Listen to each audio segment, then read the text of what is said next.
the gravy, please. Rick and Bubba. Ooh, it brings me to my knees. Rick and Bubba. I can't start another Rick and Bubba. Day without 'em, brother. Rick and Bubba. Welcome in. It is 6 minutes past the hour. We start a brand new show together. It's day 11, not just any day, but day 11 of the 12 working days of Christmas. That means it's today and tomorrow, my friends.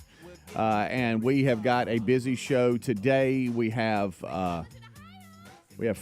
what I think Brody's stopping by. I think Brody's stopping by. Camtastic is stopping by. Some former interns, Ford and Mighty Mouse coming through. We had some memory lane this week. It's been good. I enjoy it. That's been fun. Senator Tubberville will be rolling through today via Zoom. And Mark Meadows, Executive Director of the Birmingham Bowl, he will be coming through last hour. That's been announced December 27th at 2:30 p.m. Central Time on ESPN. It's Vandy and Georgia Tech, the SEC versus the ACC. It's going to be a good matchup. I think it's going to be a good game. And tickets on sale. We'll talk to him about that, the excitement around it. Always fun for him to come through. He's been doing that for years now, and excited to be a part of that as well, being the stadium guy for that. So that's coming up late in the show today. So we have a lot to hit, and over to my left, you heard him. There he is, Mr. Greg Burgess. What's up, my friend? What's happening? What's happening, dude? Oh, man.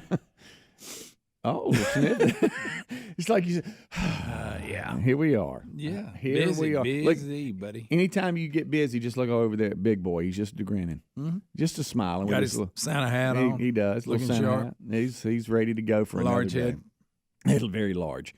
A little chilly out where we live today as we get the day started. It warmed up a little bit, but now it's kind of cold again. Had my daily routine conversation with Reese. We do that every morning, and when we can. Sometimes it's just not possible. But the early, as I'm driving in, and he's rolling. Hey, what's up?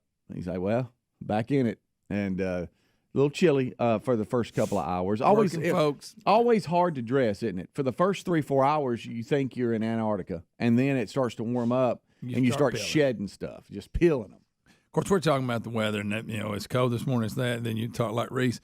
He's going to step out in it and stay in it. We just got to get from the truck to the building. That's right. That's all we. Yeah, I tell you, it was tough from the truck to the building. We got about 40 steps, and then we're back in. I always think about that. All right, so last night, and this is my thing, and we started a little bit of it last night. The hey, Terry wants to go shopping thing.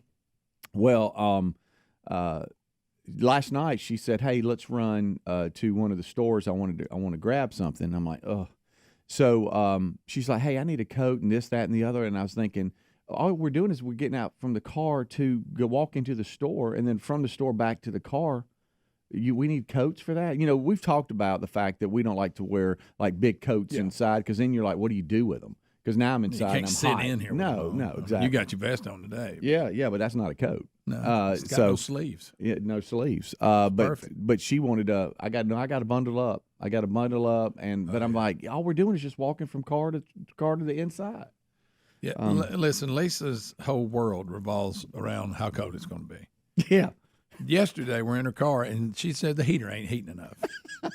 Well, I don't know what I'm supposed to do. It's night.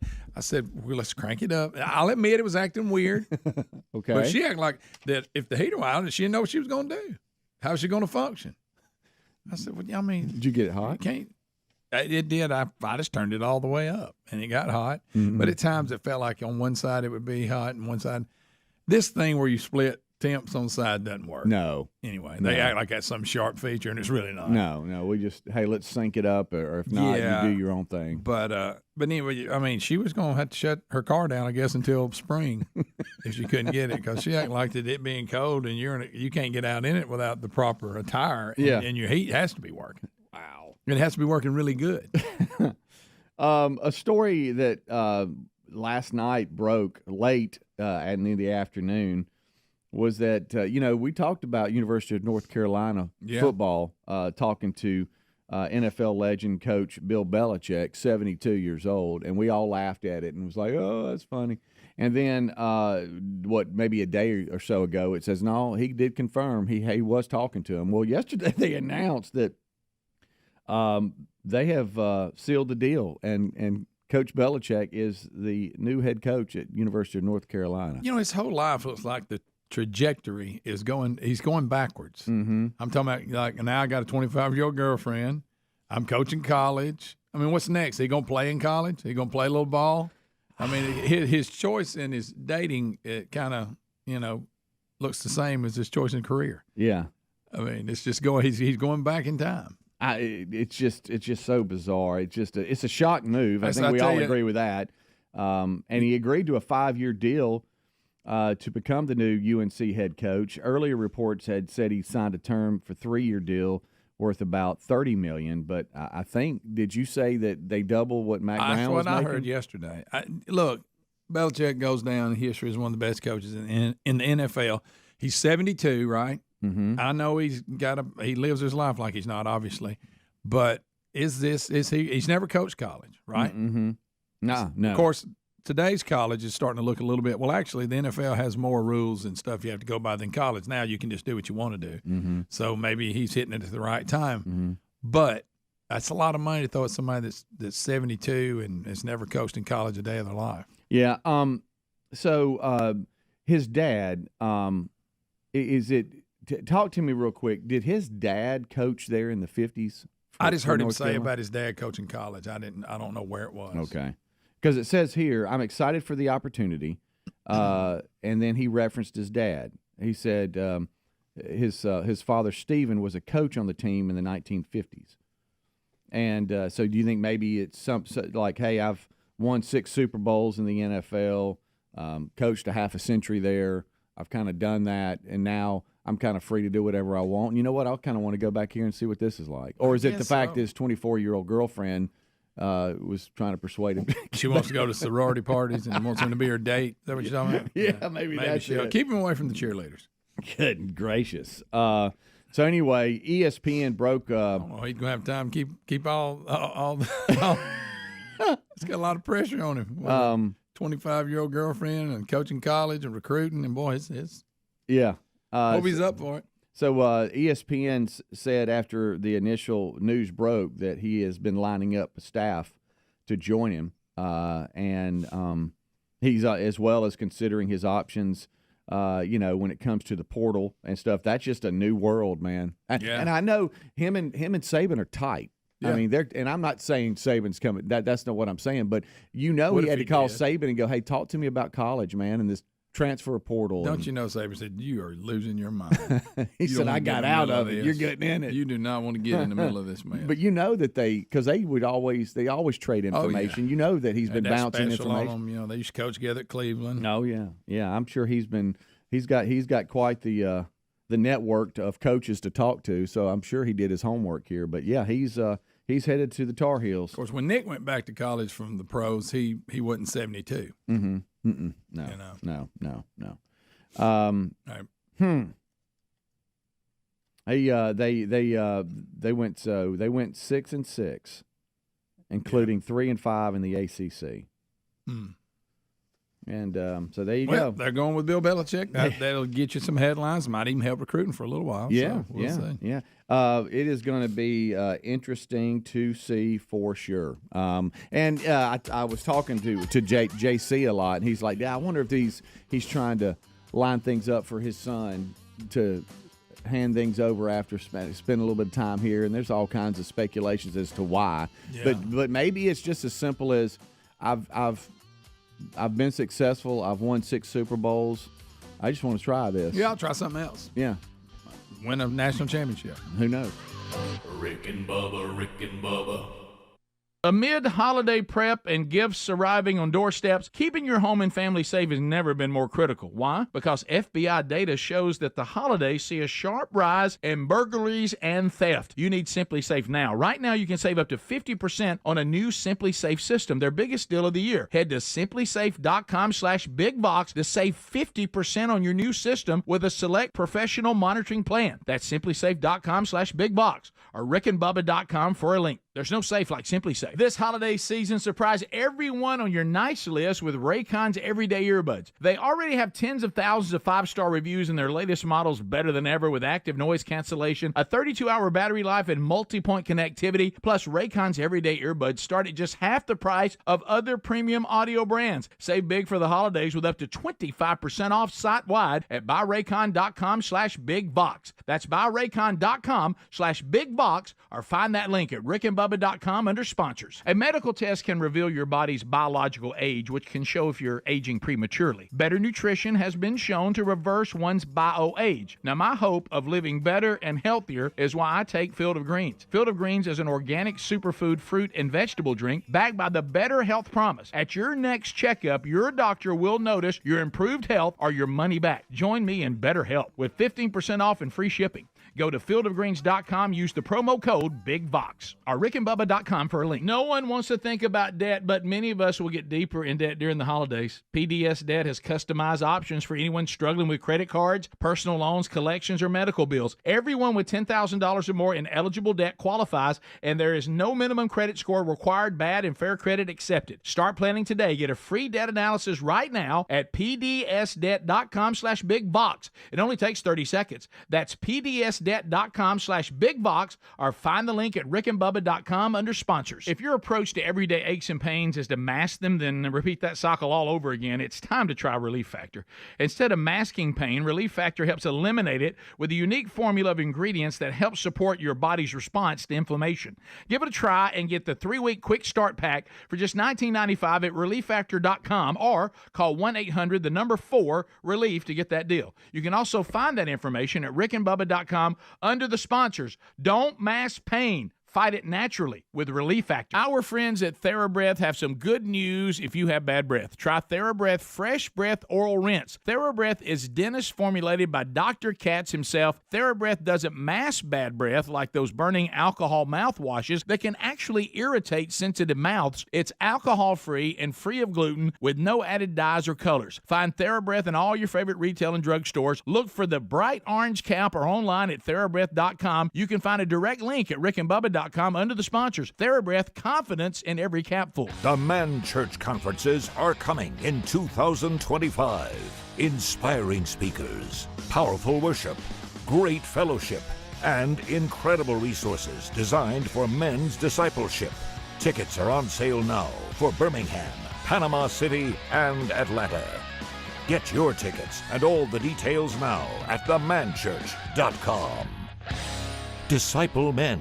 Change everything. We love the Helix Sleep mattress. They are so comfortable. If your spine needs extra TLC, then you need a Helix Sleep mattress from helixsleep.com/bigbox. Each Helix mattress is designed for specific sleep positions and comfort. With 20 unique mattresses, you'll find one that's right for you. And Helix lets you try it out for 100 nights risk-free. Take the 2-minute Helix Sleep quiz to get matched with the perfect mattress. Head to helixsleep.com/bigbox. Save 20% off your mattress order, plus a free gift. Our friends at Tax Network USA tell us if you owe back taxes, don't gamble with the IRS. It's a no-win. You need Tax Network USA on your side. Their attorneys and expert negotiators employ aggressive strategies to help settle your IRS issues quickly and in your favor, even if you haven't filed in a few years. They've helped resolve over $1 billion in tax debt for people just like you. Talk with one of their strategists for free. Call 1-800-780-8888 or go to tnusa.com/bigbox. Amid holiday prep and gifts arriving on doorsteps, keeping your home and family safe has never been more critical. Why? Because FBI data shows that the holidays see a sharp rise in burglaries and theft. You need Simply Safe now. Right now, you can save up to 50% on a new Simply Safe system, their biggest deal of the year. Head to simplysafe.com/bigbox to save 50% on your new system with a select professional monitoring plan. That's simplysafe.com/bigbox or rickandbubba.com for a link. There's no safe like Simply Safe.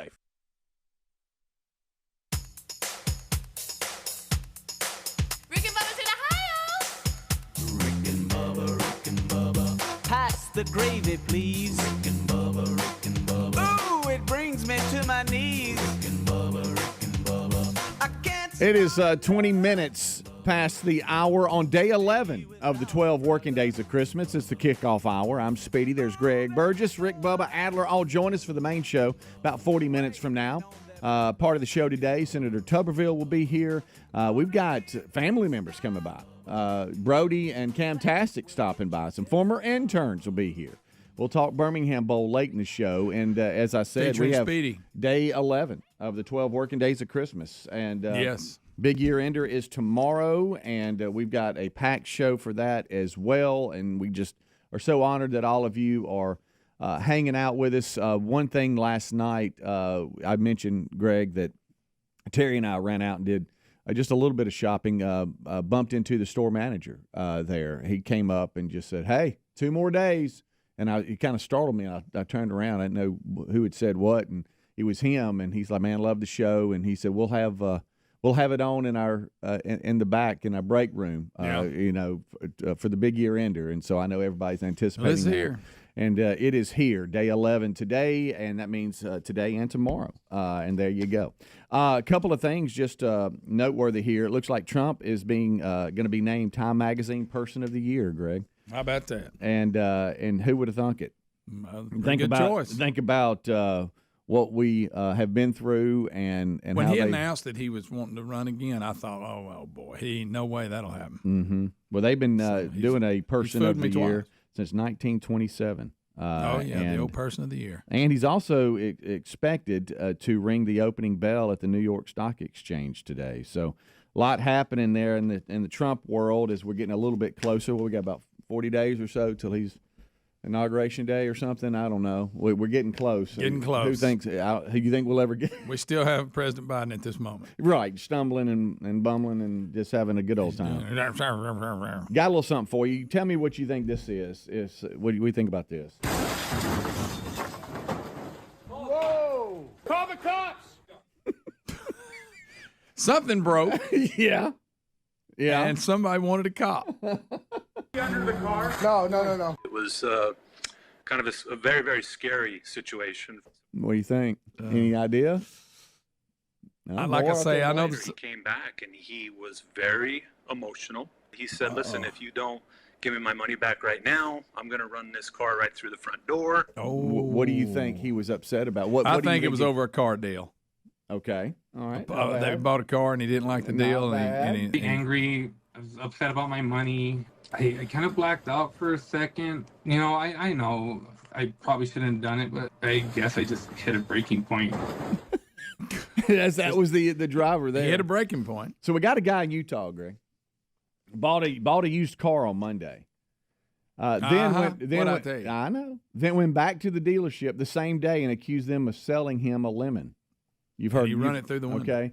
And when he didn't get the refund he wanted, he said, "All right, I'll show y'all." He got in the car and drove it straight through the front door of the dealership.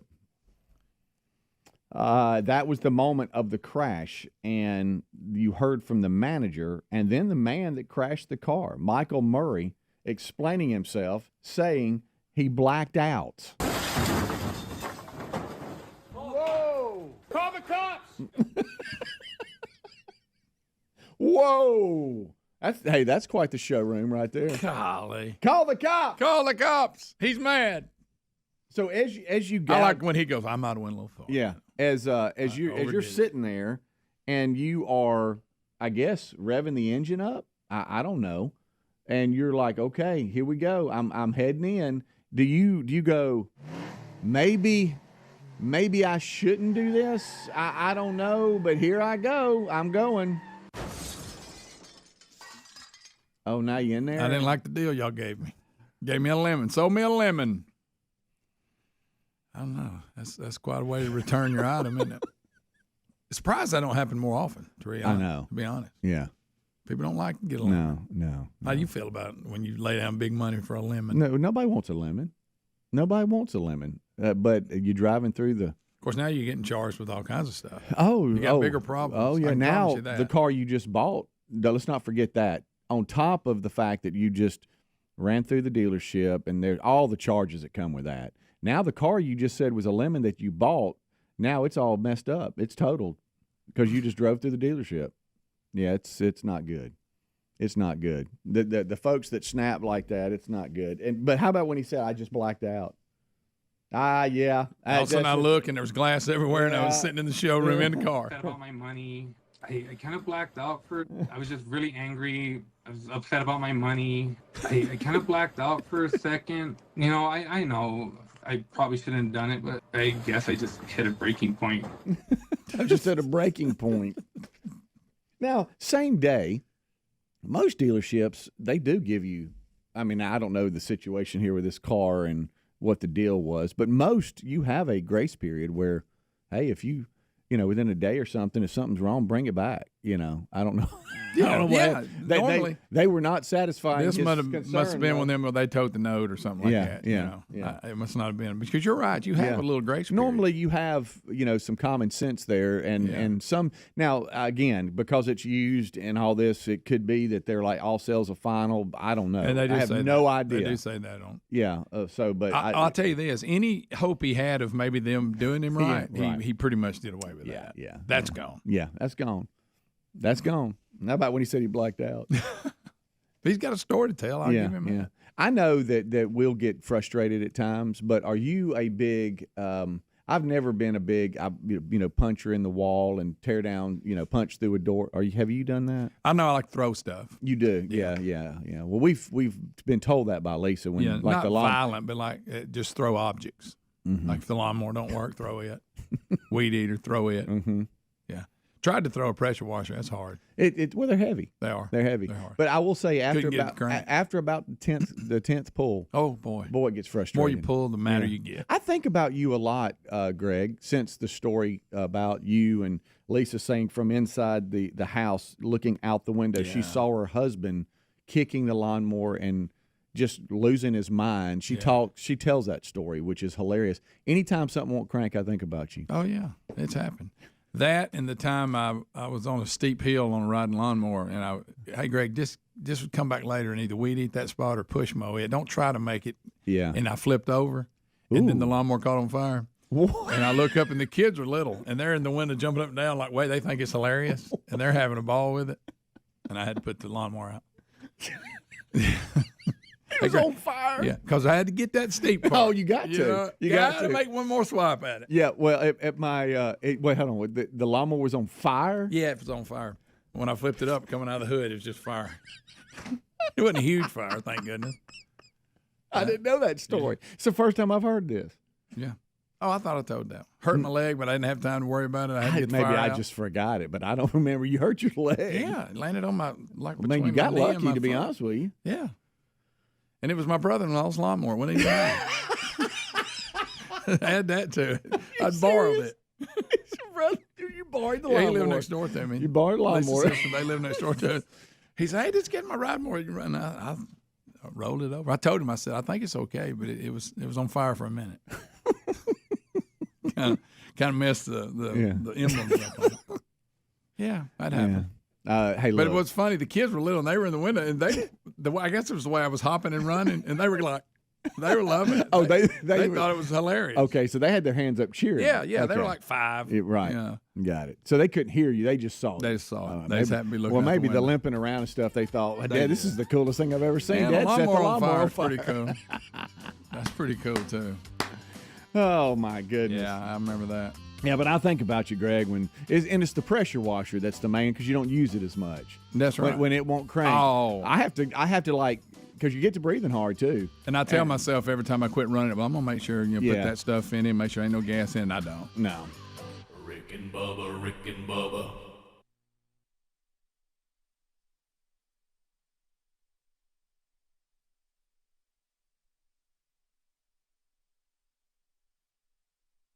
We all have 2 ages, our true age and our biological age. Our bio age suggests how healthy or unhealthy we are inside. You want your bio age years younger than your true age. Let me tell you how Field of Greens is helping me do that.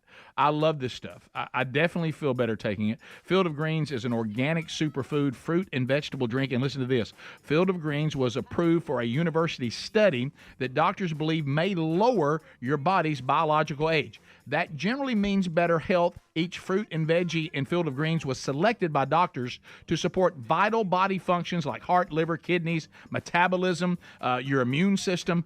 Only Field of Greens is backed by the Better Health Promise. At your next physical or checkup, your doctor will notice your improved health or your money back. So why don't you join me in Better Health with 15% off and free shipping? Go to fieldofgreens.com, use the promo code BIGBOX, or go to rickandbubba.com, find the link under the sponsors button. We love our Helix mattresses. If your spine needs extra TLC, you need a Helix Sleep mattress from helixsleep.com/bigbox. Everyone sleeps differently. Helix has several different mattress models to choose from, and each mattress is designed for specific sleep positions and comfort preferences. In fact, the Helix lineup has 20 unique mattresses, including the award-winning Luxe Collection, the Helix Elite Collection, a mattress designed for big and tall sleepers, even a mattress made just for kids. Nervous about buying a mattress online? Don't be. The Helix Sleep Quiz takes into account your individual sleep preferences to match you with the perfect mattress. It only takes a few minutes to answer a couple of questions,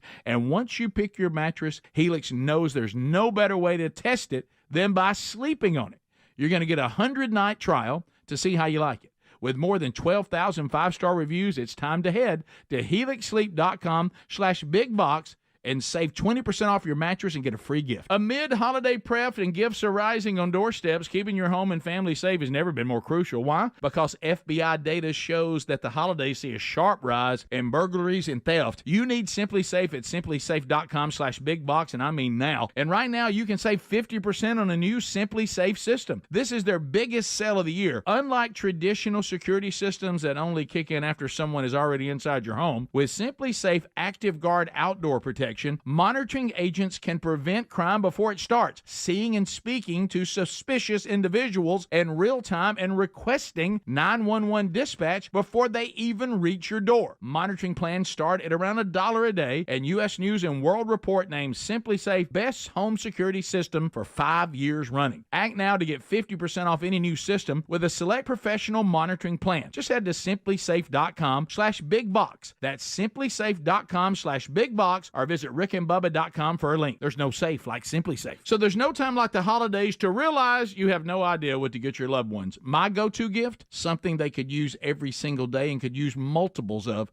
like Raycon's Everyday Earbuds. Raycon's Everyday Earbuds make for an amazing holiday gift for anyone on your nice list. They already have tens of thousands of five-star reviews online, and their latest model's better than ever, with 32-hour battery life and multi-point connectivity that lets you pair with 2 devices at once. Raycon's Everyday Earbuds also come with active noise cancellation, a feature that can be difficult to find in an accessible price point. Until now, because Raycon start at just half the price of other premium audio brands. And if your recipient is for some reason not impressed, Raycon offers a 30-day happiness guarantee and easy returns. Save big for the holidays with up to 25% off by Raycon.com/bigbox. That's right, up to 25% off site-wide at buyraycon.com/bigbox. Or find that link at rickandbubba.com under the sponsors. I asked our friends at Tax Network USA about the IRS crackdown that everybody's talking about. Their advice: if you owe back taxes, don't gamble with the IRS. That's a no-win.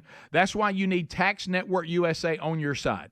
Their attorneys and expert negotiators employ aggressive strategies to help settle your IRS issues quickly and in your favor. Even if you haven't filed in 1, 5, or 10 years, what gives Tax Network USA the edge? Their preferred direct line to the IRS and their knowledge about which agents to talk to and which ones to avoid. Now, they're not going to back down until they secure the best settlement for you, which could save you thousands. That's how they've helped resolve over $1 billion in tax debt for people just like you. Don't wait until the IRS closes in. Give Tax Network USA a call. It's free to talk to one of their strategists. 1-800-780-8888, or go to tnusa.com/bigbox, or the link at rickandbubba.com under the sponsors button. Rick and Bubba's in Ohio. Rick and Bubba. Pass the gravy, please. Rick and Bubba. Ooh, it brings me to my knees. Rick and Bubba.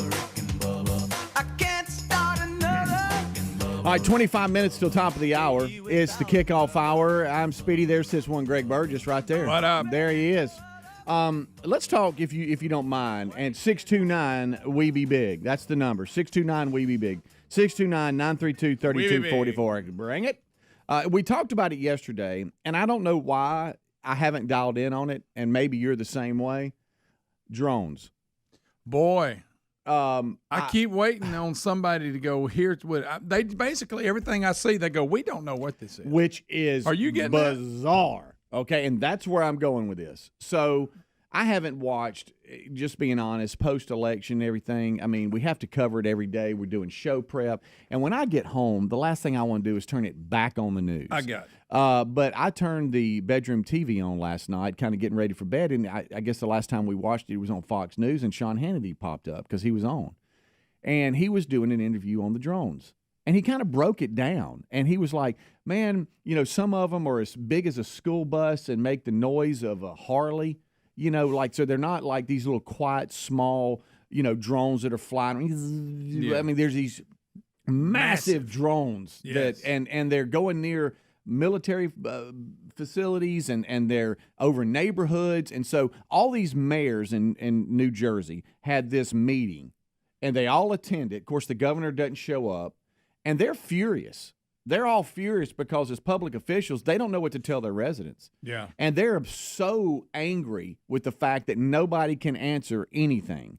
And so then the Pentagon is talking, and, well, we don't feel like it's a threat, and we don't know. And it's wild that we can't figure out where these things are coming from. And as they said, look, it could be somebody that's just having fun with us. But we don't know. But can you not just go to where they are and go, all right, get one of them or make it land? Or you see what I'm saying? Right. Can you not do that? I don't know. And they act like they go, I'm waiting on important people to tell me, and they go, we don't know what it is. Right. That's what. Go see what it is. Or it's right there. If something is flying like as big as a school bus making a noise of a motorcycle, go take a look at it. Follow it.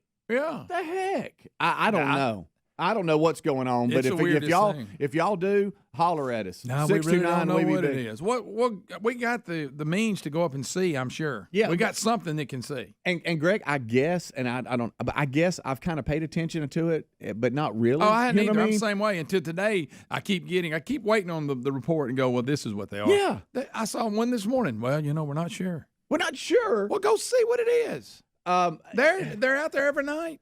A lot of people are like, "Oh, it's Iran," and nobody knows. See. Well, that ain't good. And like Sean said, hey, look, it might just be a joke. It might be somebody's messing with us. I don't know. Yeah, but how are they avoiding the greatest military in the world on figuring out who these people are and where they're coming from and what they're doing? Now they say there's some sophistication to this where they're flying, and please understand, I don't know what I'm talking about here, but I'm just going off reports, or flying kind of in layman's, like under the radar. They are the frequencies they're using, they can't dial in and locate this, that, the other. I got it.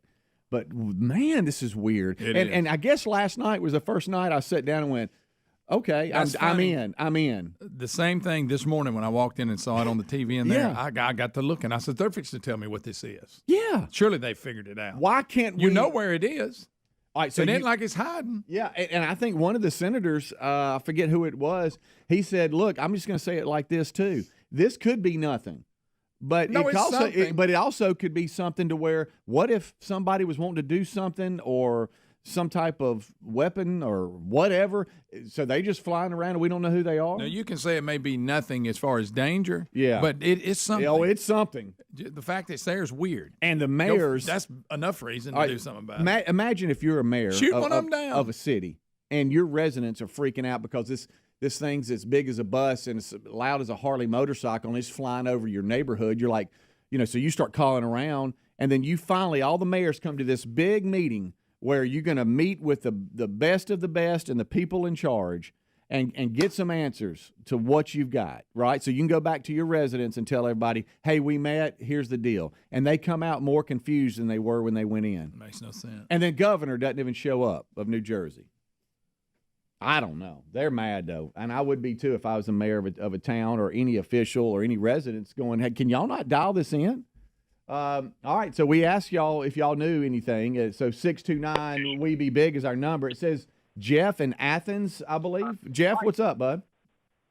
Yeah, don't you think if this was in Alabama, that some hunter or somebody would be out there shooting those things down, or at least trying with a rifle? Well, you would think so, but then there's that guy in Florida, right, that he shot the drone out that was above his property, and I think it was a Walmart drone or something. And he's got like federal charges on him. So I guess you got to be careful what you do. But you're right, Jeff. You would think that the residents would try somehow to take things into their own hands, but I don't know what you do. I don't understand why the government can't send anybody up there to look close. Oh yeah, or something. This is New Jersey, right? Yeah. Yeah, and you know what else, Jeff, was weird? In this interview I heard, and Terry even looked at me, she said, I thought they were going to say 6 to 8 minutes. They say they're up flying around 6 to 8 hours a night. And she said when they first said 6 to 8, she thought they were going to say minutes, like they were up and gone. Yeah. But no, they're terrorizing everybody for hours.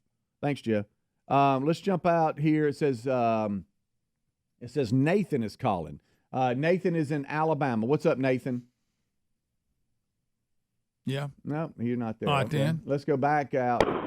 Let's see here. Hold on. Sorry, bud. Let me go there and then back to there. All right. It says Alabama's calling in. 334, sir. Go ahead, or ma'am. Yeah, this is Mark down here, and I'm with the last guy, South Alabama. Oh, okay. Go ahead. They're not going to do that around here. We've got people that shoot our own helicopters here at Fort Rucker. That's true. That's true. I don't know what's going on, but I think I'm finally dialed in now. Yeah. And now I want an answer. And now I'm mad. Yeah, I want somebody to tell me what they are. And I tired of it. I hadn't been giving it anything. Let's go. Let's go back out to Alabama. 256 checking in. What's up? Hey man, y'all heard anything on Rich Rod? The rumors are he's going to West Virginia, but who knows? We'll have to ask Bubba what he thinks. It says Tom in Pell City checking in. Tom, what's up? What's up, fellas? I'm gonna be there at 5 o'clock tomorrow morning, man. Right with you. Oh, okay. I'm gonna cry. Tom, if I was you, I'd show up about 8. I'm gonna be one of those that's gonna cry tomorrow, so y'all just gonna have to get over it. Listen, there's a drone that was hanging here at our house last night. I'm not lying. Oh, Tom, it was sitting there. No, it was hovering, and my wife even said, "Look at that! There's a red dot and everything." And then I went on to church, and there's one sitting at the church, just hovering. I even got people out of the church said, "Y'all come look at this thing," and they said, "It's not a star, it's not an airplane." But it was sitting there hovering. Sure was. Oh, my goodness. Sighting in Pell City. This thing was 10 foot tall. He had beautiful hair. I come out here and rough talked him and run him off. And I said, get away from here. Get. And he went right back out that path again. He looked like he had 6 fingers on each hand. Well, thanks for calling, Tom. Let's see. Let's jump out here. 251 checking in. 251, what's up? Hey, about the drones.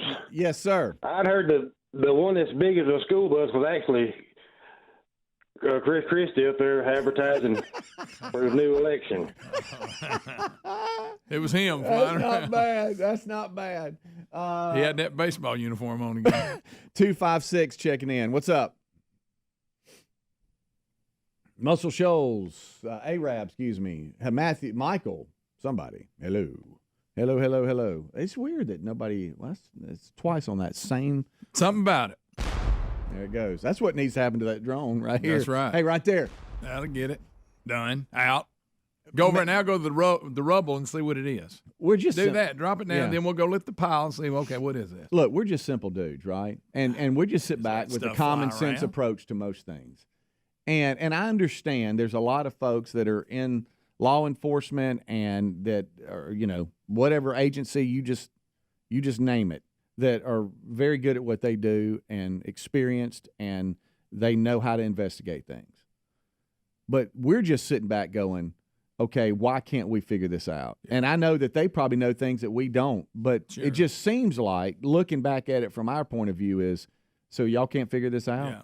So they just flying all around New Jersey. We're going to go with, we don't know what they are. Yeah, that's your official statement. So they're up there for hours. Y'all have an official meeting where y'all going to bring everybody together and have a closed-door meeting with officials, and they all walk out. Hey, there's some mayors in New Jersey that are spitting mad. they're like, nobody can answer anything. And then Tom's got one in Pell's. He does. Down there at the lake. And then he went to church, and it was sitting there waiting on him. Yeah.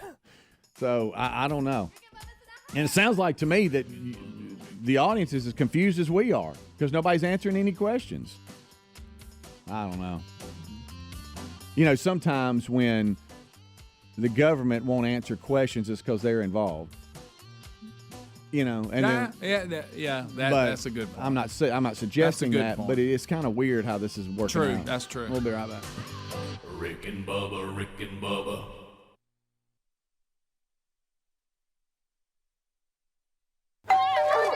I juggle a lot. And managing constipation with belly pain from my irritable bowel syndrome with constipation, or IBS-C, with laxatives and fiber isn't enough. My doctor recommended a way to get ahead of it. Then I said yes to Linzess. Linzess linaclotide is a prescription medicine that treats IBS-C in adults. It's not a laxative. It's a once-daily pill that helps you get ahead of your symptoms. It's proven to help you have more frequent and complete bowel movements and helps relieve overall abdominal symptoms, belly pain, discomfort, and bloating. These symptoms were studied in combination, not individually. Do not give Linzess to children less than 2. It may harm them. Do not take Linzess if you have a bowel blockage. Get immediate help if you develop unusual or severe stomach pain, especially with bloody or black stools. The most common side effect is diarrhea, sometimes severe. If it's severe, stop taking Linzess and call your doctor right away. Other side effects include gas, stomach area pain, and swelling.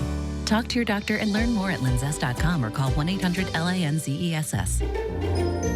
Ow! Sweetie, come here. Don't worry. I see a lot of patients with the exact same thing. Ever since the ice skating rink went in next door, or is it more than Dr. Clark's business is heating up. So many patients need my help. How will I find time to see all of them? They need to hire a scheduler, stat. I need Indeed. Indeed you do. When you sponsor a job on Indeed, it's easier for talented candidates to find it, which makes it easier for you to hire them. Visit Indeed.com/credit and get $75 towards your first sponsored job. Terms and conditions apply.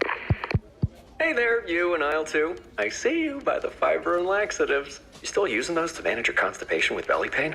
If your symptoms keep coming back, you may have irritable bowel syndrome with constipation, or IBS-C. So you may need more than over-the-counter treatments to manage it. Ask your doctor about how Linzess can help you get ahead of it.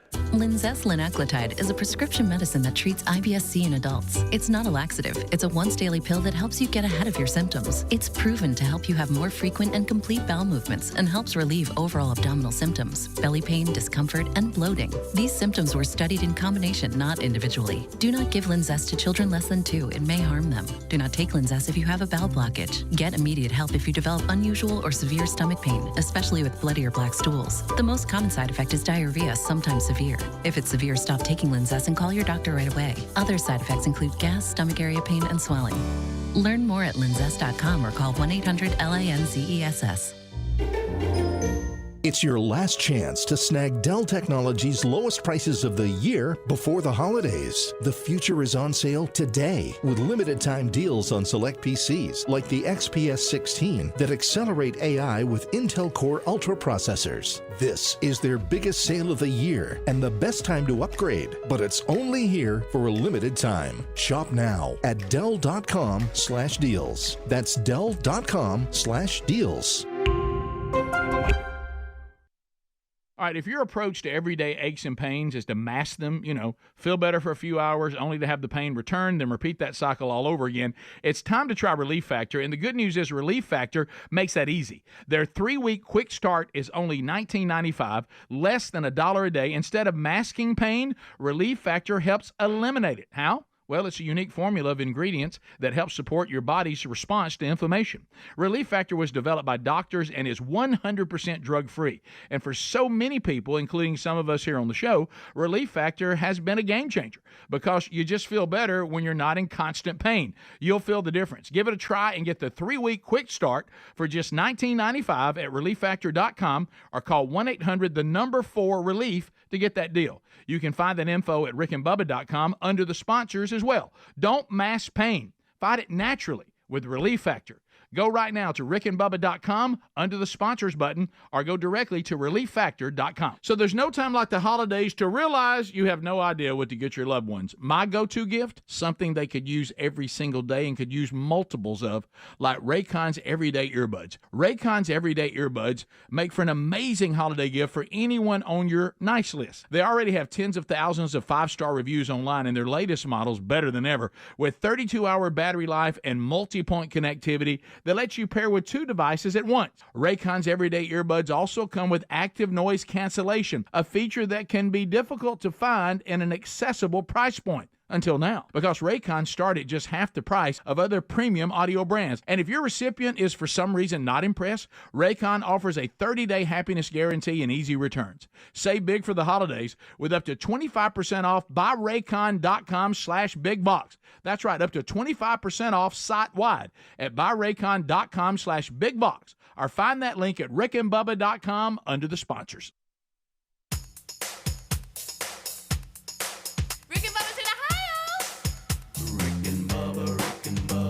Pass the gravy, please. Rick and Bubba. Ooh, it brings me to my knees. Rick and Bubba. I can't start another Rick and Bubba. Day without 'em, brother. Rick and Bubba. Ooh, there is no other Rick and Bubba. Waking on their blubber. All right, we're rolling back. It is 9 minutes until top of the hour. All right, y'all are all confused like we are with the drone. And some of you probably, if you're like me and you're just being honest, you hadn't really been paying attention. You just know something's going on. Yeah. And I guess last night, seeing an interview and kind of the mayors and officials of New Jersey, upset because they can't get anything answered. It kind of hit me. I don't know why. So we just we're asking the questions, but yeah, let's shoot one of them babies down, see what we got. Well, that's what we all say. Yeah. Is it or of course it'll land in a populated area, I'm sure. Right. But even not residents, some of the mayors and other officials are like, well, the military should be involved and take it down so we can figure out what or it at is. Least go get a picture of it. Yeah, Which like, I'm hey, sure they have. Yeah, it's like there it is. They know they know more than they. Yeah, got to. Which makes me feel like it's aliens. Well, could be. So there. Could be. You and Aaron Rodgers both think that. No, I'm kidding. All right, so we've hit a number of things. That we announced Trump set to be named Time Magazine Person of the Year. He's also going to open the bell at the New York Stock Exchange today. He's been nominating other people. We'll have Senator Tommy Tubberville on the show a little bit later today. He's all in. These confirmations that need to be pushed through, he's all about it. We'll talk some college football playoff. We all forget he was a very successful SEC football coach, too, and in other conferences as well. Sure. So he's well-versed on that. So we'll hit a number of different things. And then a little bit later, speaking of college football, we'll have Mark Meadows on. He is the executive director for the 18th Birmingham Bowl. It's going to be December 27th, 2:30 p.m. at Protective Stadium. It's going to be featuring Calvin Wilbur. It's going to be the SEC versus the ACC. That's a good matchup. It is. Good matchup. Yep. You're going to get the crowd pumped. Come on. The Yellow Jackets, Georgia Tech, they had them some upsets this year. Had some big wins. Well, when they started out and they beat Florida State, everybody thought, oh, my good. It was in Ireland. And everybody's like, oh, my gracious, they just beat them. And then we realized. At the end of the season, that wasn't but at the beginning of the season, everybody's like, wow. I mean. I don't know if it was that high pitch. I don't know about that. Then they beat Miami. Yeah. So it ought to be a good game. Vandy was way better than anybody thought they would be. Yeah. A lot better. And so we'll see. I haven't – this is about the time you start hearing announcements of people that maybe aren't in the playoffs and they just to say, hey, I'm not going to play in the bowl game. I'm entering the NFL and I don't want to get hurt. You normally start seeing that. So a lot of times your roster in the bowl game is not what it was in the regular season because some people don't play. Or they enter the transfer portal and they're not around or something. I don't know. But did I see yesterday, Mike Shula, he has been we had this, and I could pull it out here at the stack. He has been a consultant for South Carolina, but he has been promoted to offensive coordinator for next year. Shula. But he's been a part of the South Carolina program. Yeah. They had a good year. And I saw that. And also saw that freshman quarterback from Mississippi State that came in. He's leaving. Yeah, he entered the portal. Yeah. But you know, that a lot of times that means the exit interviews didn't go a certain way, and they realized that. The quarterback that got hurt for State that was a transfer from Baylor, I think he might be getting another year, or he was trying to. I think something happened in that exit interview that he didn't like. Okay, so their coach, was he the OC at Oklahoma? Yeah.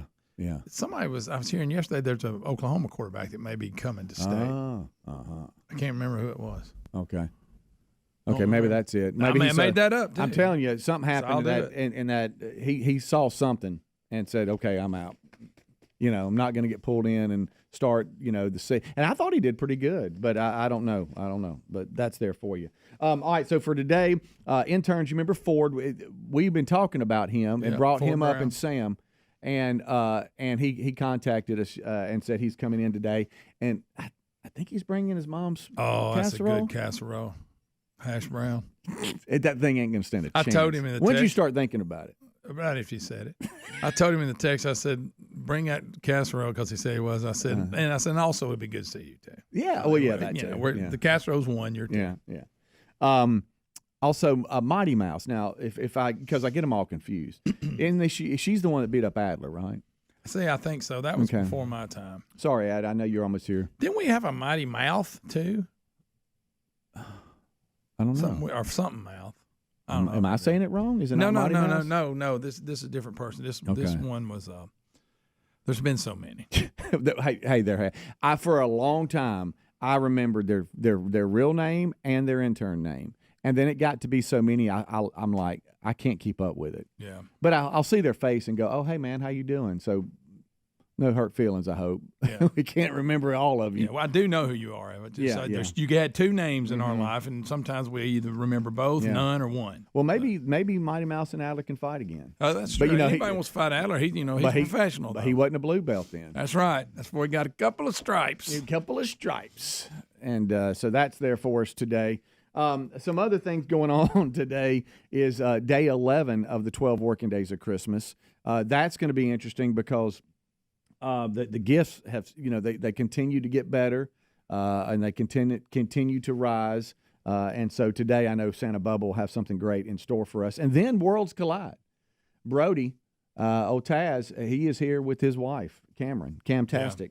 Yeah. And so one of Rick's sons will be here today, and so that's there for you as well. All right, so other things that are just happening, we kind of are looking around. I saw this one, and it jumped out at me.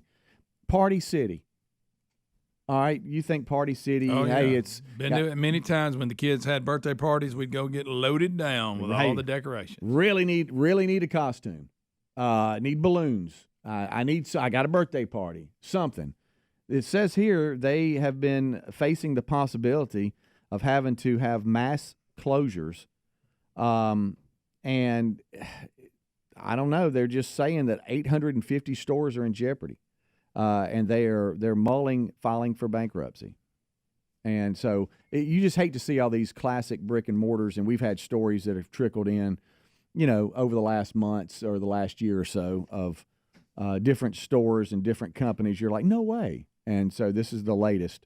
But anyway, the major party and craft retailer with 850 stores across the nation is considering filing for bankruptcy. That one jumped out at me because when I think Party City, now the boys are a little bit older now, but I'll tell you this, anytime they're in need of something, they will run there. Well, I'll tell you this, they got plenty of my money with the kids growing up. So I guess once my kids grew up and quit having parties, that hurt their stock. Yeah, I guess so. Because at least it would decorate.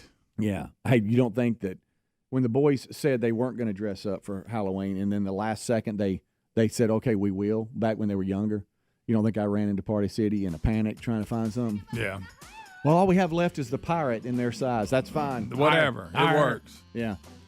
All right, we'll take a break. We'll be right back. Top of the hour is here. Greg is already standing up for some reason and ready to go, and he's unplugging his laptop, too, getting his glasses. Go ahead and put them on. Hey, buddy.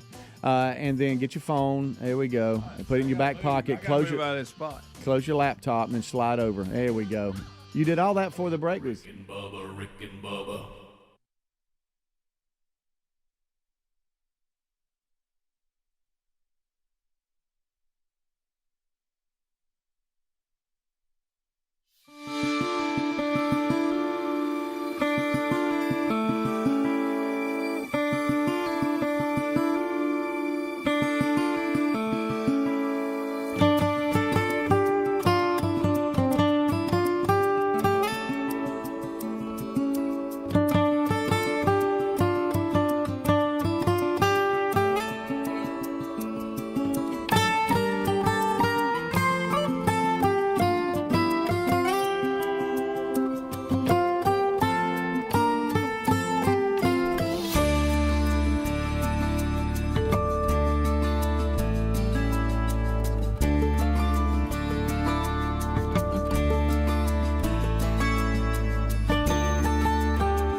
This is the Rick and Bubba Show. Watch more at blazetv.com/Rick and Bubba.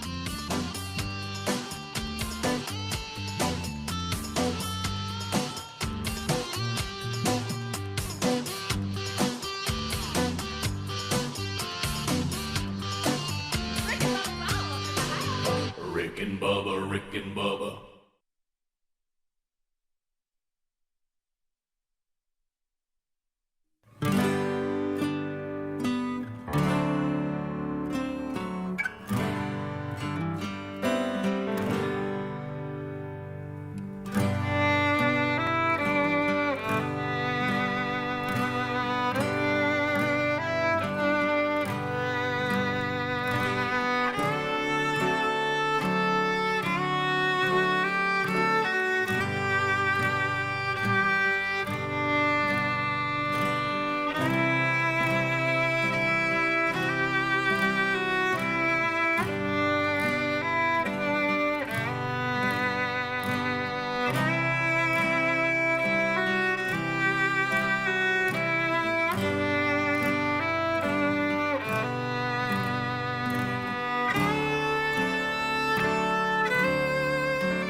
Minutes now past the hour of the Rick and Bubba Show. Thanks for being with us. Merry Christmas. A brand new hour starting now. Here's the national anthem.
We're off and running for a brand new hour on a brand new day, on a brand new show. 2 shows remain. And we want to chat with you today at 629-WE-BE-BIG. And that is also your number to be waiting for the 11th gift in the 12 working days of Christmas. Gift number 11 will happen sometime today. Speedy and Greg have knocked out a kickoff hour for you. They're here. Eddie Van Adler settles in. Hello, Tubers. Your option now enhanced as Adler will drive that YouTube bus for you. Hello, America's boldest radio stations. Thank you for carrying the Rick and Bubba Show. Hello, TuneIn app listeners.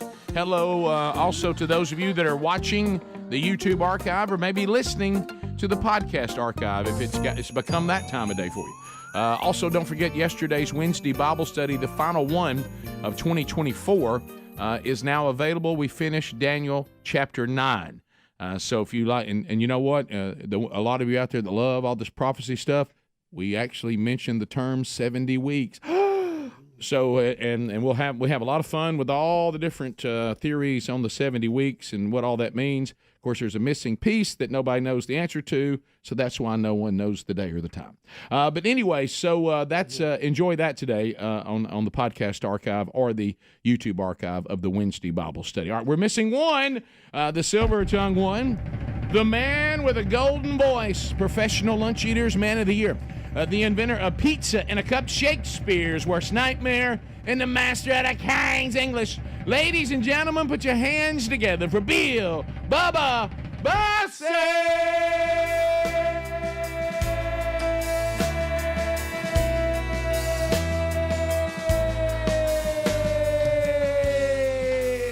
Howdy, Bubba. How about it, Rick Burgess? Friends, neighbors, associates everywhere, welcome in.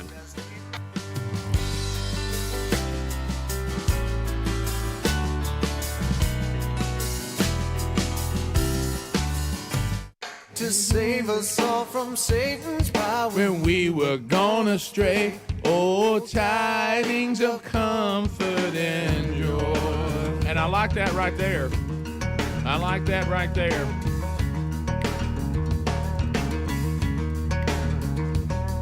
In Bethlehem in Israel, this blessed babe was born. Come on. And laid within a manger upon this blessed morn. His mother Mary did nothing big and small. Everybody. Oh, tidings of comfort and joy, comfort and joy. Oh, tidings of comfort and joy. There we go. Bubba, how do? Merry Christmas. I'm very well. How are you, sir? And then there was two. And then there was Dose. 2 shows remain, and we're excited about grinding that out. So we've got a couple of interns dropping by. We do have former interns. Do we remember his name? Is it just Ford? Is it? But what was his name? Speech. King's Was Speech. it King's Speech? I don't know. I believe it was. Anyway, so we'll find out. Ford's? I just knew him as Ford. I did too. I don't remember his intern nickname, but we'll find that out. I hope he remembers it. Mighty Mouse, also former intern, stopping by, and it was interesting because there's an interesting moment coming up as far as show history and family.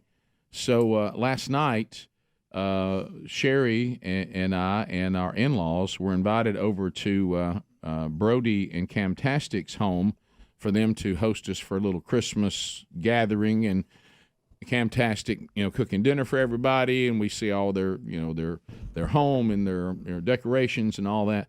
And so there was a discussion, and he had texted me about it. I'd forgot about it. And young Broderick looked over and says, "Dad, is it still cool if Camtastic and I drop by the show tomorrow?" And I said, "Sure, yeah, that's good." And then, it's a unique thing because he has such a unique place in our family.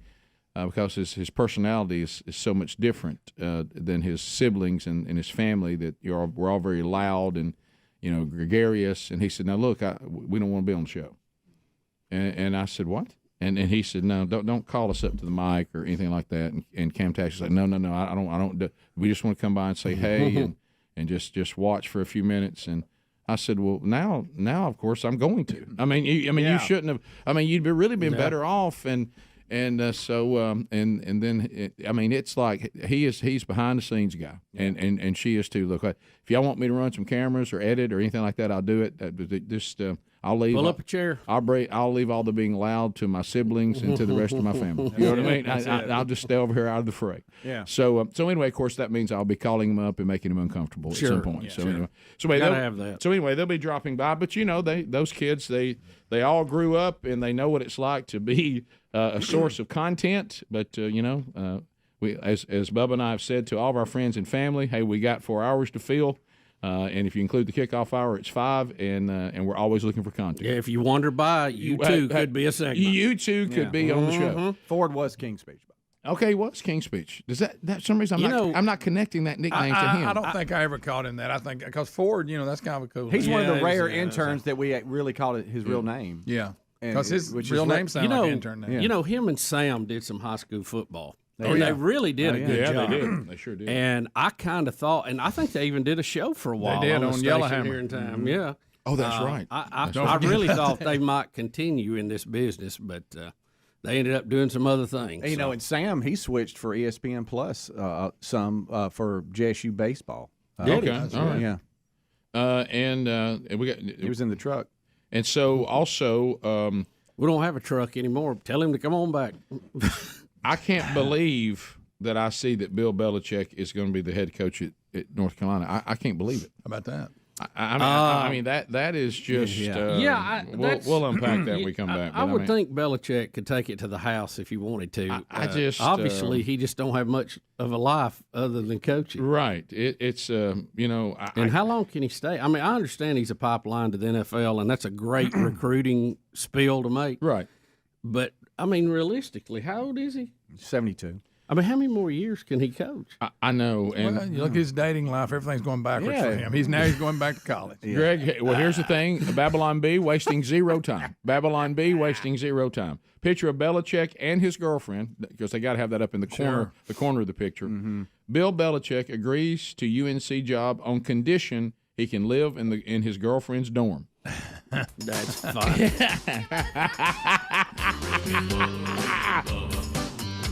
So we'll be back 15 minutes past the hour. That number 629-WE-BE-BIG. The text line stays the same, 866-932-3244. We'll be back. More of the Rick and Bubba Show coming up right after this. Rick and Bubba, Rick and Bubba. I'm ready to hit the road, baby. Ready to get it on? Ready to hit the road. Funky bus tour. Hey, man, we're ready, man. Hey, man. The show is early again, man. Funny, you'll never get used to this, man.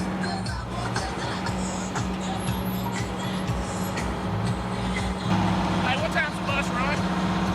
I always want to say that and it'd be real. A little early. Eyes will swell.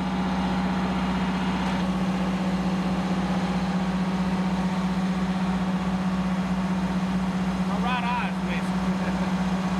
My right eye's gone. All right. 6 o'clock, okay? 30 seconds. Give me a countdown. Hey, are we doing a radio show today? I thought we was here to cut boards. 8, 7, 6, 5, 4, 3, 2, 1. All right, good job. I'll have this on.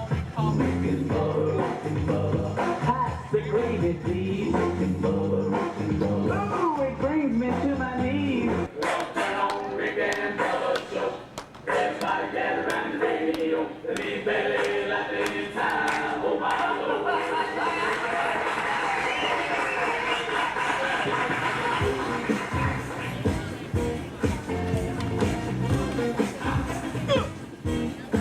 Two minutes past the hour of the Rick and Bubba Show, folks. We've been waiting on it, and it is finally underway. The Marvins, Rick and Bubba, huge bus tour, and here we are in Trussville, Alabama. Good morning, Trussville. Say hey. Because see, you're going to see this on TV and you're going to go, hey, why was I so shy? Oh my gosh. I'm not going to be on TV yet. Oh, yeah, here it is. What's up? How you doing? Yeah, number one. These are the headphones that Rick will forget, and I will act like he's left them at Marvin's. Rick and Bubba, Rick and Bubba. Pass the gravy, please. Rick and Bubba, Rick and Bubba. It brings me to my knees. Hey, what we're going to do now, this is something we do if it's a grassroots operation like it is here in Laurel, Mississippi, one of our newest stations. We have something we call honk for skin. Now, what we will do is we will get on the air, hold up signs, tell people to honk for skin. And when they do, we show them skin. Right, we pull our shirts up and show them. It's a little takeoff of the Talladega tradition. Yeah, instead of, you know, there's it right here. Did you get that? Did you get that? Hold on, girl. Honk for skin! Honk for skin! Look at Don Juan. Honk for skin! Keep rolling. Honk for skin! Honk for skin! Woo! Honk for skin! Honk!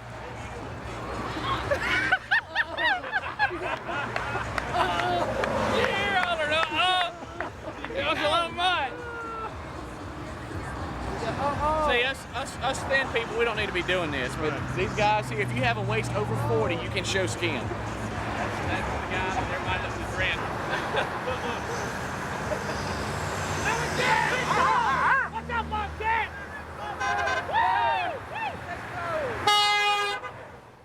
4, 3, 2, 1, hit.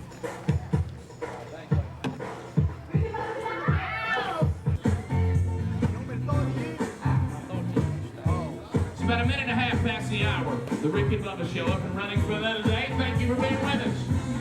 It's Marvin's Rick and Bubba Huge Road Show continues, or as we like to call it, the Rick and Bubba Marvin's Huge Showing the Love Funky Bus Tour. Today we're in Gadsden, Alabama, where it all began. Everybody, please look at Tommy. As a matter of fact, Grandma Tommy said, back it on up, man. The people of Gadsden sang the song to the people of Goodyear. You dropped the bomb on me. Here we go. You were my kids. You were my kids. Rumor has it Joe Disney is on the line too. And SEO's father is just pulled up. Well, maybe that's why the city's here. Wait. Somebody help Traveling Tommy. Put candy under his tongue, quick. Traveling Tommy's having a fit. This is what gives white people back there, right there. He almost took out Clay in the wheelchair. Out of control. Somebody stop him, give him a word. Tony, don't block him, you'll get run over. This man says I will not be a slave to the beat.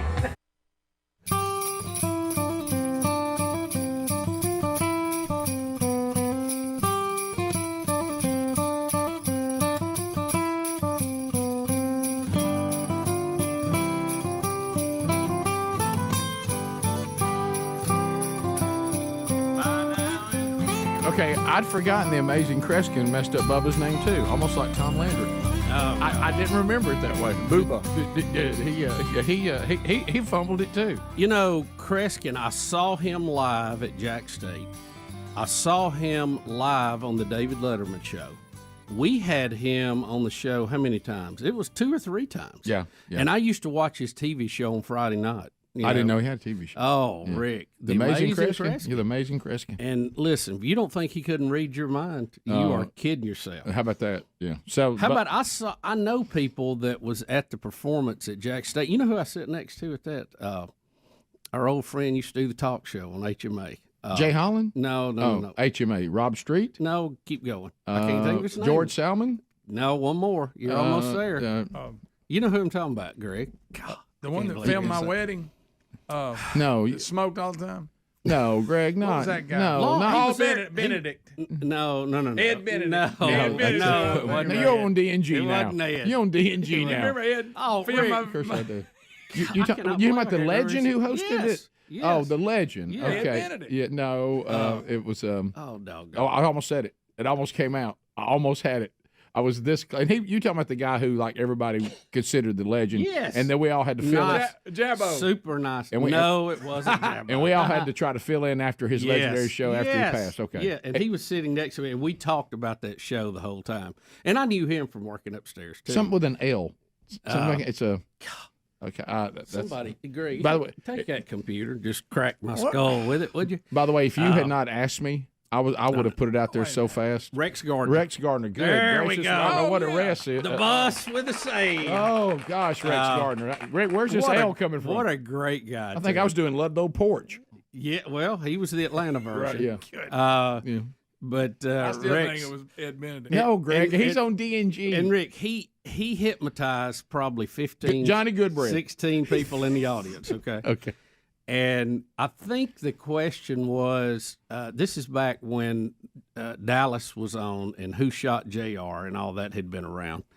And he convinced all those people they knew who shot JR and they had to tell somebody about it. Yeah. 1, 2, 3. And Rick, they are pointing at people and screaming, he did it. Somebody has to do something. Yeah. I mean, he had them. The hypnotist thing, I never have really.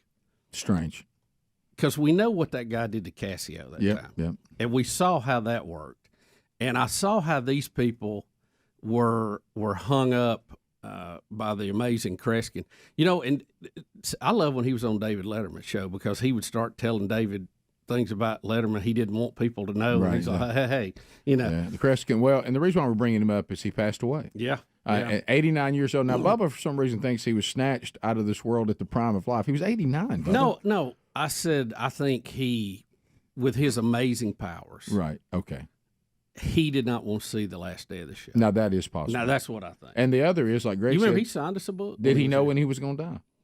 Well, I don't know. Right. I don't know the last amazing thing he did. I get him and the Amazing Randy mixed up. Now, Randy was the one that went around and debunked all this. Not even right? close. But you know what I'm talking about? Didn't he debunk people that claimed they were psychic, and he had like $1 million if you could prove that it was real? Yeah, because what he said, if you're psychic, you ought to be able to be psychic on command. Yeah. And you know, they can't. Well, you know what? What got me, too, they had his paycheck that night. No, here we go with this again. Bubba's told this. I mean, this took Bubba to another place. He's never got past it. And they hid it Right. in there while he was out of the room. Mm-hmm. And he came in and he told everybody to think about where it was. Right. And he went to that thing like a bird dog. So you don't think he knew? Could you just take his word for it? You didn't know? The guy who hit it was a friend of mine, and I asked him. I said, Was it Rex you in on Gardner? it? No, it wasn't Rex. Okay. Was it Johnny I said, Goodbread? No. Okay. And I said, did you know? He said, absolutely not. I don't know how he found it. Okay. And I thought it was hid pretty good. There was a lot of places in that big old those auditorium people to hide a check. The people that do that kind of stuff, and he absolutely one of the best. They are amazing. I'm cutting up a little bit. Yeah, he didn't I don't claim know, psychic. I don't know He how just- they do it, but let me tell you, the gift they have to do it. Yeah. Whatever that is, whatever. Now he'd make you cluck like a chicken in a minute. You know. Well, you just couldn't control it. On the hypnomus, Rick. On the on the hypnotizing people. Hypnotizing. Yeah. Them hypnotizing. We were You talking. see why this thing's ending? Yeah, right. The wheels are coming off. But what I remember, because no surprise here, back in the day, I ended up on a stage somewhere with some hypnomus that was trying to get everybody hypnotized, and Hypnotist. hypnotized, and I knew I was not hypnotized. Right. Okay. And he pulled you out probably. He did. He saw that I was trying to do a raise. Yeah. And he said, you're playing along. Yeah, you're out. And then later, he said, if you get up there and resist, somebody can't walk in. Right. And like on the movies. And hypnotize you without you being willing. Right. And so, I was not willing. They're basically giving you suggestions while you're half asleep. Right. Right. You mean they don't do like they did on Let's Do It Again when Jimmy Walker was a boxer? No. And Bill Cosby and them hypnotized him, and he went in there and beat everybody. Well, out. to be hypnotized, you have to be willing. And a lot of times, I've talked to people that they did claim they couldn't stop doing what the person was saying to do. Right. But here's what was weird: they were aware of it. Yeah. They were aware they were doing it, but they couldn't keep from doing it. Well, that's So somebody had asked about Cassio being. Oh my goodness, that's unbelievable. We had a hypnotist that was making the rounds at the comedy clubs and all that, and he did kind of the same thing that Kreskin did. Of course, obviously not as good as Kreskin. Right. But who is? he hypnotized Cassio in our studio when he was here and told him that he had to come see his show every time he was in town. Oh, yeah. And then through everything going on the show, he never took that off of him. Right. So I remember we had a remote. It was in Pell City on a Saturday morning at a paint store. Right. And Cassio was our tech that was there setting up. And we got there, and the hypnotist, was at the comedy club again. And me and you were wondering if he was really still hypnotized. Oh, yeah. So we didn't suggest to him. We asked Cassio what he was doing that night, and he said, "Oh, I think I'm gonna go to the comedy club and see that hypnotist guy again." And we were looking at each other, going, "He still got him." Yeah, yeah. That was. It was. You got to admit that was weird. Yeah, I don't like it. I don't know what they're doing, but I don't like it. I don't either. I worked at the comedy club straight out of college, and there was a hypnotist. I forget his name. Tables? I was trying to get into the world, man. I got bad news. They told you to never cut your hair. That's what I thought. I know. But it left me with a very weird feeling. At the end of the night, I laid down on my bed, and I was like, what was that? And it felt eerie and odd. Yeah. And it felt spiritual, honestly. But maybe I just didn't. I had the same exact experience during the time of my life that I did that, but then I realized I was just hungover. Oh, okay. That could have been it. It could be either one. Right. Yeah. So it will hypnotize. That was it. Yeah. And but this has been going on for years. There's the way the words get passed around in here. Can't manage Toyota, can handle hypnotist. Hypnotist. There's I said it. Yay!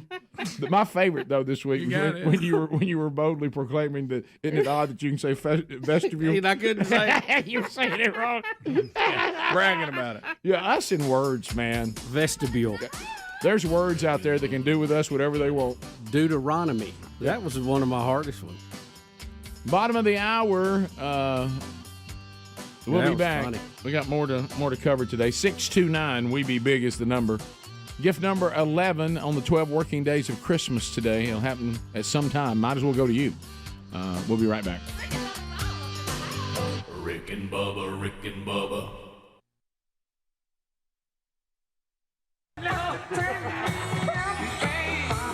The only person that can show school clothes and Tony up.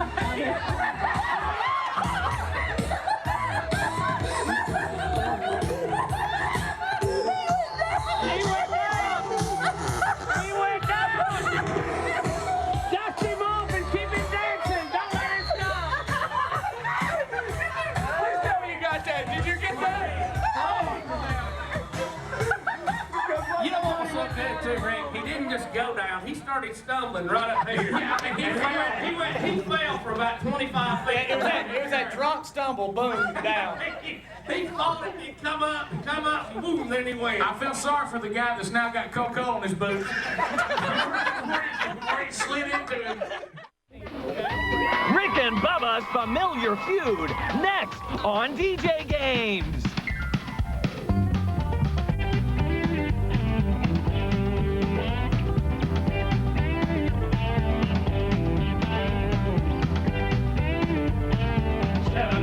In the morning, yep. I got to get to work on time. Hey! All right, we're back. Top of the hour, the Rick and Bubba Show, the two sexiest fat men alive. I'll be Rick. And I'll be Bubba. And Speedy be on location. We are doing today, we're introducing our audience, the greatest, most powerful, most influential, best-looking audience in the world to the nation. Let me promise you folks at DJ Games what you will not hear today on the Rick and Bubba Show, nationally syndicated. Will not hear it. You will not hear This Day in History. No. You will not hear Celebrity Birthday. No. And you will not hear Horoscope. No. How about that? How you like that? Speedy, we got contestants ready to go? All right, next contestant, please. Who's it? Playing a little bit in the way. Hey, if Karen's in the way, yeah. Wow. Watch out. You get the deal. Total eclipse, baby. That's right. Look, she's a big girl and proud of it. Right. Yeah.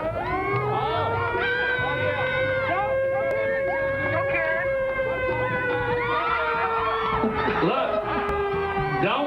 that for a minute. Big girl, big love. That's right. Big girl, big love.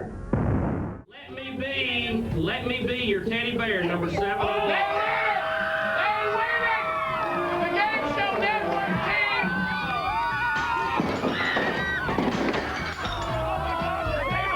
What happened? Oh my gosh, the table just fell. The table is falling. What happened? Don't panic. Oh, everybody okay? Don't panic. Don't panic.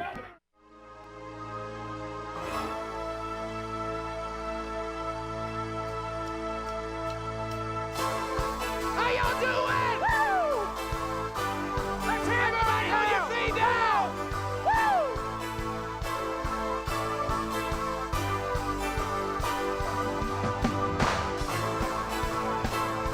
Yes, sir. I want to hear some noise out here tonight. Every hand down there. Here we go. No. I want to scream for you. And oh, you better scream for me.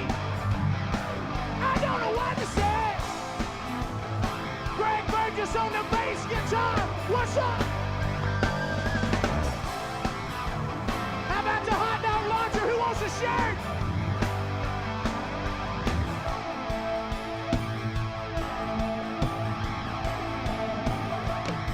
He said life moves fast, you better stop and look around. There's not too many people you can really trust, at least that's what I found. What's up? And there was some problems, and he's been gone for years. I'm trying to find a way to forget about his past and try to deal with his fears. What you say? He's in the pouring rain. They say that you should always lock the doors when you are gone. So why do I suspect that something's gone horribly wrong? It's all because some bad guy ripped out my radio. Now I find myself just driving around missing my favorite show. Gonna go to www.rickandbubba.com. There's lots of things to see and hear. Their website is the bomb. I've joined the Extreme Club. I'm a faithful convert, and it sure beats playing solitaire on my PC at work. Join the Rick and Bubba Extreme Club at rickandbubba.com.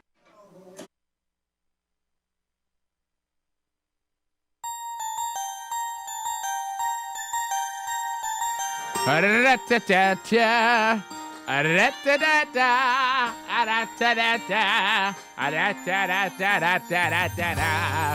right, so we're back. Merry Christmas.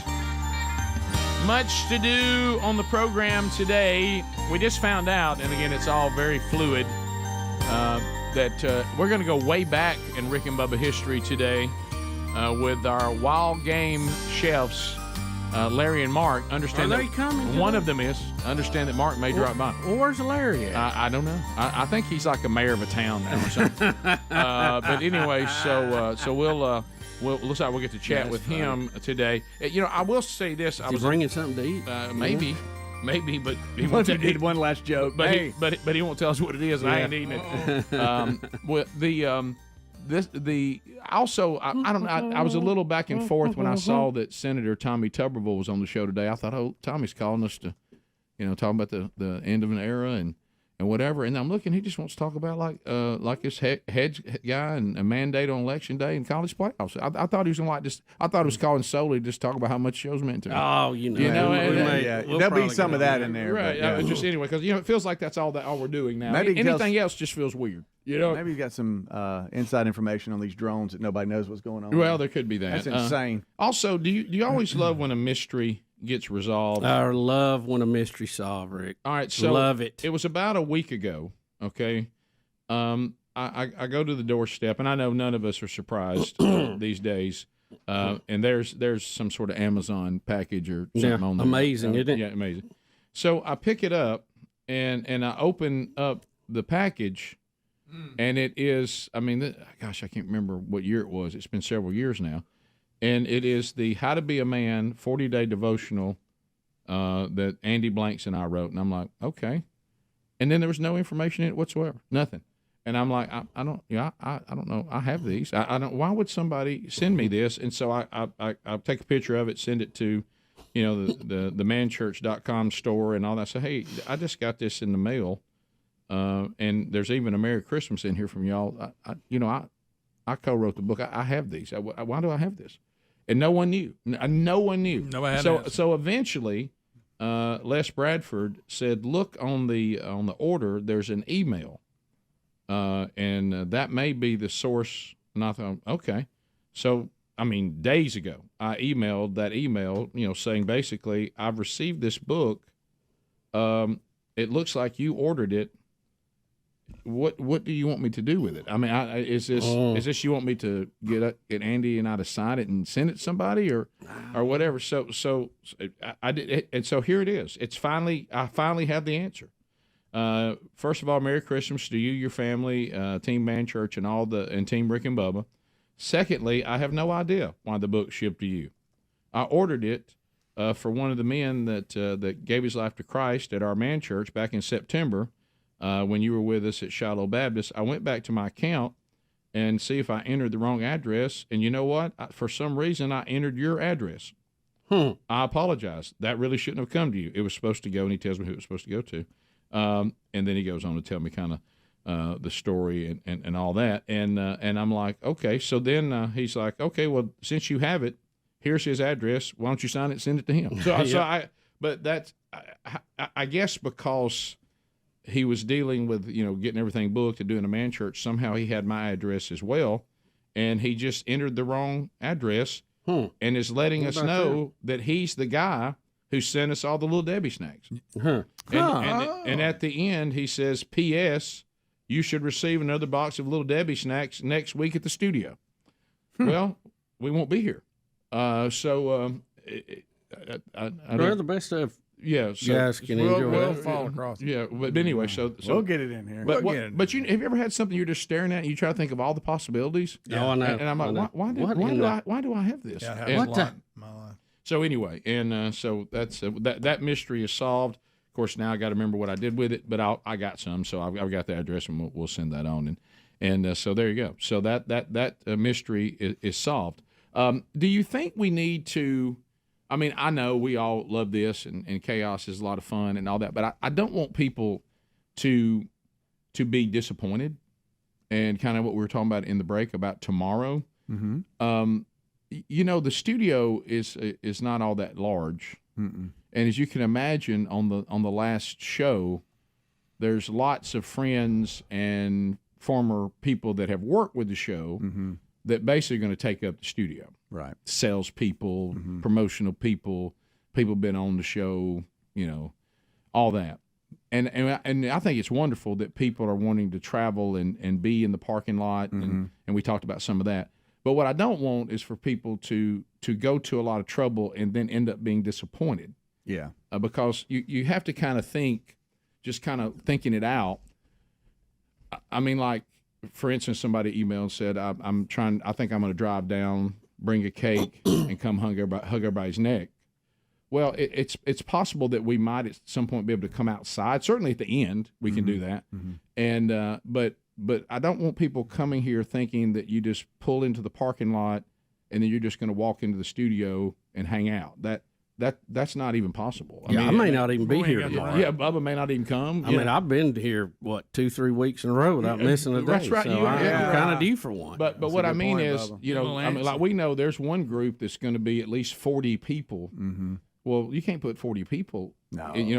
It's just not going to be possible that if you're in your mind, you're thinking, I'm going to drive down there, I'm going to email the guys and say, I want to come in. And, now I'll give her credit. Having a cake is brilliant. That helps. Because that sometimes you just overlook it and say. If you can't get in, just leave it on the hood of my truck. Bring a buttermilk pie and you in.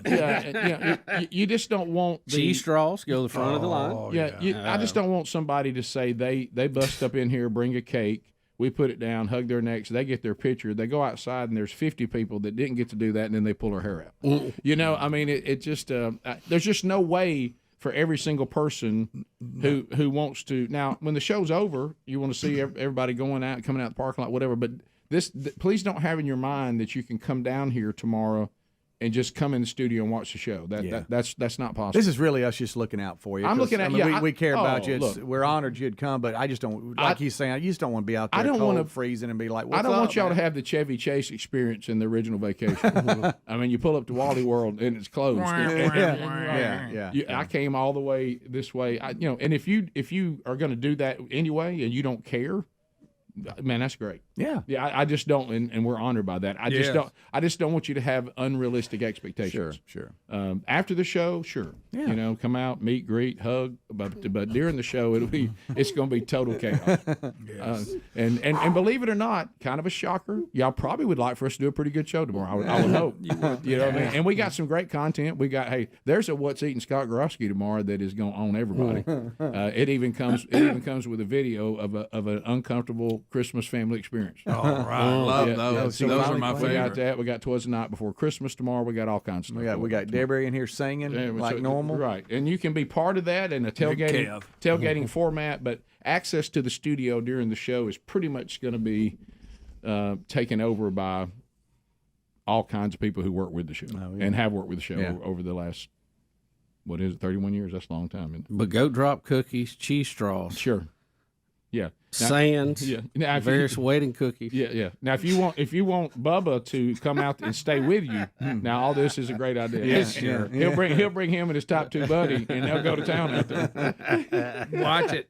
Yeah. I just to me, I'm always like that. Like I said before, people can make their own decisions. I just want everybody to make completely informed decisions. That's all. And that's it. And that's all I want to. We don't want you to pull up and go, well, y'all didn't tell me. We just want to make sure you understand. Right. That's all. But sure, that's fine. Now, if you bring sausage balls, and maybe a good party Chex Mix, that's different. That might get you in the hall, at least the hall. Garlic on it. Yeah. Then you can actually put a mat down and lay out here in the hall. Yeah. At least you won't be in the weather. And I'll let you. If you've got the right food, you can sit next to me. Right, that's correct. Right here. Yeah, and it is going to be also frigid in Alabama tomorrow. Forgot about that. Early. So look at him. So understand that too. So just want everybody to know what you're getting into, and certainly honored you would care. So we'll be back. Seeing a lot of classic stuff coming in. By the way, I want to update y'all on somebody in Rick and Bubba history that sent me a load of pictures. I think I'll send those to you right here. And when you see, and I thought he might have that answer we've been looking for too, but no. The elusive Rick and Bubba softball jersey with horn on the back. Yeah. Still don't know about horn. Yeah. Did we find out who that was? But this ties in it a little bit. Bubba, Rick and Bubba.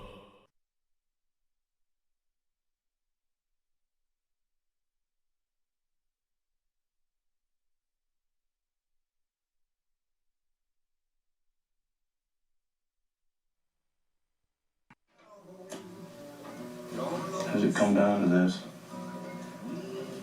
Red, will you take me home tonight? Nope. Yep. You're all that's left. Yeah. Don't take this the wrong way, but whenever I go home with you, I need a shot in the morning. I hate needles. Look, if you two are going to sit here and exchange jabs and go home together 30 minutes later like you usually do, do us a favor. Go home now. We like to get out of here. Okay. Well, as we delve into The Bachelor. To ease my mind. Well, don't let ease your mind. What is he saying? Listen to that hot tub roar.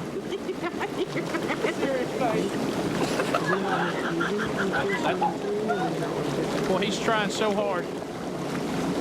What a great romantic scene. Candace, I get a real feeling for her. I can tell she's really into this. She's got a case of the kid.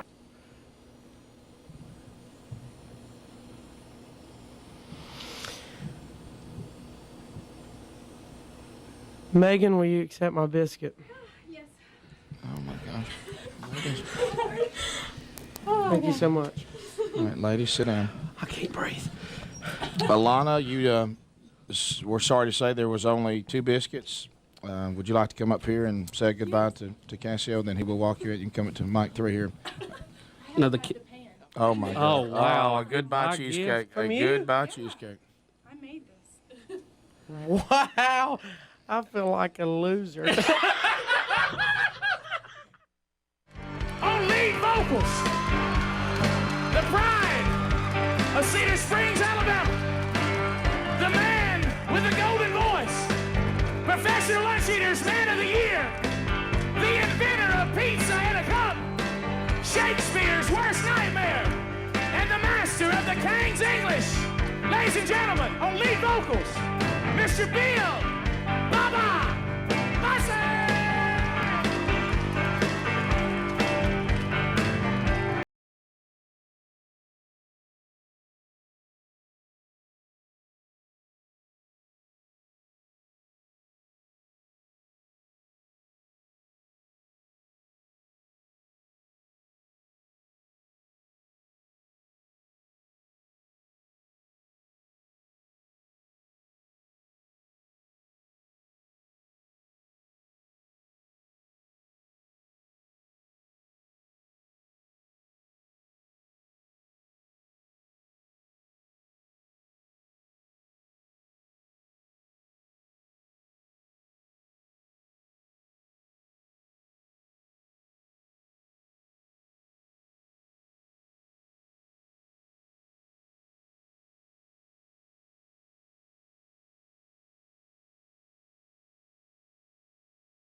Tori, you missed a spot right up here, honey.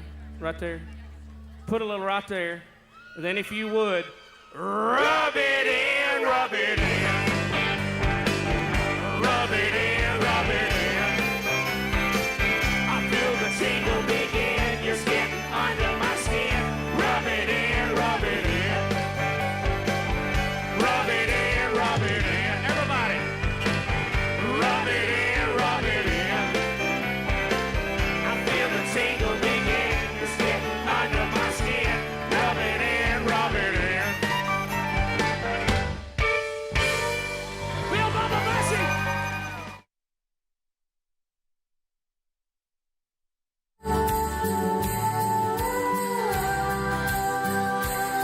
It is 10 minutes to the top of the hour. Rick and Bubba Show, thank you for being with us today. Gift number 11 coming up at some point today. So a lot of reminiscing, a lot of looking back and remembering the incredible 31 years we've spent with so many of you. And one of the things, you also got to watch us go through new technology. We talked about when our show began, the internet did not exist. I mean, didn't exist. Did not exist. And all these things. So then we got into the world of, and it's always funny, when this is how technology works. Technology always gets out ahead of the ability to monetize it. And so then all of a sudden we've now lived into the dawning of this digital streaming age where, content is king, and, you have content on podcast and YouTube and streaming apps and da-da-da-da. So one of the things that Bubba and I have had a blast with is trying to figure out real information about any of this. And it's very difficult to do.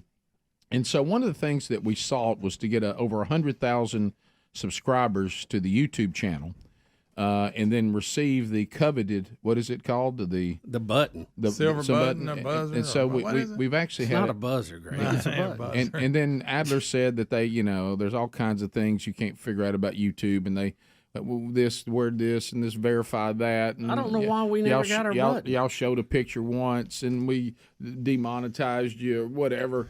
And so we had a young man show up. What's your name? Jacob Richter. Jacob? Jacob, yep. Jacob, welcome to Rick and Bubba. How long have you been listening to the show? About 8 years. 8 years. I'll share a story real quick. Why I know 8 years. My wife was pregnant with our first daughter. You remember that?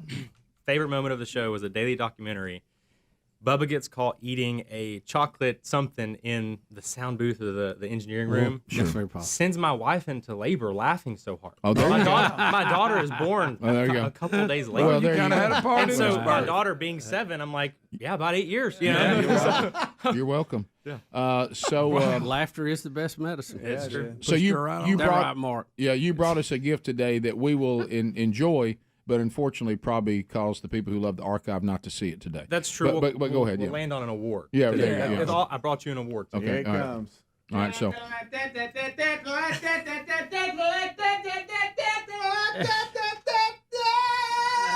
Oh my goodness, Bubba! On play button.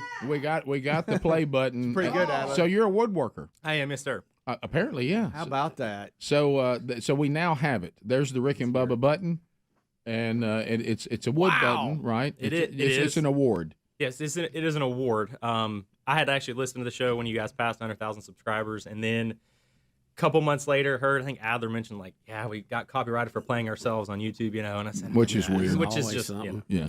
and then, funny enough, Bubba mentions it yesterday on the show. I think a texter had mentioned it. He's Yeah. like, oh, yeah, we never got it. Right. And I'd actually just finished it then. I was like, oh, perfect timing. So those of you that can't see this, we'll get a picture of it and put it out. It's a wood. How would you even describe this? Plaque? Yeah. It's just a walnut plaque that Yeah. carving the logo, the kind of Got the button. the date that it happened, double check that, actually triple check that, and then Nobody went in labor that day. yeah. Yeah, that's good.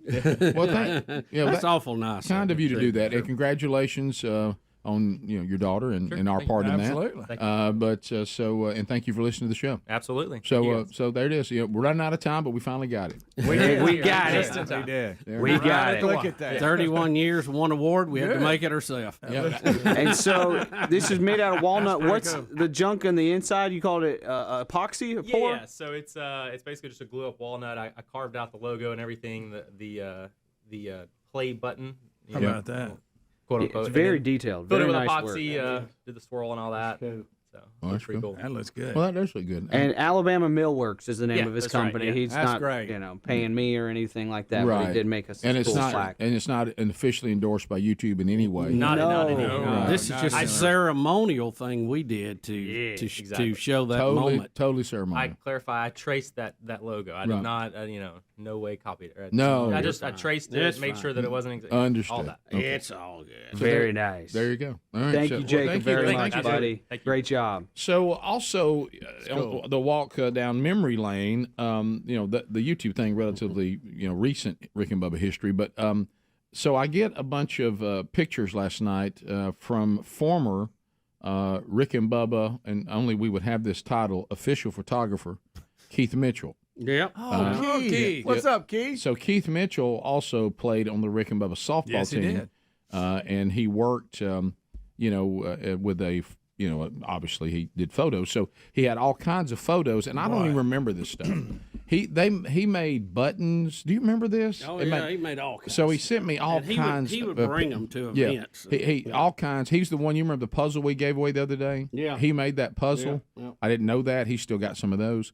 But he started sending me all of this. Now, unfortunately, when he said, so look, do you remember these at all? Oh my goodness, the buttons. Oh my goodness, the buttons. Do you remember those? Please. I don't remember those at all. don't either. Speedy, look at young Speedy. Greg, look at young Speedy. How about that? Of course, those giant legs filling up those shorts. Well, I mean, Okay, all right. Don't ever underestimate the legs. No, they're Right. powerful. They're Right. thin but powerful. Yeah. yeah, and then there's others, like he has kept every single hat we ever had. Wow. He's laid out every jersey, the style that we had.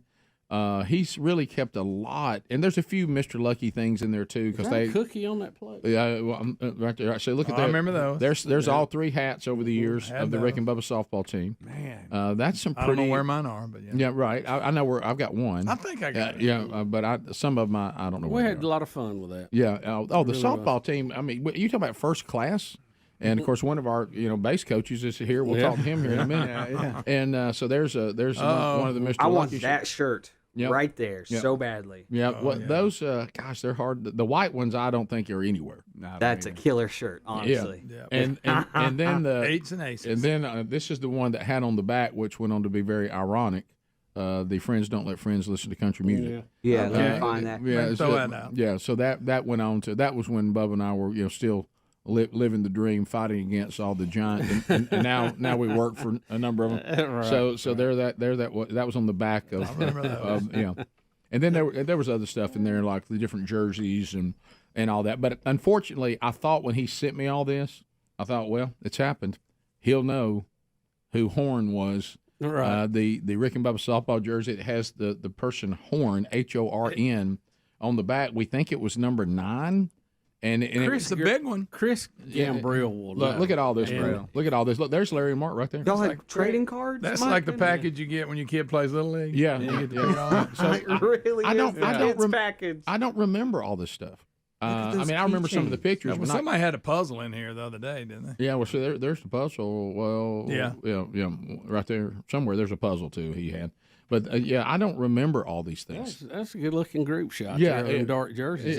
We look real good. So I mean, look, the team was sharp. We had sharp uniforms, a little bit of everything. I'd really like to find out who Horn was by the end of the show. Well, here's another thing. Chris Gambrill called me. That makes the entrance of the unknown and never picked up his jersey, Horn. Look, there we are, Bubba. Look at all that stuff. That's funny. So he still has all that. Good, Keith Mitchell said he's kept every bit of it. And so... Hope you don't bring for some reason, Keith like Mitchell was way ahead of his time. He picked number 0. Do y'all remember that? Oh, yeah. Oh, he's number 0. Third base. But apparently, Horn never lived in the black jersey or yellow jersey days. There's the puzzles. I don't remember that one at all. Which one? On the left. I don't remember that being a puzzle. Guitar, wow. What's Bubba holding? Bubba's holding a beagle. Rick's playing a guitar. I'm playing a beagle. That's a basset hound. That's a basset hound. You're right. Yeah. I think that's my basset hound. You had a basset hound? I did. Aaron wants a basset hound so bad. Yeah. Well, she's kind of got one with Franklin. Y'all got Franklin, buddy. Calm down. He's got a basset hound. So all that. But anyway, apparently whoever Horn was, he only joined the team, or was going to join the team when we did the red jerseys, because there's only one red jersey that was never picked up. And on the back of it, the name Horn. We'll come back, more reminiscing with another person from deep in Rick and Bubba past, right after this. Rick and Bubba, Rick and Bubba.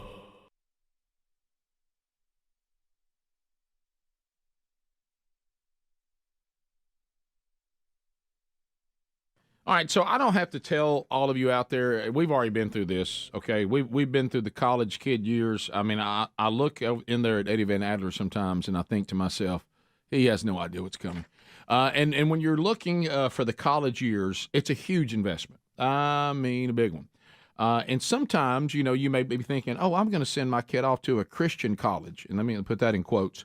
Well, you better do your homework. It might be in the name, but it doesn't mean it's in the theology and the way they operate. And if you'd like to find out more, you can go to ChristianCollegeGuide.com. Now, this is the online directory for over 250 Christian colleges, kind of like a one-stop shop. Like other college guides, of course, you can view all the basic stuff, the acceptance rates and tuition costs and academic majors, all that's there. But what makes this a crucial source, collegeguide.com lets you know about the school's faith tradition. They've done the homework on the theology. They know the campus policies. They know about the spiritual life. And this information will actually give you the college's true character. And you need to know that. And it's free to use, absolutely free. Go to ChristianCollegeGuide.com, create a user profile, and get started today. That's ChristianCollege.com.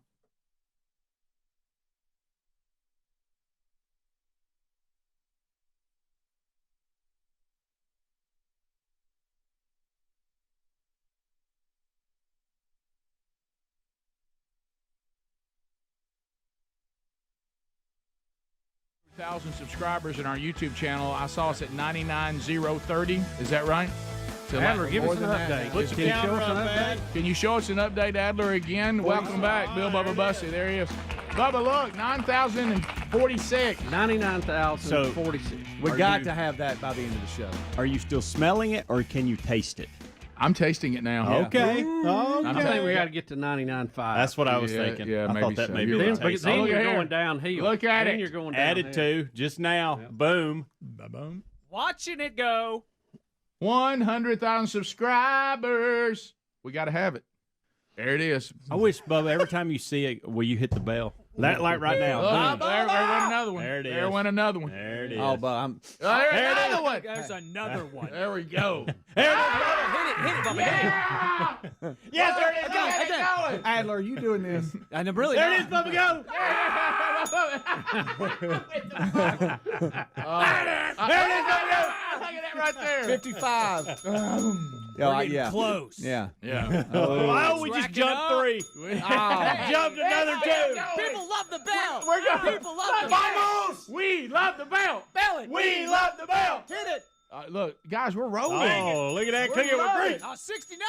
Oh, yeah, let's go. 73. Let's go. There's no 75. Hey, by the way, There's no 75. Guys, we're about to have it. We're about to do it. Oh, my goodness. It looks like you're filling up your gas tank. It does. We're only 900 away. Get some music. Oh, there we go. That's what I'm talking about. Look, it's rolling now. No way this is. Oh, yeah. This is real. Yeah, I was watching This it is- earlier. Is it real? It is. Oh, yeah, it's This is real. Well, why has everybody waited so long? We've gained more in the last 30 seconds. It seems like we've been trying to get What's for a going week. on? Guys, we're going to hit it this show. All right, now I do think We're going to hit Adler's it this messing with us. segment No, the way it's it's going. guys. rocking. I know. I just. I promise. Wow. This is YouTube Studio. I finally figured out how to do the ticker just in time to All find right. the ticker. Oh, we're at 151. 90. Oh, Please subscribe. clap, clap, clap, clap, clap. Please subscribe. Yeah. All right, guys, we're really closing in Hey, now. this is Do y'all so think cool. this is exciting real? day. Is somebody messing with us? It's really I rolling. don't know. I don't know. I don't what's understand why happening. this call to action hasn't happened before. I had to fill up this morning. It looked just like that. Yes. The numbers Joe were almost Biden. exactly The numbers the same. are very similar. There was a dot instead of a comma. Right. We don't drill our own oil anymore. We want to get it from everywhere else. Oh, we're at 207. This is 99, real. 207. Yeah, we're I've been inside of watching it for the I last. promise you. Look this is at real. that. I found this ticker. I've been watching for the last 3 to make sure, and it's Matching. updating like this. Oh, yeah. But So, yeah, there it is. We've gained 200 in Yeah. the last Well, 30 when we would seconds. say like 'cause our 99 and 100, it was like 123, 100. It would Yeah. keep Yeah. going. Guys, we're about to Release get them. to I 100,000. think we need. Come By on. the time we go to break, we need to be there. Greg, take your shirt off. Hurry. Guys, we're about to be to that 500 mark y'all talking about real quick. Yeah, we are. 250 just One of my passed it. buddies. What great TV. Men yelling at a rolling number. That's right. Quick, Adler, do something on the Taylor, they'll rug. probably end up on the best stuff CD. Sure. Guys, we still got a little way to go. We do. Hey, Calm really? down. Hey. Hey, don't you? We're gonna set No, you ourselves. got- at We're this going to pace, set but you don't ourselves start- up for You don't disappointment. start, 700. you don't start counting We're down to when there's 700 more to Yes, go. you do, Over Greg. 700. Greg, we've gained 300 since this segment Hey, I want you. started. Watch it. Hey, puppy, look at me. Don't take this from me. Yeah, Look, Greg. No. I want y'all to admit it. That when it rolled over to 1, some of y'all thought that was going to go to it and miscounted and thought it was already on it. No, so what? Who I know cares? my number. Who cares about that, Greg? Hey, Greg, We look knew at we me. had Hey, this is what he 900 does. I This have is never seen it go up this fast. everybody. He didn't. Don't fall in his web. This is what he does. Greg, we're sorry. You have Okay, the puppy. he doesn't let anybody enjoy anything. Just saying. You See, can't take this from we me. all gained thought it 400 this segment. They thought it was about to click over. So you don't think we know how to count? We officially No, I don't. will be able to taste it when we go to break this time. Yeah, baby. Yeah. Guys, we're almost. I mean, know. now we're 600. Yeah. So how? What if it Why? reset? It went to 8. People are waking up, Rick. It's just 8 o'clock, so Hey, people that are is- waking it up. feels They're- too good to be Sign true. up that fast. We've got Greg. 500. I've been talking about this for 2 Did weeks. you hear what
7 minutes now past the hour.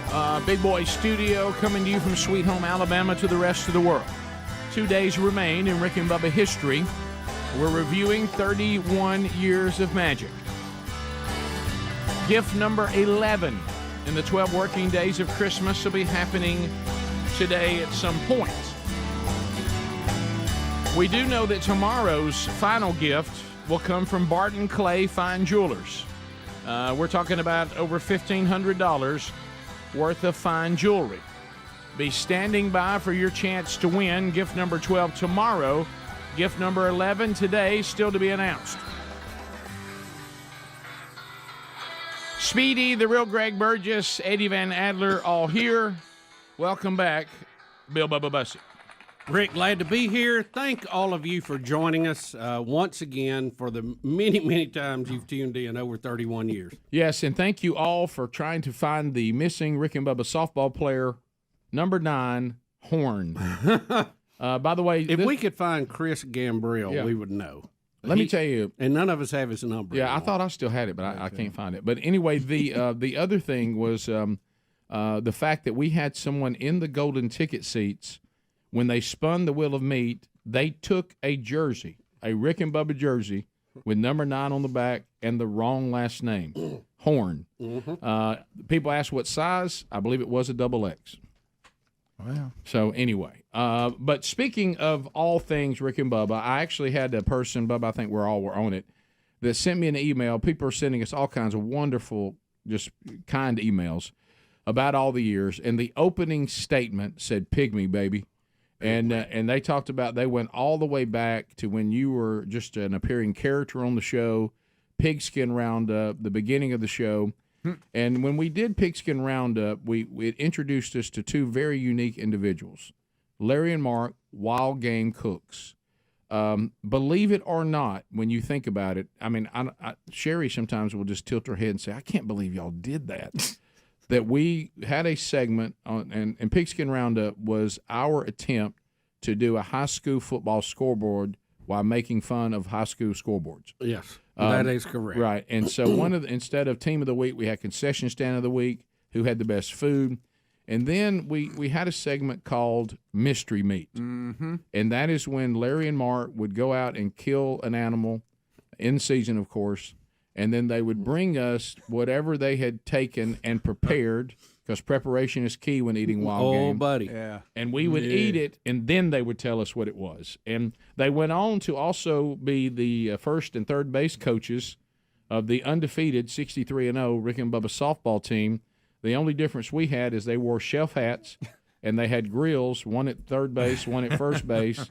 And they would cook for us, and then when you've got on base, you got a hot dog, you got a hamburger. You got to eat while you're on base. Another incentive to get on base. Yes. Well, we couldn't get both of them back, but we do have Mark from Larry and Mark. Mark Middleton has joined us on the Rick and Bubba Show. Look at Mark. Got a lot of pictures with him, Rick. So, Mark, welcome back, buddy. Yes, I'm glad to be here, guys. It's been a long time since I've been sitting behind a microphone. You know what's funny, Mark, is we always ask people, when was the last studio that you were here? For you, it would be all the way back to Gadsden. Yes, Did you ever make it to any of the other studios? We tried, and things just got in the way. Life got in the way. That's kind of like Larry today. Huh? Yeah, grandkids. I mean, we only asked him to come once in 30 years. Now, is it true that he's the mayor of a small town? He is. Okay, right. Yeah, I thought that was true.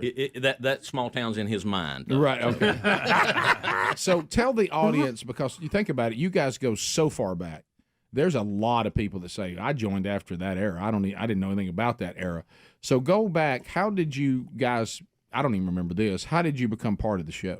So Larry and I were working for a company that traveled through Center. Y'all were doing a remote at the Waffle House. Oh, yes. Of course. Several there, and it buddy. was Rick and Bubba by yourself. I think Speedy was back probably at the station. Mm-hmm. And so I just stopped in there one day to say hey to y'all because we'd listened to you on the radio. And I said, y'all ever have anybody cook for you? And Rick was like, yeah. He just kind of, No, didn't give you much. Yeah, didn't give me much. And I thought, okay, but he's doing his job. So, And so he said, yeah, y'all just come on down if you want to. Come cook. That'd be fine. Yeah. You didn't know what you was I had getting no idea into. what I committed to. I had no idea what I committed because to. the first time we showed up, and there's pictures in some of these books here from the first time we look showed at all the up. pictures He has he's got got. such. Yeah, I've got a lot of these. Are all Rick and Bubba stuff, and then they relate it off to the Larry and Mark show when Y'all got us on air in Wax there back Forgot in about Gadsden. that. Forgot about 5 that. years we did a show in Gadsden. I forgot about that. I forgot all about that. Was it an outdoor show? Outdoor show. Yeah, okay. And, 5 years. So we had a pretty blast good. with all that too. But that got it started. We showed up and cooked for your pigskin roundup, and then it just kind of multiplied. And then you had us at Let Us Cook. Yes. Yeah. That was it. So Yeah. And we kind of had a deal going for a while. Anything that you guys would go out and kill and prepare, we would eat it without knowing what it was, right, and then try to guess what it was. Yeah, it's called mystery meat. Yep. And we even had a menu for one of them. So I've got one of the menus left here, Look at so that. that y'all can look at. I'd love to see what all we ate. Yeah, there's a lot of stuff in there. I think the most absurd thing that it's kind of a tie for me between the nutria and the coyote. And the coyote. Yeah, that was. I was there for the nutria. Yeah, ask Speedy. He got the coyote though. He did. Yeah, he got that. I I've heard what he got. I always got the piece or the Look gristly. yeah. Yeah. What was that? You got what? Talking about piece of meat. Yeah. I didn't You know what always a got the nutria butt. was until y'all told me it's like a giant rat. Right. Yeah. Me and with the big Taylor. yellow- Taylor was just with a the- little boy with the big was with yellow me. tooth. And in you were the front. speaking about being the coaches. There is They're coaching. There's the grill on the outside the baseline. the grill How outside about the that? baseline. Mhm. You know how we knew it was a foul? It bounced off the grill. Yeah, that's it. That was it. And it did get hit a few times. I remember it getting hit a couple of times. Yeah, you guys had so much energy and just it was nonstop. But when you think about that, I appreciate y'all's devotion to if you're gonna kill it, eat it. Yes, but it's okay sometimes. Not it to. is. It is now. Yeah. The Leave the nutria out. the duck we'd eat sauce anything. that you guys used to make made anything you brought in edible, That was in my good. opinion. It was. And I remember eating crow, and there's obviously some comedy to Of eating course. crow. Yeah, sure. And I mean it's extremely dark meat, but man, it was good. It is. So I had no idea. You can. Why were we eating a crow? Yeah, that was the sauce, Bubba. So, well, there was no bag limit here in the state of Alabama for Right. those. Daylight to dark, use decoys, callers, anything you needed to. And look, So, they're flourishing, man. During the I saw off-season- one big as an eagle the other day eating something out of the road. They get to cutting up the house. Yeah. during the off season, it kept our shooting skills up. There know? you go. Well, I remember too. You guys would go on the road. Sometimes we'd take pigskin roundup on the road. Y'all'd cook at those. Yeah, I've got some pictures here. You know, y'all were in Albertville a few times. It snowed one night. Yeah. And This was Books of Me in Oxford. location in '96. Was that Oxford? Yes. Better known as the biggest crowd as far as lining up to enjoy the meal we ever had. Yeah. And We I'll went leave on. it- I'll The leave it- mystery meat that night was beaver. It was. Yeah. See all the memories coming back Yeah, now. I remember that one. I had all of I've them. eaten beaver sausage.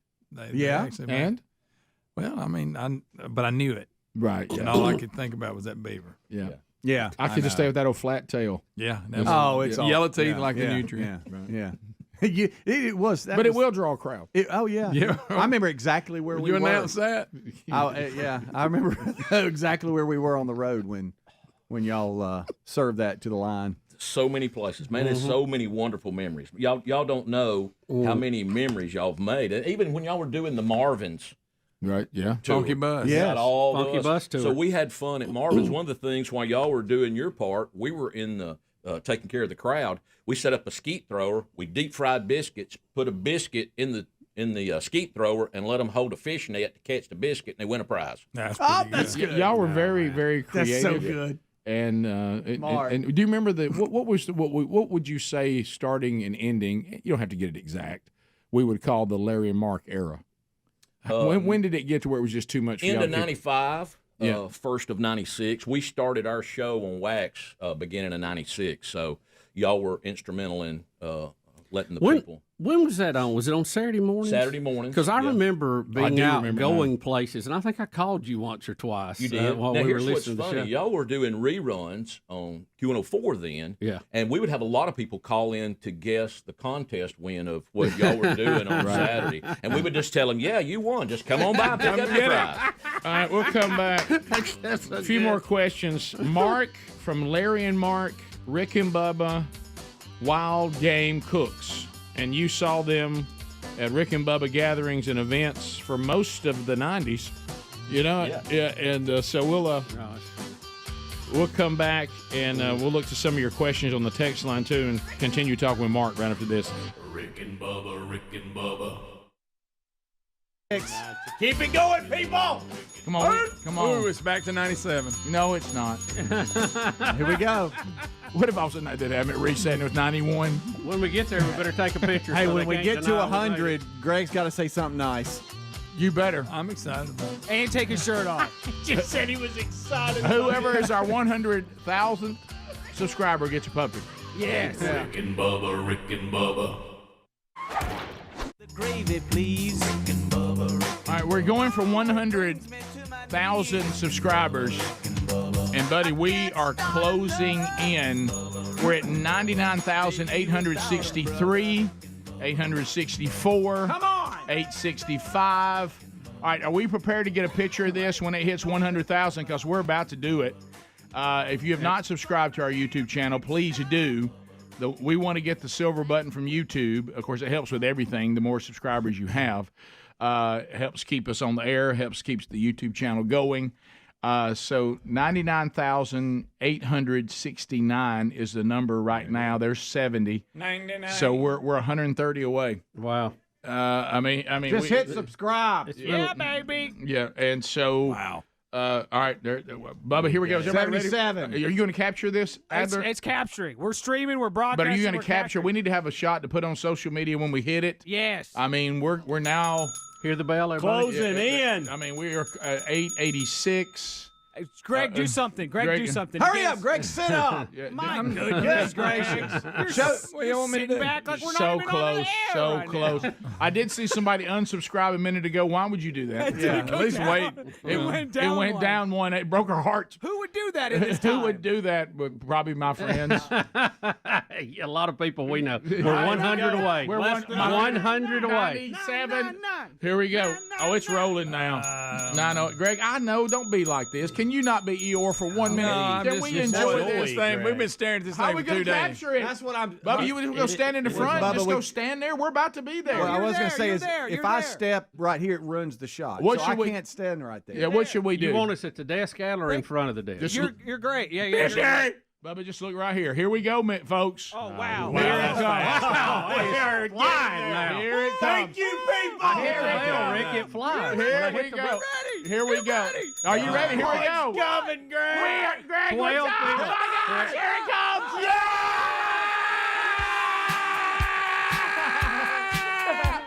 Let's go. Let's go. Let's go. Let's go. Over 100.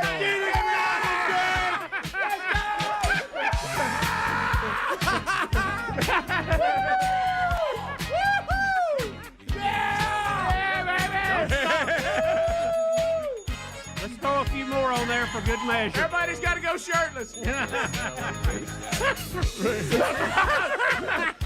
I don't know if that's I don't know if that's riding or not. I think there's laws against that. We're going over. Did you hurt yourself? Here we go. 100,000. Thank you guys so much. Still counting, guys. There it Wow. is. Oh, Speedy. A little margin there, too, boys. A little margin. Little margin more. When they go incorrect, we'll take that margin. Yeah, that's fine. Adler, how does it feel? How does it feel with all the work you do on that YouTube channel? How does it feel? Well, it only took me 13 years, gentlemen. Not trying to brag. Not trying to brag about it. Oh, just look at it rolling along. Oh, my goodness. That is something else. Of course, I forgot to mute that music, Rick, so we did get a copyright strike. Now no one can see it. Well, doggone it. well, I logged back into the feed and it says 100K subscribers. So. There we go. Yep.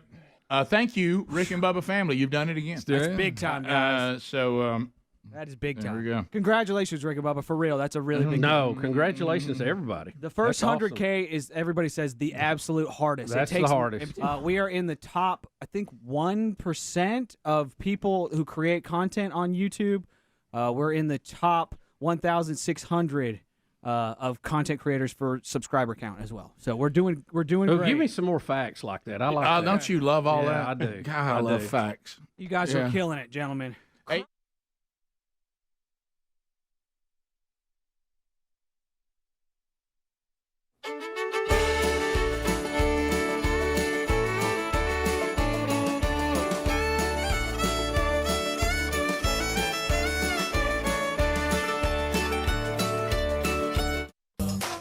the gravy, please.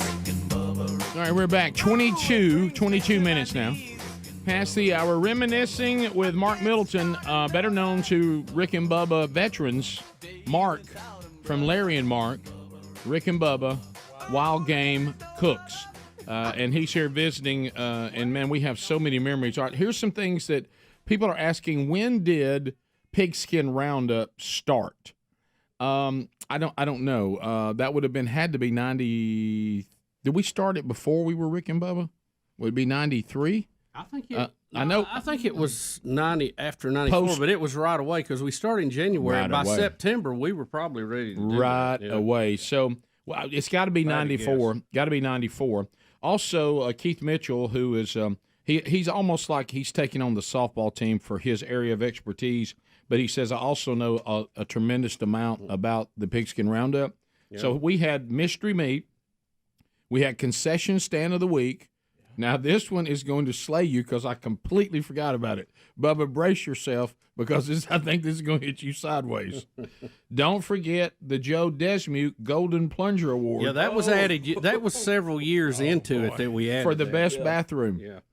Remember, and they were hard to find. The Golden Plunger Award, the Joe Desmuke Golden Plunger Award. Oh, Joe. Golly, that's good. So, Mark, also when you're looking at some of the stuff, so let's go to the softball team. You know, that opened up so much for you guys because if those of you that hear us talk about the softball team, and I can't remember, I'll need our historian again. The final Rick and Bubba softball game was somewhere in Vestavia. I know where it was, but do you remember the year? I can't remember the softball era. I remember the date. It was August the 12th because it was my anniversary. That's right. I remember that. Yep. But I don't remember the date. But anyway, or the year. So you guys, if you don't know what it was, here's a simple analogy. The Harlem Globetrotters of softball. And we're here to put on the show. Here's some of our slogans. The kids don't come to see Rick and Bubba lose. Mm-hmm. We brought our own umpires that were, as we're going to talk about in a minute, were always on the take. Sure. That when they would get off the bus with the team, to me that was one of the funniest visuals. Mm-hmm. And then Larry and Mark would unload all their stuff, and so you guys would do things like that. You guys had a fishing rod to distract the umps, and you put money on. Cast it out there by the ump, and when they weren't paying attention, looking at that money, y'all could steal a base. Right? Yeah. So that we did all kinds of get stuff. extra run in. Then they'd look up, we'd be on second. They'd be like, "What?" Yeah. My favorite is when you guys would have the ump over there, and it would be such a safe, okay, and Larry and Mark be giving him hot dogs and all that up and say So we had a lot of fun with that, and then so you guys, do you remember when you just what was the when the show moved to Birmingham, and you guys were from Etowah County, which some of you that don't know that's where the show started. It was a northern part of Alabama, and we were going to more of a central Alabama in Birmingham. So about an hour from where you guys were from, hour and 20 based on how far you lived out in the woods. But did it just get where it was just impossible to keep up with? When did you guys just get to where, hey man, we just can't do it anymore? Well, 5 years of it, and we're enjoying it, and we probably would have went farther. But you think about this: so y'all work during the week. We were doing a show on Saturday. Saturday's prime hunting time. Oh yeah. So we would get up, and sometimes we would get a little bit of hunting in before we got to the show. Right. But it started taking a toll on us on that, and of course we had families. We had young kids that were starting to get older, and family was important. And part of that was Larry and I had worked for a company that had shut down and laid us off, and we had a severance package for like 3 months, and so that's when we were spending all our time with y'all. Yeah, as opposed to say finding another job. Right. Instead of finding another job, we just hang out with Rick and Bubba and Speedy, at the time. So we had fun with that. But then that's when the show thing came along. You said, "Hey, we're going to talk to Mark Bass." And that's right. Y'all worked for the Hammer. Oh, we worked for the Hammer, man. And Dave Fitz was there, and all that glory days. By the way, we didn't have that. We left him off the didn't make it list. Yeah, we did. We gave a list of people who have died during the 31 years, and I forgot about Dave Fitz. Dave Fitz put him on there. So that was fun though. It was really. And now the amazing Kreskin. It was just really. It was a really fun time though. It gave us opportunity. What's funny about this though is that y'all didn't hunt and fish.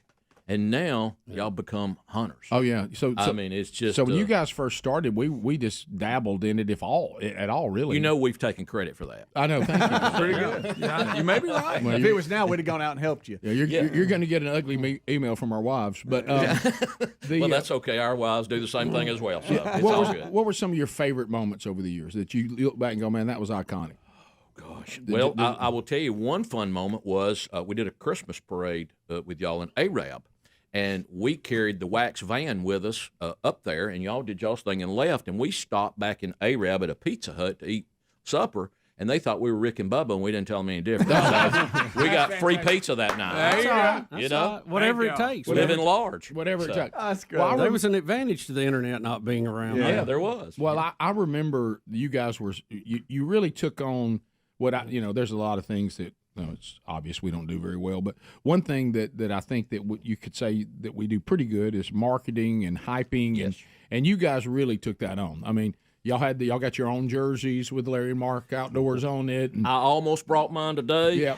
But it's still hanging up in the closet. But you guys locked into that immediately and just started marketing. Yeah. There's pictures in here of where we just locked into y'all. We followed your lead, and we did our thing, and it was wonderful. People loved it. People still ask me today. I was going to ask you that. Yeah, how often do you see Rick and Bubba? And I'm like, well, I don't get to see them like I'd like to, but everybody's got their own life going on. Oh yeah. But here you are. Yeah, a lot of time has passed, and you guys are etched forever in Rick and Bubba lore. I mean. You always know it's a veteran when somebody says, y'all talk to Larry Mark in a while? Uh-huh. Do you and Larry get to see each other much? Yes, yeah. We still hunt. I'm looking for Horn in this picture. Okay. You don't have any idea who Horn was? There he is on the end right here. No, it is not. Here's two more pictures right there. See if he's in one of those.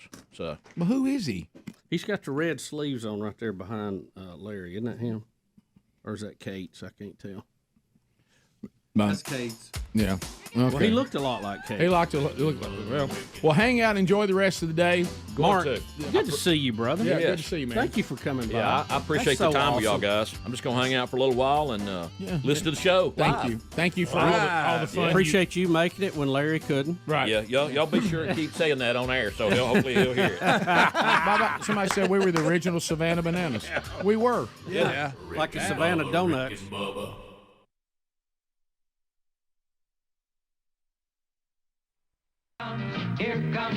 It's a theme we haven't heard in a while. There were some rumors that Speedy and all of his many adventures since marriage and becoming a father had tapered off a little bit. Speedy, back in the old familiar place that we used to seeing him to in years past. Some of you new have never seen some of Speedy's adventures. He's parachuted from a plane. He's been in a Russian jet when it went supersonic. He has been attacked by a police dog. He has been wrestled down by security at the Georgia Dome. Thrown out of Cameron Diaz's limo. While Cameron was riding down the road. Yeah, thrown out of a limo. He's been carried off many times, thrown down the steps at a Kiss concert. So he's been through. It kills us. We can't find "Shock Me" by Ace Frehley right now. I looked for "Shock Me" by Ace Frehley. Shock me, make me feel better. Nah. So is it official? Will I be doing the shocking? Yes, you volunteered. Okay. Just don't let your finger slip up over that little edge there, Rick. Do it one time. Test it one time. Yeah. Well, that's not going to be. Sometimes when you push, you tend to slip. Just don't let it go up above that. Well, here's what we're going to do too. It's the worst as you're anticipating. I wish somebody just come up behind me and get me. Well, here's what we're going to do. Let me tell you, make it clear. Now, we're not doing. Speedy is not like a criminal where they're driving on them and try to take them to the ground. The boy in Sweeney, Texas, and Speedy's doing this for the kids. His dad was just hitting him with some little shocks on the way to school. Okay, I got to pee again. He claimed, well, we're about to solve that, I think. He claimed that it was no big deal to the kid. It was not even as bad as a belt. You know what I mean? So that's where we are now. Speedy said, well, I guess I could find out and just see how bad it is. All right, so you're going to read the email, and I'm going to walk up and zap him with it and see if he can get through the email? I guess so. Are you going to stand up or what? No, I'm going to sit, I guess, so I won't fall too hard. So this is just like a bee sting here. That's nothing. Okay, It just hurt a little bit. This is just hurt. Well, I mean, that's 100,000. Yeah, but how many watts is it? I mean, you'll be no. okay. Yeah, you'll be fine. Well, it's ability to deliver current. It's not. But this is what the kids. Back to the store. Back to the store. That one over there is barking though. Yeah, what we're talking about is what the kid experienced. Right. In the store. We're not going how much can Speedy take. We can't get back to that. Okay. Right. We got to stick with the original. Y'all with me here? Yeah. All right. Okay. All right. Lord. Bless me, Lord. Do you want to hook him up to that, even with this? This will be easy too. You only have to get spark with this one. Huh? Oh no, he needs to get the full deal. Yeah. Well, let's start with this one, then we'll see how it goes. All right, here we go. Just start there. Since that's Are you good? Good gosh, so it's real? Oh, Lord God. All right, subject. What a revelation to see Rick and Bubba on Turn South. Golly, it's real, isn't it? All right, no, I think they say right back here. Okay. Now, how long are you going to do it? Like one Mississippi? How long did the dad do it? He just popped. He popped him several times. Going to school. He popped him several times. Okay. You just throughout the email. No, just I mean. Right on the inside of the leg, right here. No. I want to have more kids. Me and my wife were just talking about having a girl. Where's the kid getting? I don't want to be like unfertile here. Speedy, you don't have to do it. No, right there, right back here. Look, you're enjoying this. You're so. I mean, he loves knocking people down. I thought he was gonna be good for him. He's been worse. What are you, some S&M guy or something? I mean, gracious. Local paramedics circle the area. Rick and Bubba, I was born and raised in Birmingham, but lived in Tuscaloosa since 1988. Oh gosh. I worked in Birmingham and commuted daily, and have had the opportunity to listen to the show since the Gaston days. However, I married a woman from Athens, Georgia last year and moved to dog country. I have dog. I'm gonna make it through this email. Come here.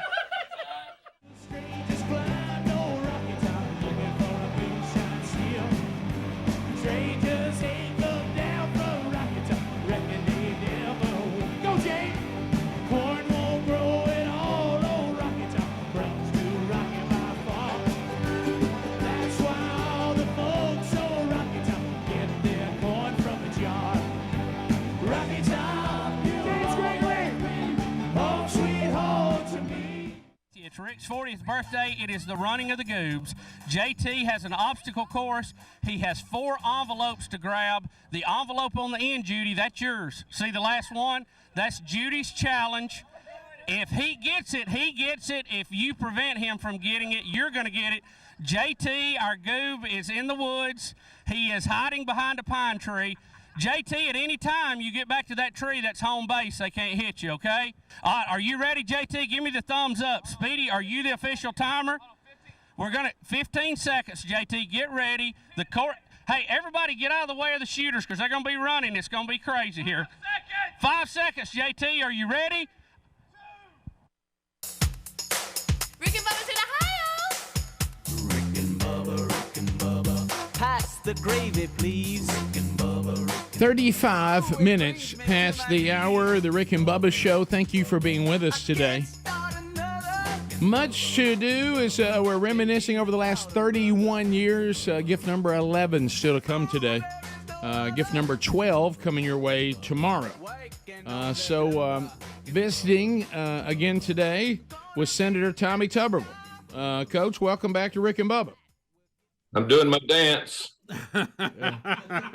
He's doing his Trump dance. How is it in D.C. nowadays?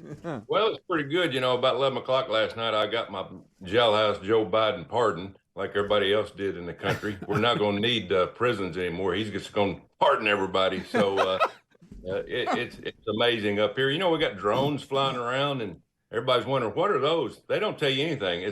I think it's a secret coup up here, but no, it's good to be with you guys. Surely I made the top 10 in something on your show in the last 31 years. Well, Coach, I'm gonna tell you, you played a moment, and we've talked about it briefly on the show. We didn't talk too much about it, but you were very hospitable to us when we came down to several football games while you were coaching, and you even let us run on the field with the team one time.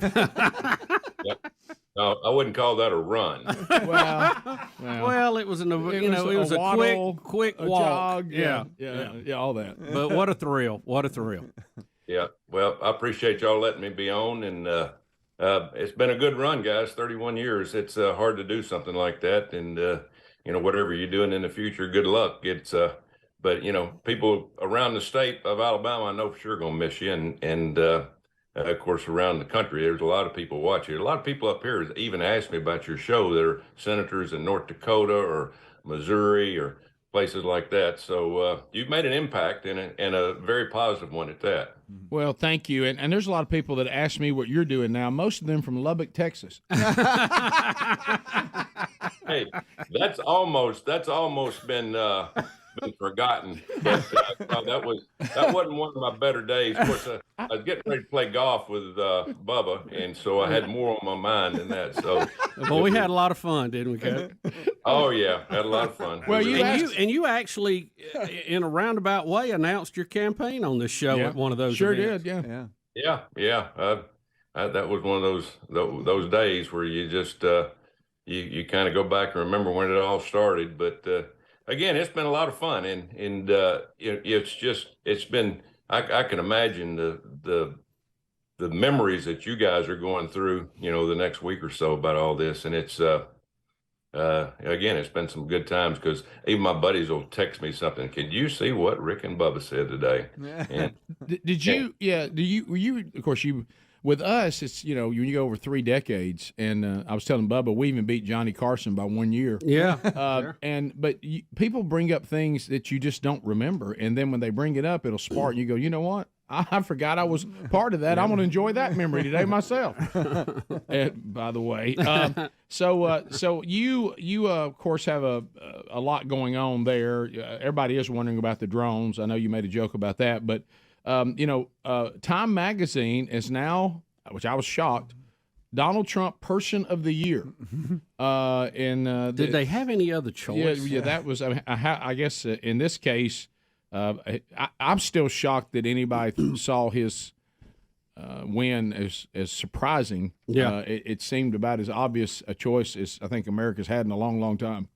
Well, you got to remember too, they've tried to put the guy in jail. They tried to bankrupt him. They've gone after his family. And above all that, they tried to kill the guy and actually hit him with one bullet. And people forget that. So yeah, I would imagine he would top anybody by a wide margin and being Person of the Year. And hopefully he's a person of the next 4 years because he got a lot of work to do. And I've recently talked to him about this. I said, you ran hard. I've never seen anybody work as hard as him to try to get this job back. He knows the consequences if he didn't win, but now he's got to put it on the line, and it is going to be very hard because even a lot of the Republicans up here are going to fight back against him because he's not a well-liked person because he is not a politician. He's not a guy out there that rubs arms with people that want power. The guy's done his own thing forever, and he's going to continue to do it. So. He is going to make a lot of people mad up here on both sides. People will go to jail for what they've done. He will prosecute. You'll see a lot more of these pardons coming down the road. It's just unfortunate. We need to find out, what the crazies on the left have really been trying to do. But at the end of the day, we got to get the country back for the American people and the taxpayers because they've tried to run God out of our country. They've tried to run family and parents and gender. And I mean, it's just been a disaster. So we've got to get back to the good old America.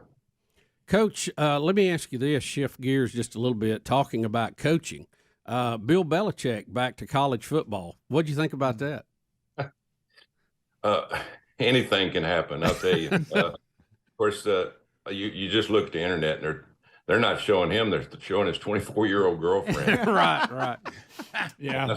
And I saw one thing on, I think it was on TikTok or something. He's looking through binoculars from the stands of the stadium, and he's got a light blue jacket on, North Carolina. Looking through binoculars, said Bill Bellichick checking out the sorority row. Yeah. Well, I don't know if you heard Babylon Bee, which we love. Earlier, they said that part of his deal is he gets to stay with his girlfriend in her dorm. Yeah. Well, the sad thing for North Carolina is Tom Brady ain't coming with him. That's a good point. That's a good point. What do you think about the playoff in college football? I mean, here we go, 12 teams. The state of college football, good gracious. Maybe that's why pro coaches are going to start going there because it's just pro football. That's all it is. Minor league ball, a lot of money being paid. Everybody said, well, we go to 4, we won't have any problem. We'll get the right people in. Well, that didn't work because everybody complained they didn't get in top 4 of them. Well, let's go to 12, and then we won't have any complaints. Now you still got complaints of people not getting in. But at the end of the day, they've got some good teams. The parity is there. That's one thing the NIL's done. Look, Indiana in the playoffs. Are you kidding me? They couldn't go 500 just a few years ago. But that is one good thing about players getting paid. Now, I'm working on a bill right now that we all need some clarification of what they can do and they can't do. This transfer portal is what's ruining a lot of the things. And I want to try to put in the bill that Joe Manchin already got. Now, we'll get it on the floor this next year because we have taken over the Senate, and President Trump's very into sports in general. So we want to try to get some kind of contract with these kids. If you take a penny over your scholarship, there needs to be a contract signed where you just can't get up and run every year for another dime or another 50,000 or whatever. Yeah. And but we don't need to unionize. That's one thing we don't need. We don't need to unionize 18, 19-year-old kids, but we need to protect the schools, the sport, parents, and the kids all together. And I think there's a good way to do it. But again, we're going to have to pass it through federal legislation. Yeah, Coach, we hope you can get that through. And we've been saying a long time we thought the kids ought to be getting some money. But, of course, the pendulum has swung way to the other side now. It's out of control. You can just – I saw a kid the other day. He's transferring to his 5th school in 5 years. Come on. It's just crazy. But we got to have some kind of boundaries to work with in this. And, Coach, I don't know why the NCAA has these portals open at these odd times. We've got people who are on teams – who are not going to play in their bowl game, and we have people in the playoffs that are trying to transfer, and they're still playing for a national championship. Wow. I don't know why that window is not after the season, not in the middle of the playoffs. That's just logic. Well, it should be after season and before spring practice.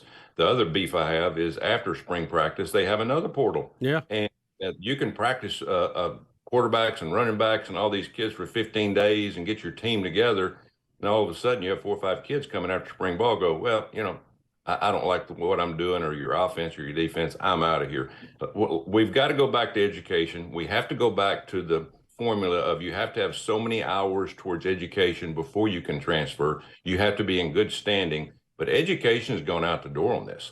We might as well start just a football degree and just forget about any of these kids getting any kind of education. Now, some of them will, obviously, because it's important to them, but most of them are going to do it for the money. And it's not what this country is about. Yeah. Well, and like you said, we love the concept, but boy, we're going to have to reel this thing in and put some barriers up and some bumpers that everybody's, address some of the things that are ultimately going to destroy college football, not enhance it. Well, you have a team going to a bowl game and half their starters are not going to be there. It ain't even the same team anymore. Mm-hmm. Coach, real quick, too, what about the time change? Are we ever going to have any luck? We've been on that bandwagon 31 years. We are putting it. Rick Scott, from the senator from Florida, and I are putting it on the floor as soon as we get back in January. Now, we got it passed the last time. I kind of snuck it through on a bunch of other senators that come to me and say, hey, you snuck that by me. I really wasn't for that. And so I might have to sneak it by again, but then it has to go to the House, and President Trump will sign it. A majority, I'd say a huge majority of people in this country are saying, hey, enough's enough. Come on, change. Let's settle down and go back to just one time a year and just live with it. And I think everybody at the end of the day would be satisfied with it if we did it. Would you mind, as kind of a tribute to the Rick and Bubba show and the legacy, call it the Rick and Bubba time bill? That would be good. That would be good. This Rick and Bubba Sunshine Act. There you go. We'll take it. Thanks, Coach. Thank you. Senator. Hope to see you in D.C. again one day and or around the lake or wherever you're hanging out. God bless you guys. Thank you for what you've done for the state of Alabama. Thank you. Merry Christmas. Look forward to continuing our friendship, and y'all have a Merry Christmas and a Happy New Year. We've got a chance to save our country. God bless you. Thank you, sir. Rick and Bubba.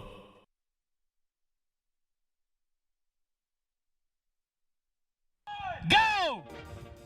JT making his way down the bank. He has got to a pine tree. He is getting pelted, but he's making it across. He's almost to the first check. JT getting hit. He gets it, but he goes down. He goes down. He's got envelope. Oh, he's slipping. He's hurting. He's down on the ground. He is getting pelted. He missed the second check, but he's still running. He is getting pelted with paint. You can hear the paint balls bouncing. Oh, he's down. He gets another check. He's going for Judy's challenge. Oh, he gets it. But, oh, he's paying the price. He's taking cover behind the tree where he got Judy's check. He's going back. He's going back. He's feeling brave. He gets one of the checks he missed. You got one more, JT. You got one more. You got one more down that way. Back to the home tree. Back to the home tree, JT. He is leaving the course, which we can't. Hold the fire. Hold the fire. Continuation of the running of the goose. Go, JT, go. JT back. He's working his way down the slippery bank of pine straw. He's got his head down. Oh, he's getting pelted. Oh, my gosh. Oh, gracious, folks. It is a brutal. He misses a check. He misses it and he pays for it. He is getting eaten alive with paintballs. JT, he's just mad out of his mind. He's down. He's taking cover. JT, get back to the tree. Put your hand on it. JT up the bank. He's up. He grabs the tree. Put your guns down, contestants. He's on all fours, gasping for air. He's covered in yellow paint.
My first attempt at wakeboarding. Never been on one in my life. Here he goes. Listen, had a good.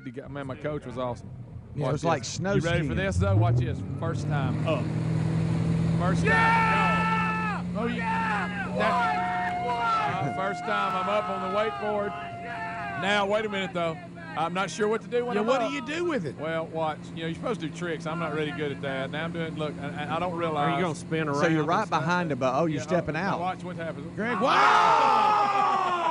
That would hurt my head. Oh no! What a right- face smash! Yeah. Okay, now what are we doing What here? is this, Greg? What are you This is when I'm trying to do a knee board, and I just can't do it. It beats the crap out of me because I get too far up on it. You got to pull your knees up. Yeah, you're trying to get on it. Look at him. Wait a Look minute. at him. He's hurt. And he's It's starting hurt. to beat me to death. Let it go. He's punching him in the face. Oh, yeah. He's punching him in the face. Wanna rock and roll all night. And party every day. Wanna rock and roll all night. And party every day. Wanna rock and roll all night. Let me hear you, Ricky Bubba children. And party every day. Wanna rock and roll all night. And party every day. All right, Ricky Bubba children. Y'all turn it up.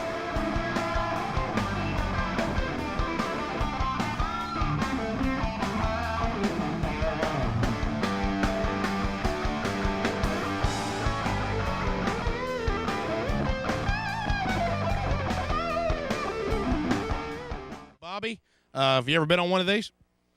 I can't remember ever being on one of these, no. Does it look complicated, or you think you'll be able to handle it? Well, I'll learn it in a lap or two. All right, we will go one lap around the Dewey Monroe Broadcast Center. They coming in. Bobby's now pushing on Bubba. Bubba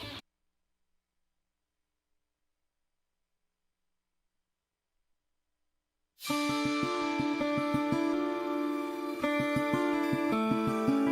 right, here we go to the people. First phone troll of the day. Whatever's on your mind, you join us right now. The number 629 We Be Big. 629 We Be Big. Lines are available. You can join us at 866 We Be Big. Don't forget, coming in 2025, the Man Church conferences, 3 of them, 3 cities, and 3 different lineups. With all the information, the speakers, the hotel blocks, the venue, tickets, all available at themanchurch.com. And we look forward to seeing all of you coming up in 2025. 3 powerful weekends. Speaking of that, Adler, do you have it? Do you have that sent to you? So speaking of that, do you remember when Les Bradford was here with his mother and they spun the Wheel of Meat? Yep. And Les Bradford, who works with themanchurch.com with Iron Hill Press, chose your tuxedo. Yes. Dumb and Dumber, that you shot the Turner South Dumb and Dumber shots with, and you wore it at Fat Fest. Bubba, we have a video of I'm him. having to email it to myself. real Okay, quick go. here. Let me know when you have it. I'll go to phone calls and we'll come back. He has videoed to me him walking out and showing his family he's wearing the tux. And buddy, it is that thing is still a winner. Let's go to Adam. Adam, welcome to the Rick and Bubba Show. 30 seconds. Go ahead. Morning, fellas. Hey, just want to say thanks for all the memories. It's our pleasure. Bubba, thanks for getting me into Skinwalker Ranch. Oh, wow. You're welcome. Since I was stationed in Utah for 5.5 years, that didn't help me any. How's your gallbladder? Yeah. I think Speedy needs a new nickname. The guff that y'all give him all the time about being cheap, call him Crime, because crime doesn't pay. Oh, that's good. Oh, hey. That's good. Hey. Clarissa, welcome to Rick and Bubba. 30 seconds, go. Hey, 2 things. First of all, my favorite part of the show was when Big Love came home and ran over all the construction barrels. Oh, yeah. Yeah. Oh, that was so funny. Yeah. Second thing is everyone going to keep their same nicknames like Speedy on the new show? Sure. I mean, Speedy, and of course, unless we name him Crime now. Well, because it's it a doesn't pay. possibility. By the way, I had an email yesterday, somebody searching for that same bit. They're like, where is the bit when Big Love ran over the construction cone? And I said, well, go out and search Big Love driving or something like that. That's got to be the name of the cut. So I'm like, gosh, I'll never forget that day. What a day! All right, here's the I video. can see the spark. Here, look. All right, there's him in his house, and look here, he's about to come. Look at this right here, and look here he comes moonwalking out, wearing your tuxedo. I mean, you know, it's not exactly snug on him, but there he is, right there. He got room to grow. That's right. Thank you for that, Les. How about Very this? nice. though? He's got it on. He's using Very it. nice. It's Very back in business. We continue. Let's go to Sawyer. Sawyer, 30 seconds. Go ahead. Hey, I just wanted to say that I'm a senior in high school, and I've been listening to y'all my entire life, and I really enjoy the show. And I also sent in the puppet show several months ago. Do you remember the puppet show, the Rick and Bubba puppet show? There was a church, right? It was a church Yes. group. Yeah, I do remember that. Yes. Yeah, they had like 2 different layers of puppets. And Yes. they were on the sticks. and Yes, stuff. I do remember Mhm. that. To Ann in Birmingham. Ann, 30 seconds. Go ahead. Hey, Rick and Bubba, I just want y'all to know how much you've meant to me and my family over the last, I've been listening since 98, and I went to the baseball game at Oak Grove when we had that, and then Dunaway when we went to Fat Fest. We were walking in, and Dunaway liked to have run us over. We were trying to get by and just barely. So, Dunaway was probably late for Fat Fest, Yeah, I guess. yep. Thank you for the call, Ann. Let's go to Stuart in Silicaga. Stuart, go ahead. Yes, I'm a Jack State graduate from December of '83. Stay I think I was cocky. a year or two. Yeah. Yeah, and I went on the Rick and Bubba Universal Studios trip with you years ago. Yep. And you were on the radio station there doing the play, and Bubba asked me where I was from. I said Sylacauga, and he said the cog, huh? Oh, well, that's standard. We've been calling the cog forever. Yep, I see a lot of the cog every day. Let's go to John Michael. John Michael, 30 seconds, go. Hey, guys. So 5 years ago, my mom passed away, and that was mine and her thing is listening to y'all's show. And over the last 5 years, I've gone through a bad depressive state. Sorry. And your show has got me through that. So I thank y'all.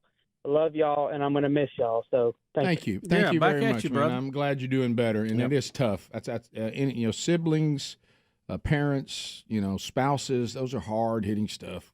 Children. Let's go to Nathan and Aniston. Nathan, go ahead. 30 seconds. Hey, man, them crazy folks on The View, man, they was justifying them killers for that guy that killed that for health care. Yeah, I've seen some of that. I'm with you, Bubba. I think that's a sign that society has lost its way a little bit. Yeah, a whole lot. Look, you may not like the way insurance functions, and we've all had our complaints. Yeah, with many them, times I don't. Yeah. But you don't go out and kill somebody. That's ridiculous. That is a total misrepresentation of what's right and wrong. Exactly, because what you're saying is, even if you think they led to something.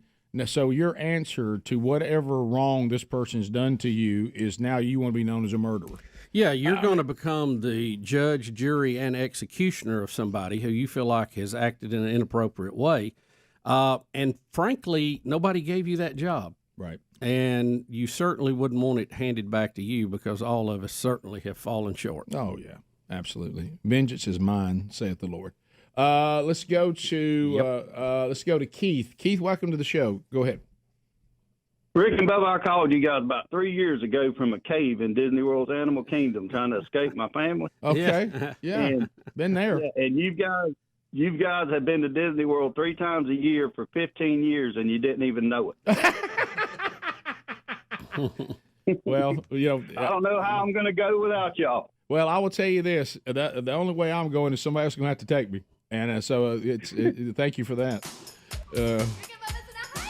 We'll get back.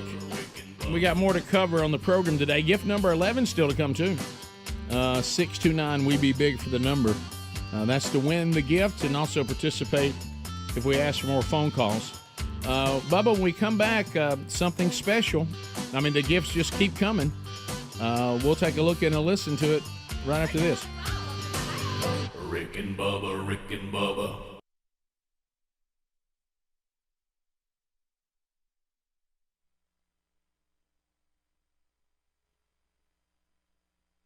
Almost pushing Bobby into the cars. He's trying to wreck the old man. Rick, it looks like Bobby. Oh, my God. Okay, so let's get this on the list right now. I don't know if y'all do this. Our family does. During this time of year, we love to go out, catch movies together, and it's one of our traditions. We'll get on the list on December the 20th. The movie Homestead. Angel Studios has released another one. We talked about the movie Bonhoeffer, highly successful, continues to be successful. This is more of an action movie. And Homestead is, taking on what it would be like to be alive after a nuclear blast has devastated, in this case, Los Angeles. So amid that chaos, you'll see ex-Green Beret joining preppers in a compound and all kinds of stuff that they go through trying to survive. And this is really cool. There's going to be a lot of tension, a lot of action, a lot of moral dilemmas. But one of the cool things is they're actually going to say if you're pre-ordering your ticket at angel.com/Rick, somebody's going to get a $300,000 giveaway. It's going to have 1 Bitcoin, a fully furnished tiny home from Box House, a custom Polaris from Sparks Motors, everything you would need, to have a real-life homestead. So not only is a great movie coming, there's a chance for you to win something really cool. So pre-order your tickets now for the December 20th theater release for Homestead by going to angel.com/Rick. Angel.com/Rick. See you in the theaters this Christmas season.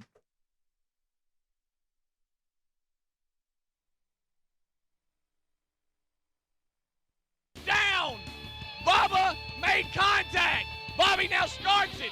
Bubba's going to cross the finish line. Oh, good gracious, NASCAR's going to have to look at this one. Bobby is now coming in second. Bubba has won for the first time ever. Rick a distant third. Bobby now pointing at Bubba. Bubba doing donuts and peeling out. Now, Bobby, it looked to me like you were trying to give the man, y'all were kind of playing with each other, but you were giving his snapper the lane. And do you feel like you were cheated there? The guy must be kin to Kill Yarborough. Here we go. And now he is nothing but cheating now. Now we're coming up what would be the back stretch. Yeah, and he has back. See his hand? He is taking that bolt that is the governor, and he's accelerating his engine, getting it back behind the bolt and giving it more gas. I'm swimming, trying to get. At this point, I realize I have no hope of winning. Right. And so I decided to cut the mower off and sprint for the finish line. And nobody gave you any credit for this. You were overruled. And I never saw in the rules that you had to bring the lawnmower with you. Where's it in the rules? I want to tell you this. No, and look at Big Boy. Look at him smiling. He always smiles, Bubba. That's why we love him. Even on rainy days. Everybody come up. Big Boy's home. Oh, thank all of you so much for making it happen. Thank all of everything I never Speedy couldn't believe he had to do all this, but he got it done. He's so happy that happened. Yeah. Jim, the crazy sign man. Yep. You, Santa. This makes up for it. Wow. There's Dave holding the camera. He's not sure either.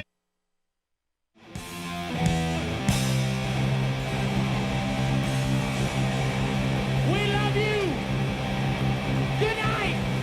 Thank you, Birmingham. We love you. Thank you all. Thank you very much. Stay in.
Today, Speedy, the real Greg Burgess, Adler, and put your hands together and say hello to Bill Bubba Bussett. Rick, glad to be here, and thank all of you for joining us now for over 31 years. on the Rick and Bubba Experience. We have lots to cover. We are going through memories. We even brought back Mark from Larry and Mark Wild Game Cooks. We've updated. We've got a couple interns we're about to talk to here shortly. But no crow today. But no crow. We didn't bring any crow at all. Now, Bubba, I want to get you ready. Video 6, Adler. I want to get you ready here, guys. You know, we're checking the boxes, things that we would like to hear maybe or see one more time. And Bubba, I don't know who's responsible for this, but I know that we're both about to be grateful. And here we go. Yeah, this was sent to me by an anonymous person. I don't know how they keep making this happen, but here's a special 31 years of radio gold shout out from William Hung. Oh my gosh! Here it is again, Bubba. Hey, Bubba, this is William Hung. Congratulations on your promotion. Hard work and determination really pays off. Congrats on 31 years in radio. Being Eli Gold's boss will be a challenge, but I know you can. And just do it. Be what you want to be. Do what you want to do. Be true yourself and just do it. Be what you want to be. Do what you want to do because it's all up to you. Oh. Have fun at Giga Parts.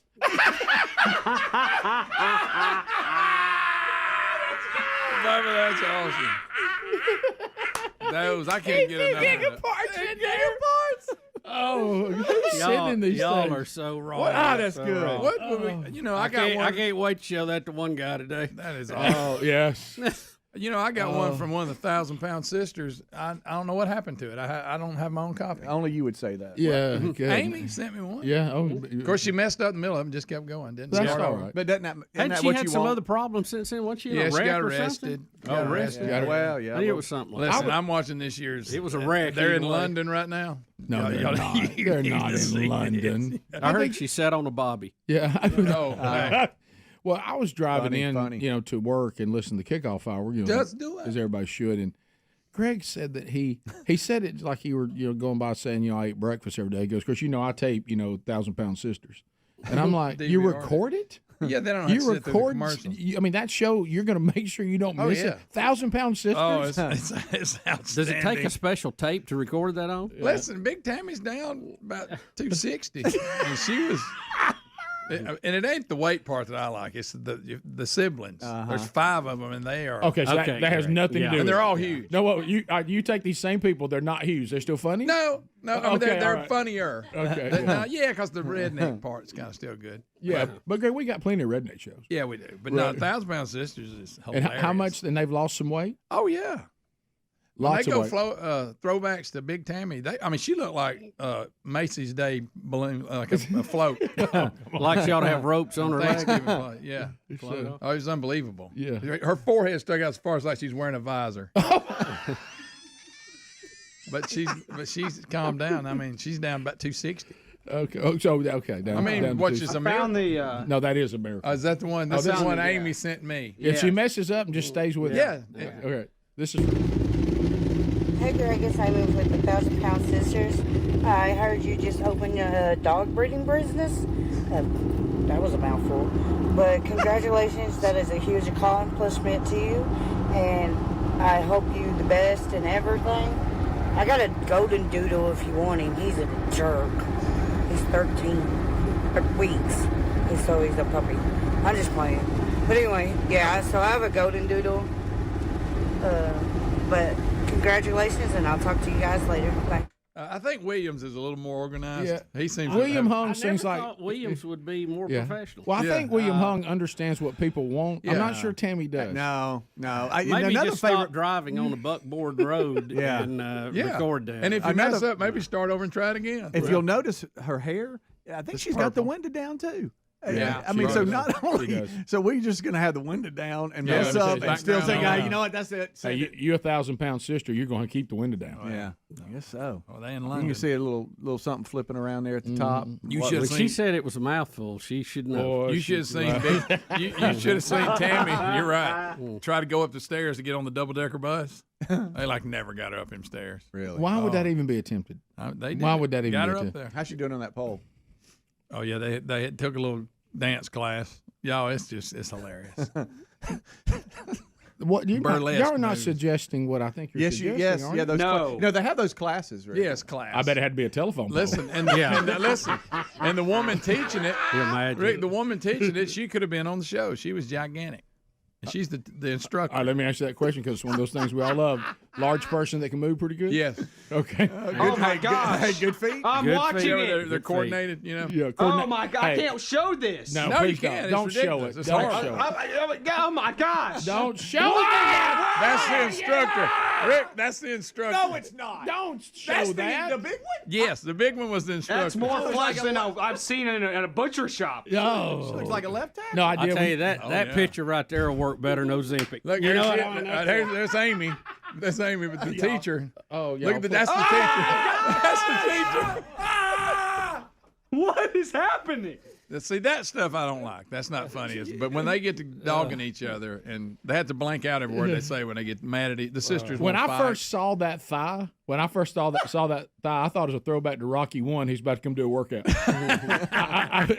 On that side of me. Wow. How about that? But that's your instructor for that class. Okay. Gracious, what they got holding in the meat? Those poles up. I'm telling you. That's something. What did you say?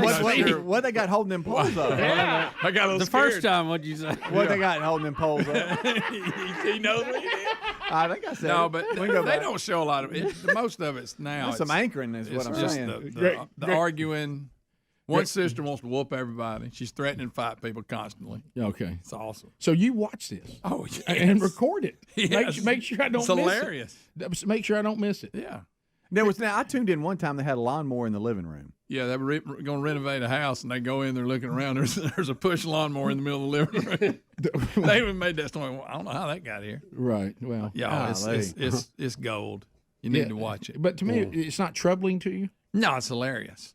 Okay. Again, it ain't about the fact they weigh 1,000. I'm past that. It's the way they act. I don't buy Oh my See, gracious! that you don't get a lot of that. Thank goodness. Golly. I thought the instructor was But that's your instructor. looking the Don't- other way, don't and I forget realized that. you wasn't. Oh yeah, I know. Right. That's one of those things on the list. running It's thing. almost like an unspoken 11th commandment. I mean, that should not. That's on me. That should not. That's on you, Adler. You ain't no reason to put Yeah, that well, up on I just screen. brought it up. Right. It's That is all on that. We don't have the TV button. no, One of them broke a chair. They were sitting out at Well, the hotel. Yeah. And all of a sudden that chair cut loose on her. Yeah. But the weight has nothing to do with it. Didn't you She say- was actually one of the smaller ones, okay. considering. That lady looks like a chair, That late, like a lazy boy. We'll come back. We'll talk to former interns from the last 31 years as we continue to reminisce, winding down 31 years of the Rick and Bubba Show. Rick and Bubba, Rick and Bubba.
It's 5 a.m. on a Monday. The regular crowd shuffles in. But there's a bald man in the office sitting next to me. Bubba's looking for his glucosamine.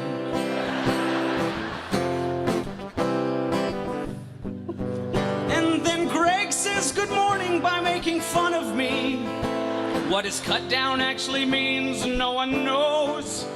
But I definitely deserved it. Yes, I surely earned it when I came to work wearing a much smaller man's clothes.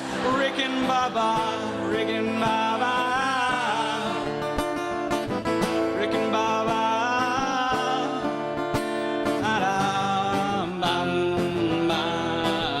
They say, sing us a song, tiny crooked man.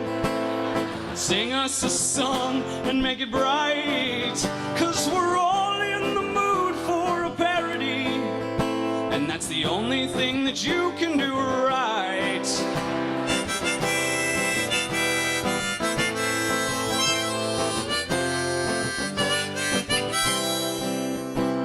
Now all of the interns are friends of mine, though none of them will fetch my drinks for me. They seem to get my jokes. Most of them are cool folks, but do they know I'm not an intern, I'm an employee? Also, I'm not Lou Holtz, 'cause I'm sorry, I'm not. And then one time, at work, Rick was talking to Bubba, and I was listening, but Rick didn't know I was listening, but I was listening. And Rick said, Bill, I believe this is killing me. As a smile ran away from his face. Well, I'm sure that we could be bigger than Rush Limbaugh if Speedy would just get out of this place.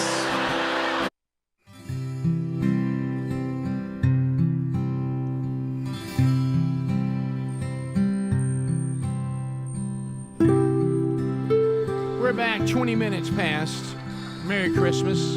Gift number 11. The 12 working days of Christmas still to come.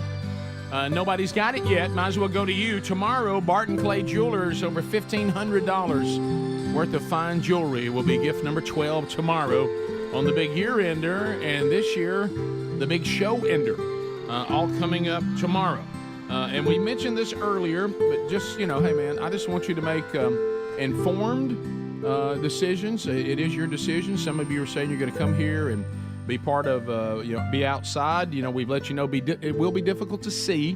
This studio not really designed for you to watch from the outside. We'll do our best for you, and also want you to know that there really is no way with the numbers that we're going to see that people can just have access to come inside while the show is going on. The studio will already be full with former employees, current people who work with the show. You've got salespeople, you got promotional people, you got people from other affiliates, all kinds of stuff that will be here as we wind it down. So I don't want you to come here with unrealistic expectations. Now, when the show's over, we'll all disperse.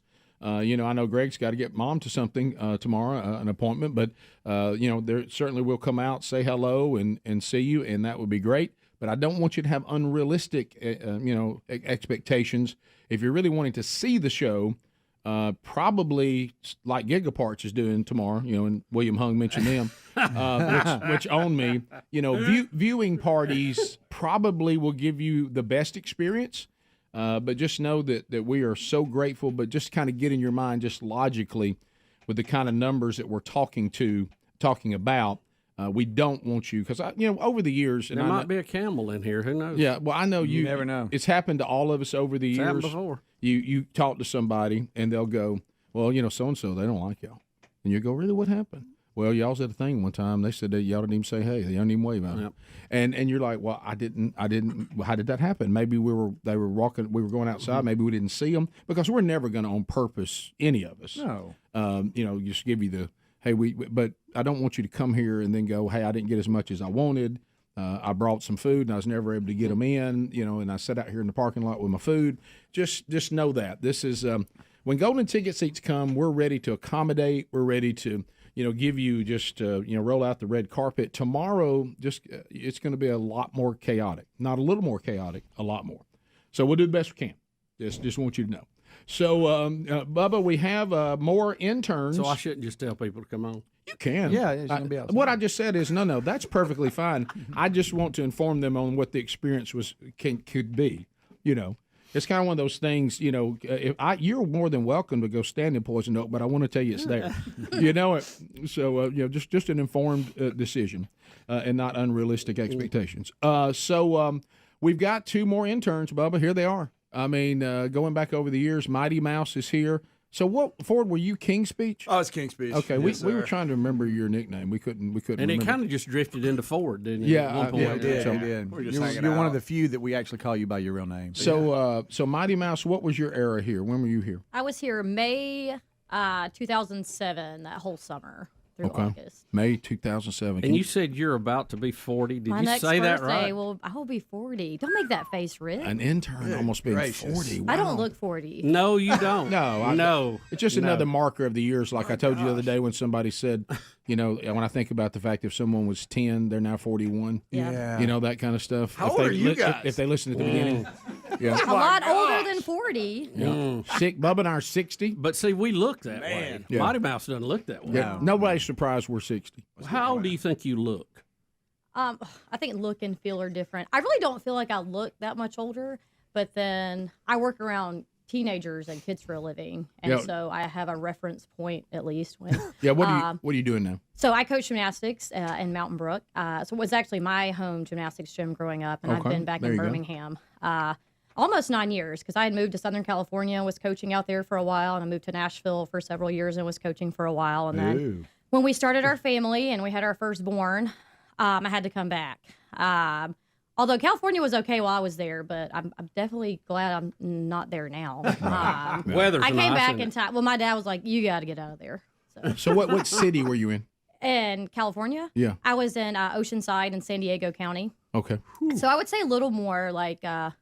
it was a military town. You had a large Marine base there. So y'all didn't have like human dung on the sidewalks like say Nah, Los Angeles. not now. Right. No. Yeah. Or Well, San Francisco. I did not like going to Los Angeles, and I hated when people visited. Like, let's go to LA, and I'm like, why? Right. Right. Like, no, I don't want to.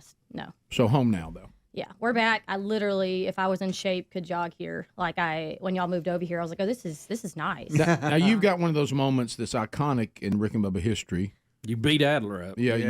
You Adler. I'm looking his way, but he's not looking this way. Yeah. He remembers. Yeah. You. Yeah, he knows. Yeah, I remember. He started jujitsu so he could figure out a way to I like. remember. Was that rise after that? again. Is that what drove him? You know into that's that? what drove him. You know Look. that's what drove you. Look, I was a smaller and less mature man You at that somehow time. grew at 22? And I would never do that again. I would never fight, a female like that on the show. But Well, now he I has- thought you fought him in practice all the time. well, I have to do that because of jiu-jitsu. But I do actually. I just remember I did just get a package here at this front door. I'm just going to take really? this Okay, all right, package come from get it. over there Yeah, and just okay. move the package from the hall and move it into my little studio Okay, here. sure. Oh, okay. Sorry if it's Right in the middle of the show. Do you need someone to help you pick that up? Sorry if it distracts from the show. Sorry if it distracts from the show. Okay, yeah. so he's Here you go. he's I got breaking it. away. He's Some coming outside in the here. door here. Trying not to be a distraction or anything, and that was fun when we fought, Mighty Mouse. I haven't been thinking about it this whole time or anything. Okay, so he hasn't been thinking about it. Okay, yeah. Oh, what is that? Oh, what has he got? Oh, Bob, what is it? What in the world? It's some sort of anger dummy or something. He's coming out of the ring roll. no. Oh, my God. Bubby's not upset about it at all. He's Is never that, even thinking is about that it. supposed to be Mighty Mouse? Yeah, I hope not. I hope that's I'm not. not that tall. Please for bones. Oh, wow. What is that? Was that some Is sort that of... something you practice with? Yeah, what? I hate to say, is that some kind of doll or something that or you got? What Am is- I best, Mr. Rogers? I'm proud of you. You know that. I'm back, guys. So you I just okay, had to buddy? get that. Oh, my You okay, goodness. buddy? That thing, yeah. Letting out a little... Has nothing to do with Mighty Mouse or anything. Okay, nothing Off like the that. off Yeah. the counter, I wasn't expecting. Yeah. So He's a little out of breath. Learn that in, I'm about to in say jiu-jitsu. somebody go check his blood pressure quickly. yeah, right. You Well, learned so something you know And that, Hannah, you were our babysitter some too. So Oh, I did. Best paying job I ever had. Big bills. We got to go to the wharf. I had my own ensuite. I played with the kids all day. We would go to the lazy river. Sweet Caitlin, gosh, she would have been like 8. yeah. She was like trying to teach me how to float on my back. And she was like, here's what you do. And of course, she keeps calling me Mighty Mouse. She does not call me by my real name. I'm not gonna let that out now. She's just Mighty Mouse.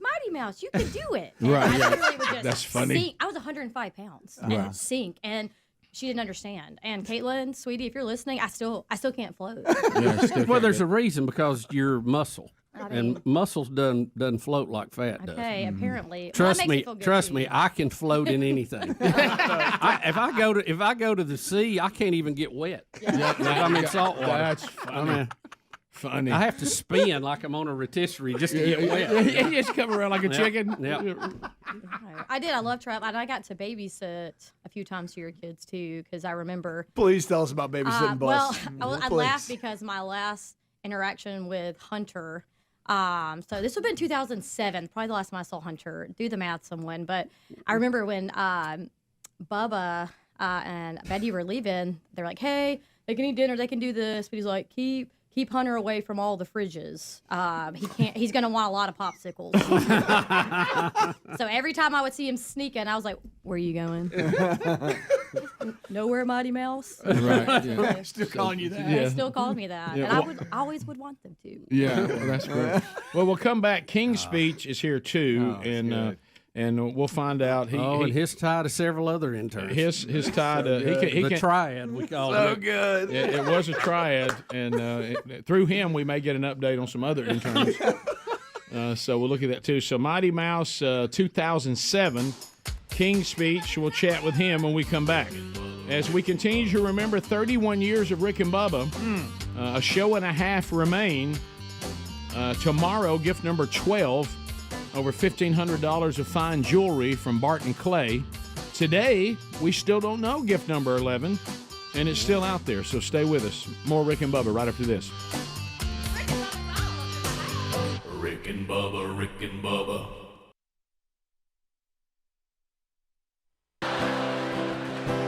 I'm the only non-married man on the staff. I've just never had time for a wife. I'm relationally deficient, I'm romantically insufficient, and probably will be for life. That joke was a lot funnier 2 years ago. They say, sing us a song, tiny crooked man. Get your phones up, you got them. Sing us a song and make it right, 'cause we're all in the mood for a parody, and that's the only thing that you can do right.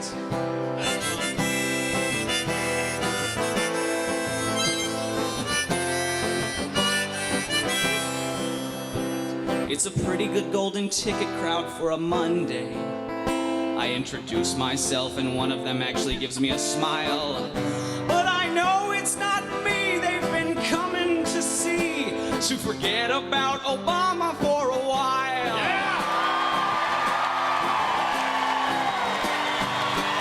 And then Rick turns on all of the microphones, while at the same time eating food that's made out of deer.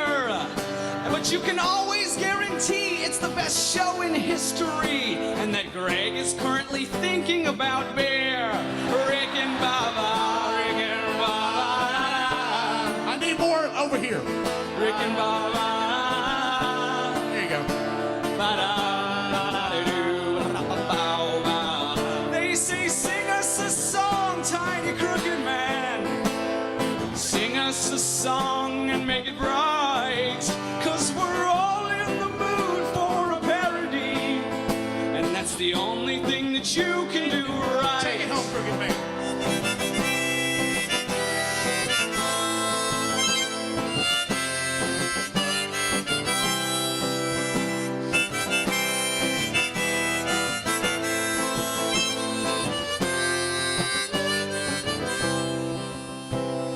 And thank y'all for coming tonight. That's Eddie Van Adler right here. I want Eddie. Eddie Van Adler. Thank you. All right, how many of you have children? Raise your hand if you have children. And that's why you're all here, isn't it? Wow. How many of you have more than one kid? No offense, the rest of you aren't real parents. I mean, anybody can surround one.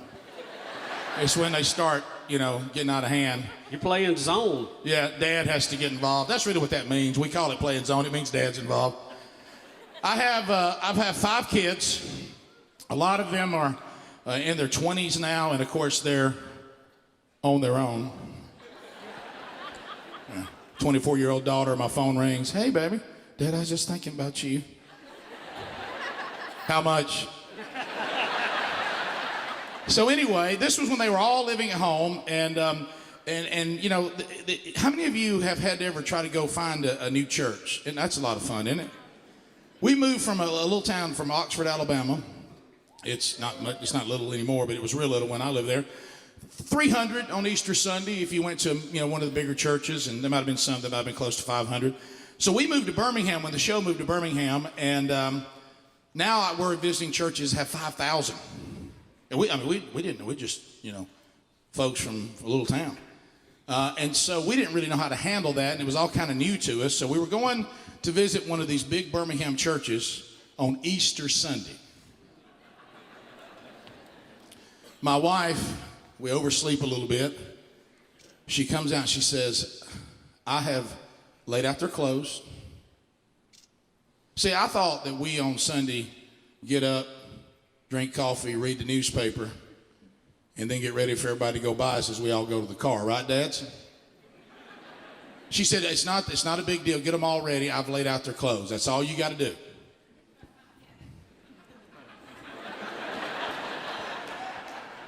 First room, teenage girl. Any of you have daughters? Everybody had a teenage girl? Oh, you're pointing at her right now. I mean, you look tired, man. I've got 4 boys, 1 girl. One's plenty. Hey, you multiple girl people, I don't know how you do it. You got 3?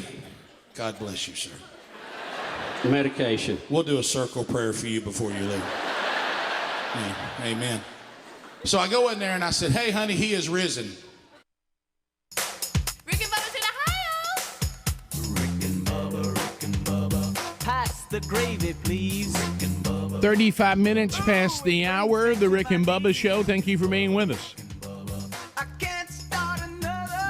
So a lot of you that are watching us on YouTube, I was telling you in the Rick and Bubba store, everything is pretty much sold out. There's a few items that still have a few things, like one of our 25th year CD, 25 big ones. Some of those there. I think a couple of bandanas maybe. And there may be some more copies. He's showing you highlights right now on the YouTube option of the We Ain't Never Been Nowhere tour. That was our 20th anniversary tour, live stage show. There is a DVD, Blu-ray. Some of those are still left. And it really is a great Rick and Bubba keepsake because it has so many video archives and historic moments. Now, you're going to miss a decade because we went on to do the show 11 years more after that. But everything up to that, you'll have. So it's a great keepsake, and some of those are still available. And highlights are being shown in the break now to kind of give you an idea of what it's like. So we're talking to interns. We talked to Mighty Mouse. We've talked to a number of interns that have stopped by. Now, King's Speech is here now. And so you got that nickname because you were on a debate team? Yeah, good morning, everybody. Hello. Yes. Probably the only intern we ever had that was on a debate team. Yeah. Yeah. I feel safe saying that. Well, I will say I was at a junior college, so by no means was it, we were cranking numbers or anything. All right, so when I went to junior college, I remember being like, this is the worst thing that could possibly have ever happened to me. And then I got an internship with you guys. Yep. Yeah. I think I did the internship about a year and a half. I ended up kind of working. I used to run the board at ZZK with John Olson and really? Justin Ragland. Isn't that when you got washed away in the water that time? Yeah, James Spann. After he blocked me on Twitter. At Briarwood, didn't you? James Spann blocked me. James Spann blocked me on Twitter. Yeah. You were a troll? Yeah, I told him Highway 150 was flooded and just post a picture of the beach. Like it was not even funny. You were a jabroni. He doesn't like and that. He goes, how would Coach Niblet like if I told him about this? Like, he'd probably laugh. That's pretty funny. Got a few of them. Okay. Yeah, pretty funny. But you got washed out of the road with flooding. You got washed in a ditch. was up here till 3 a.m. They used to make me do the traffic, and there was a traffic phone line, and it would just ring the whole time. Never answer it. I'd be like, yeah, traffic on 459 and 65. Be careful. That was my report every day. That was my report. No one ever stopped me. And I was like, okay. Because it was accurate. Yeah, and so I was driving home. There was like a flash flood in front of Briarwood. And washed my car away. I was like, man, if James Spann only would have told the me. whole thing. Yeah. Yeah.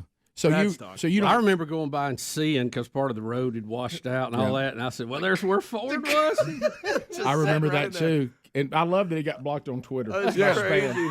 me and all my boys, we all it was funny. Though. So you don't remember the years you were here? It was probably like 2015 to 2017. Was it that late? I would run the board maybe 20. You don't remember? I You really don't remember. Yeah, it was. I think you're right. I do It was remember who I around was that with time. though. Samuel L. Jacksonville. Yep. Yeah. And Mick Pippett. Yep. And then there was another lady. Y'all were quite the three. We had a good time. Rick, and I want to tell you this. Thank you so much. You guys are the most genuine guys, and y'all set me up on a career path to provide for my family. And I love each and every one of you, and I appreciate you guys so much. Thank you for all you've done for me. I'm expecting a punchline. No, it's no, coming.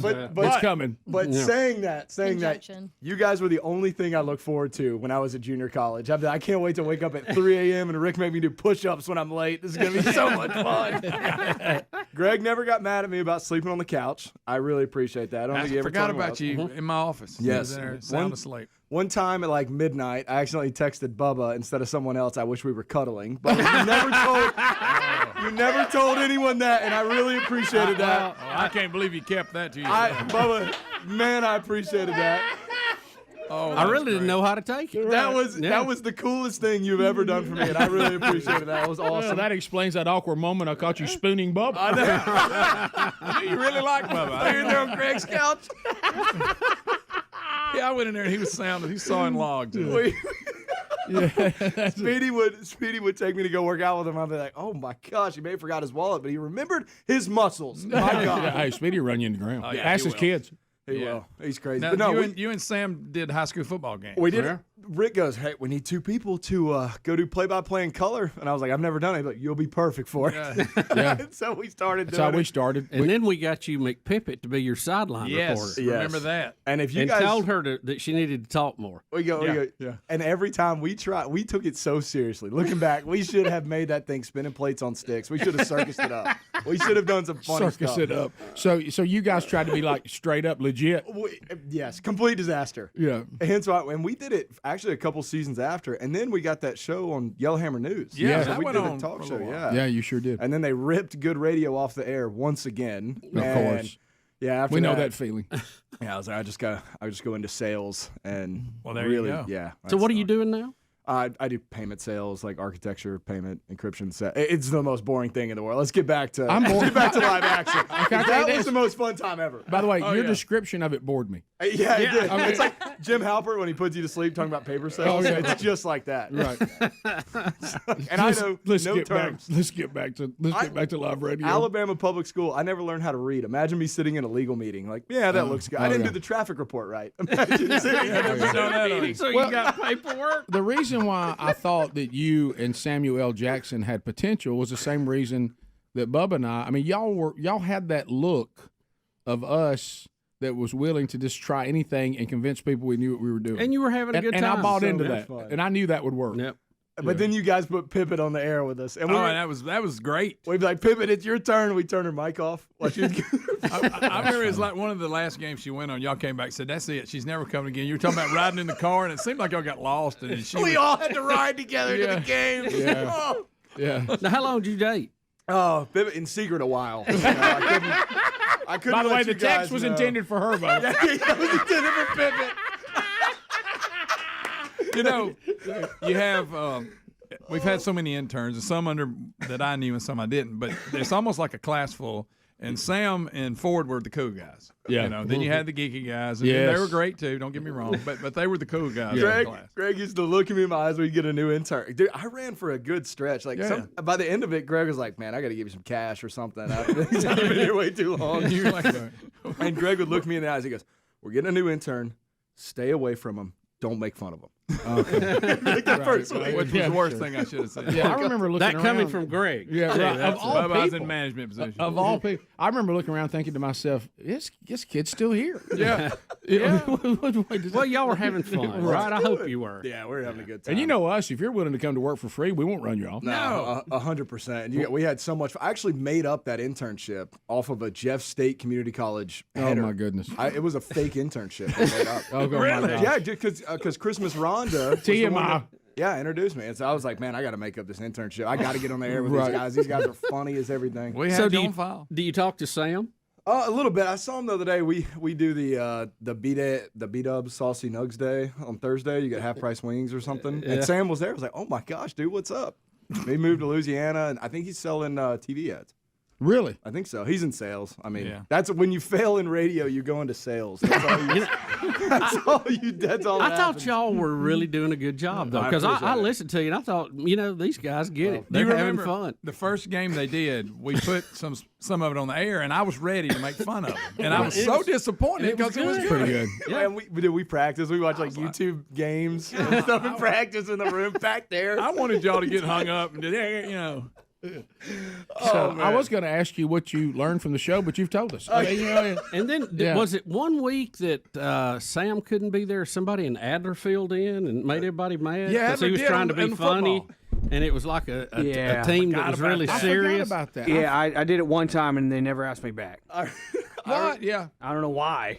Right. I remember. I remember trying to be serious, and Adler came on. I was like, "Is this a bit to these guys? Yeah. Really? I'm trying to start my career here." I was like, "Are you kidding me?" Yeah, Adler was acting like he knew nothing about football. Yeah, and it made Ford mad. Suddenly he was serious. So you were dead serious. You saw y'all as being y'all going to the NFL play-by-play. I was, yeah, pretty much. Yeah, I'm not gonna lie. Yeah, 100%. Yeah, fine. Well, there's nothing wrong with that. Yeah, we tried to. Then when we got our radio show, we were like, let's go the complete opposite. And so we tried to be like you guys.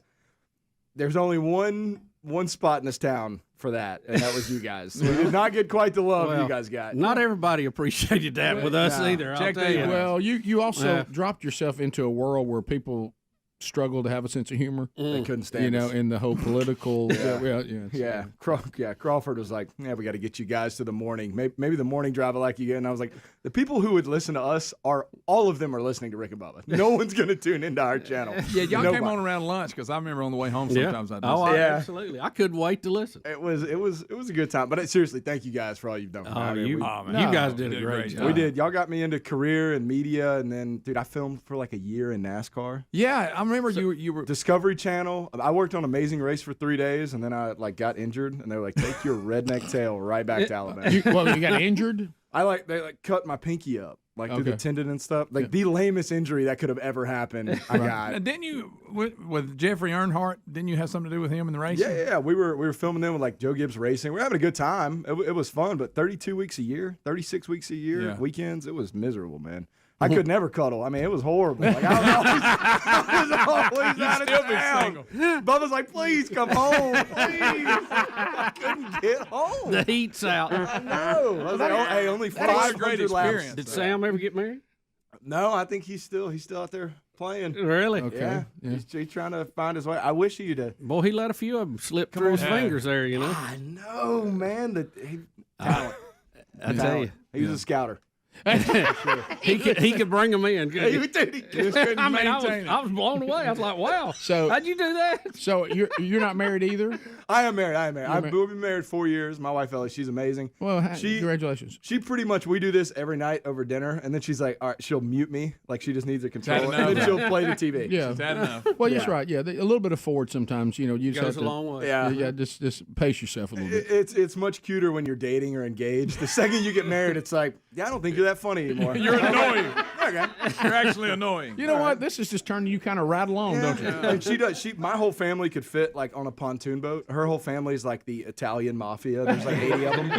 And so I go to their Thanksgivings. I'm walking around. The aunts, I'm like, "Oh, did you get a new haircut?" They're like, "Oh yeah." I know they all look the same. Every single one of them. It's like a bed of fire ants. He said his family could fit on a pontoon boat. My whole side, I mean, there's nobody to them. But you guys are the reason I have confidence. I can talk to people. I just wanted to come tell you guys thank you. Well, you're awesome, welcome. buddy. You Both did a great of you. job. Well done. And look, if you still do ball games, give me your card. We may need you. That's right. That's right. That's right. I'll do the halftime show. Mighty Mouse and King's Speech. Good to get the update. We'll be right back. Rick and Bubba, Rick and Bubba.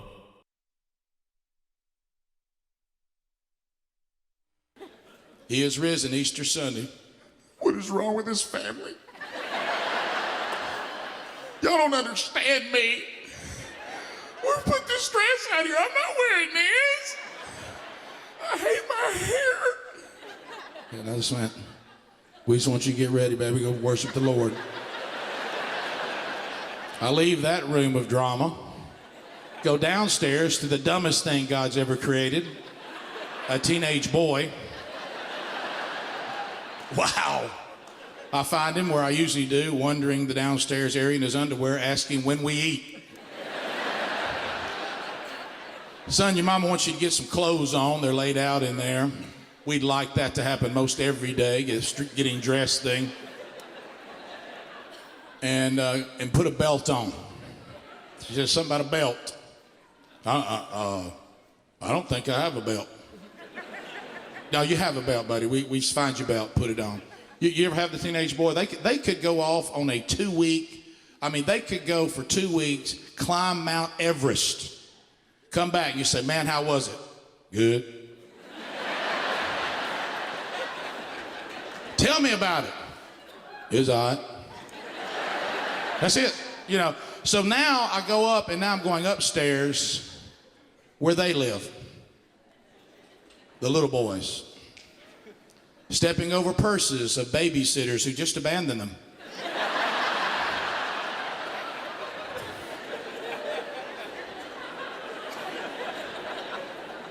You're around the corner, first kid comes out.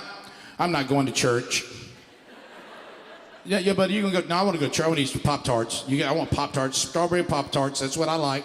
Strawberry Pop-Tarts, and I want Kool-Aid, Daddy. Kool-Aid. I want red. That's my favorite flavor, red. It's not a flavor, son. Red's not a flavor. It's a color. I want red Kool-Aid, and I want strawberry Pop-Tarts, frosting on top. I don't like the ones that don't have frosting. I want frosting. And I said, well, you're going to make God sad. What do you think you'll do to me? Only God knows. So he runs in his room. Then what you got next? Superhero boy. You got one of those? Round the court, he comes out dressed as Spider-Man. And he shoots stuff at me. He's kicking me all in the shins. Like that. And he said, I'm dressed as Spider-Man today. The amazing, Jesus-loving Spider-Man. Spider-Man loves Jesus. He's amazing. He shoots webs at the devil. I want to wear my Spider-Man suit, Dad. I want to wear Spider-Man. I said, buddy, I just don't think you can go to church dressed as Spider-Man. I just don't think you should do that. You're right. I'm going to be Superman. Superman. He's more like Jesus. I'm going to be a Superman and put my Superman suit on.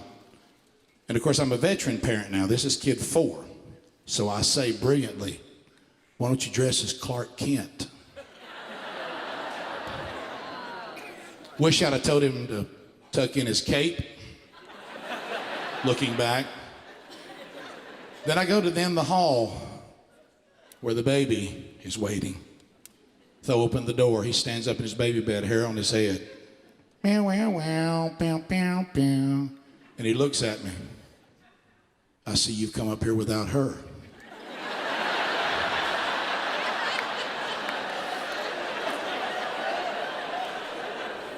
You gonna get me ready for church? I'm gonna go nuts. And you break down, don't you guys? And I don't know who invented these little white Sunday shoes for little boys, but I sure would like to slap you.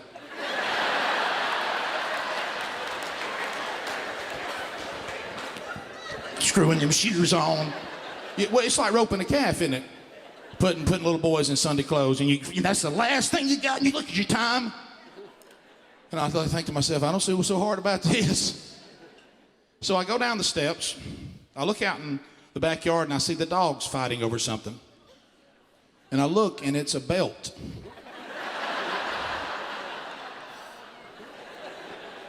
I said, then what scenario does your belt end up out here with the dogs? Hey, Dad, I don't think I ever had a belt. The dogs have it. I don't know what's wrong with this family. I'm not wearing this dress. I can tell you that. And she goes by. Then all of a sudden, here comes the little one dressed now as the Incredible Hulk.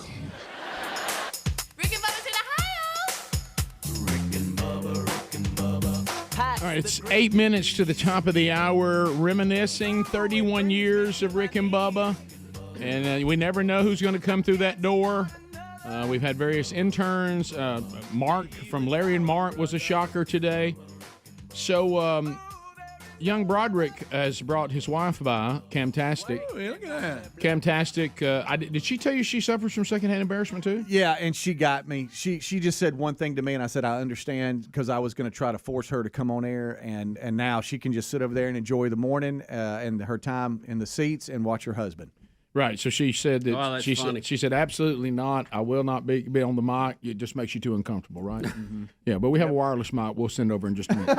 How's your mom doing? Yeah. Did her foot surgery get all right? I talked to her about. Oh yeah. Yeah, it's so funny when she sent me a text that time. Hey, can you contact me? Pulling Put me you up with in. Bubba. Be About, careful. I got plantar fasciitis. Yeah, I became the front man for that. Yeah, so I said earlier on the show, thank you for being such a good hostess last night and having us over to y'all's house for dinner, your mom and dad, and Sherry and me. Thank you. That you did great. Young Broderick, we've talked about. Do you ever wonder sometimes if you have a secret family somewhere because you can't be part of this family? Yeah, I'm super comfortable right now. Just to be clear. Are you struggling?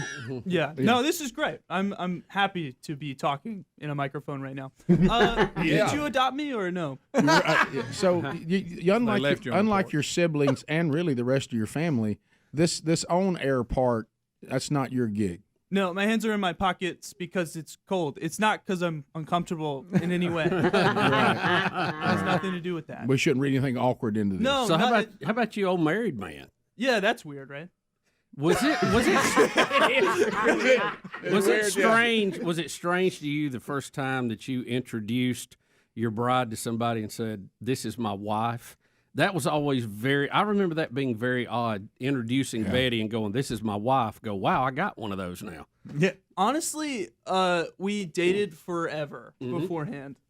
And we talk about this all the time, and this is a sincere answer, which I'm kind of shocked I'm giving one. Like, it just already felt correct immediately. I think, honestly, now, like, we've been married for over a year, it's just now starting to feel like, oh, wow. Like, we have mugs that are Mr. and Mrs. Is that the right one? Mrs.? Yeah. With the R? You want to Mrs.? You want to dial that in. Yeah. You want to dial that in. Okay, yeah. I got it now. Locked in. Yeah, I saw that and I was like, okay, wow. I'm married. She is a Mrs. That's weird. But I'm a Mr. Yeah, I'm a Mr. But like right after we got married, introducing her as my wife was normal already, weirdly. Yeah. Until you saw the coffee mug. That was the point for you? I don't know, Dad. I really don't. Right, okay. I don't know why. Yeah, I got you. Yeah. But it did. Yeah, so you Can't explain it. Yeah, like if you know how sometimes with us the other hand hits you, you don't realize how they've all grown. Right. So last night when we were over there having dinner, we all began to reminisce because the two parents are there. Now we make them little again, and both sets of parents started embarrassing them about things when they were little. Mm-hmm. And I started going through the fact that this man that sits here right now, and I know we've all gone through it with adult kids. I mean, one day there was a time when his whole goal was to get his Flash Gordon. It wasn't Flash Gordon. Oh, I'm sorry, the Flash. Yeah. The Flash, I'm sorry. Big difference. That's a huge difference. Yeah. Not that it's a big deal. I remember different I'm not colors upset about it. of everything. I remember when Get you wore Flash superhero every single day. I mean, every single day. And of course that was the second phase after you left the Spider-Man stage, which was of course which both of those were buffered by the Superman stage, where he would be in a superhero costume every single day. Is this kind of what you were dreading? Yeah, dreading. But yeah, anyway, you keep on going. Yeah, you're doing great. but let me come back to this. You run the list. It was a moment for me because sometimes I'll have delayed responses because I get caught up. Like when y'all were getting married, there was so much to do. Right. You know, you're so overwhelmed by it.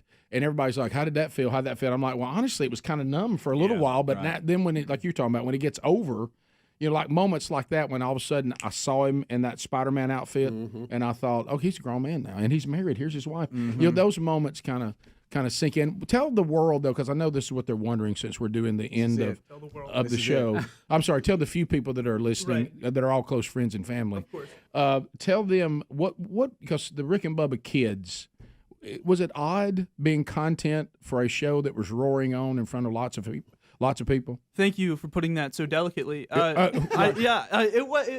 don't know. I guess I didn't really think that other people's dads weren't radio hosts growing up. Like, I thought everybody was like this. Like, I would go to school, everybody would be like, I heard this thing about you that no one else knows except for everyone. And I just was like, yeah, and you know how that feels. Until, honestly, I think it was maybe even Cameron explaining to me, like, that certain aspects of how I grew up, that's not normal, People coming up to you and knowing, like what's the nuances of your Mini Mighty Colts, like, football team. Yeah. Like, they know, like, your record, like, your beauty. Like, people telling me, oh, I heard you guys had a great game last night from, like, a person you've never seen before. Right. And I'm like 7. I'm like, yeah, sure, that's normal.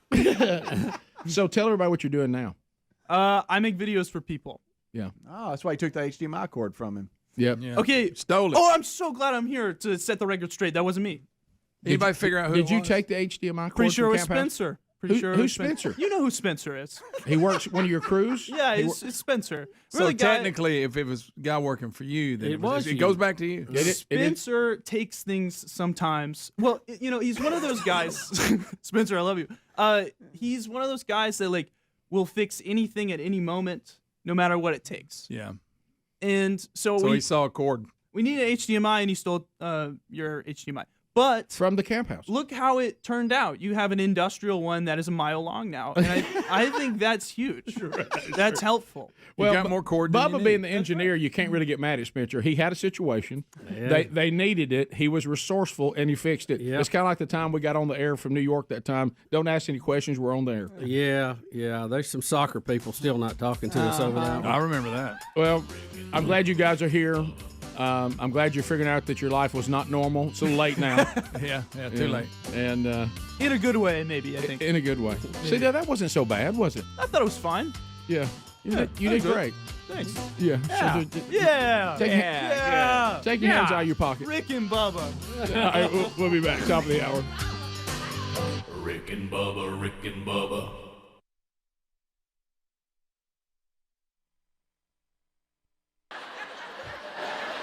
Other one goes by, red Kool-Aid on his Sunday shirt, eating a Pop-Tart upside down like Bubba taught him. Then I look up and I hear this. Daddy, what? The baby's naked and is eating soap. Then she walks out. Guys, what did she say to me? All of you know it. What did she say? I asked you to do one thing. No, honey, that's a lot of stuff. And I don't know how it happens. Then they go into that mama magic, because equal doesn't mean same. We're equal, but we're not same. I don't know how you do it, that maternal, I don't know what it is. Next thing I know, we're all in the van, everybody's hair combed over, a bow in my daughter's hair, you know what I mean? One of these barrette things. Everybody's sitting like this, hair combed over, hating each other's guts, ready to worship the Lord.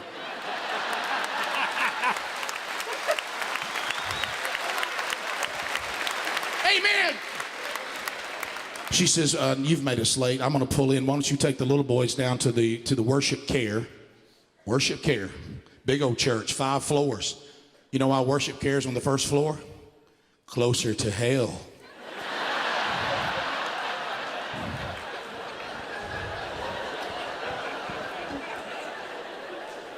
You walk in, you see that one guy just wandering the halls. He's been down there for years. My wife volunteered this. This is not my gift. And he comes over and the boys are grabbing off my legs and I'm getting them off. Here you go. He gives me a beeper. I said, what is this? He said, well, here at our church, he said, we beep you if your kids become unruly and or are injured. I said, oh, no, now, whoa. The whole reason I came down here was to get away from them. And don't beat me for a bloody nose. We had that in the van. So I take the beeper, throw it in the trash. Now I'm going up the steps. Now, I wasn't as good a shape then as I am now. Y'all ought to really laugh at that. Hey, he thinks he's Babe Ruth. Anyway, so I go up, I get up about 4 flights of steps. Now it's ready to walk out onto the balcony because she had to go to the balcony with the teenagers, and I can't breathe. It's Easter Sunday, and I look up and Jesus is standing there. Jesus. And you don't know what to do when Jesus is standing there. So I said, hey.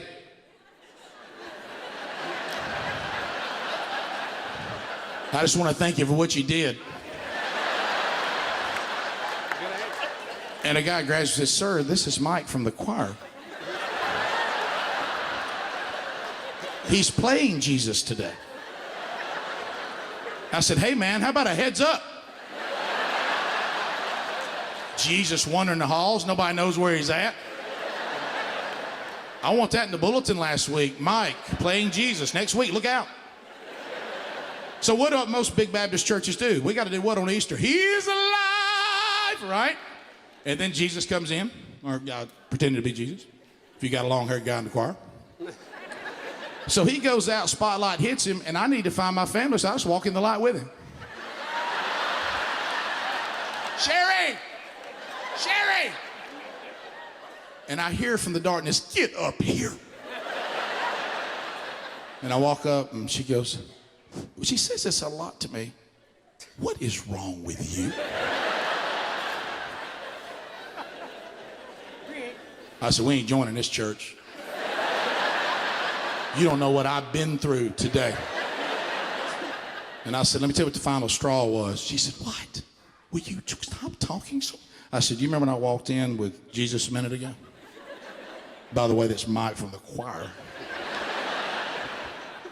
I said, the guy, you remember when I walked in with Jesus? She goes, I'll never forget that. I said, as soon as that spotlight hit both of us, I heard just off to my left, somebody say to somebody else, hey, who was that with Rick?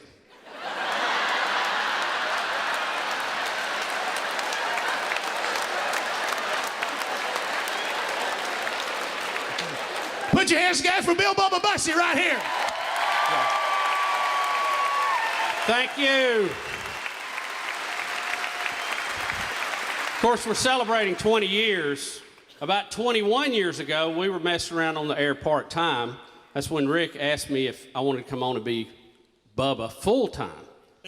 And I told him, I said, Rick, I don't think I can be funny more than 2 days a week. You sure have stuck to that. Thank you very much. I was going to let him have that line. He loves that line, by the way. When we first started in Gadsden at a station called Q104, we used to, thank you. The Southern Super Giant. We used to do a lot of remotes in a town about an hour away called Center, Alabama. Any of y'all from Center? Anybody? Right there. You'll know what I'm talking about, sir. Salt of the earth people. Couldn't be nicer folks. But I don't know why they named the town Center. It ain't the center of anywhere. I mean, you got to get lost and take a left turn to get there. I mean, it's way out there. But they had a new huddle house in town, and it was the center of culture in Center, Alabama. We did remotes there. People brought Shar-Pei pigs. If you've not seen that in a pickup truck, you ain't lived yet.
Somebody say Rick and Bubba.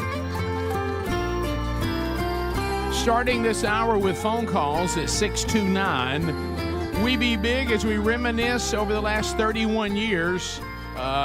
Gift number 11 will come up later in the hour. We are not doing that now. So if you've been calling for that, you can bail out now. But if you're calling to chat, the real Greg Burgess taking your calls at 629. We be big. Speedy here, Greg here, Adler here. And, of course, welcome back, Bill Bubba Bussey. There Rick, glad to be here, and thank all of you for joining us. All we ask for is 5 hours each and every day. And up next, Bubba, we've got Camtastic. We'll be talking to her. All right, looking forward to that segment. I'm looking at her. She is not. That is not going to happen. Also, I did notice a minute ago when King's Speech, former intern, said now that he's married, suddenly his wife doesn't think he's funny anymore. You're right. And I heard Brody utter and look at Cameron and go, boy, that's real. So anyway, we got a lot to talk about. We'll those of you that may be planning trips and you may be getting involved with all the bowl games that will be coming up, we'll talk about one of those bowls coming up this hour. So if you are a Georgia Tech or a Vanderbilt fan, you want to be listening for that as we'll be welcoming you to our home city. That ought to be the IQ Bowl. Yeah, that's pretty funny. I mean, more doctors and engineers in that game than you shake a stick at. That is good. So that's coming up a little bit later on. And as you know, sometime this hour we will give away the gift because on the live world or in the real world, we're running out of time today. So let's go to Alan. Alan is out of the Music City, Nashville, Tennessee. Alan, welcome to Rick and Bubba. How are you?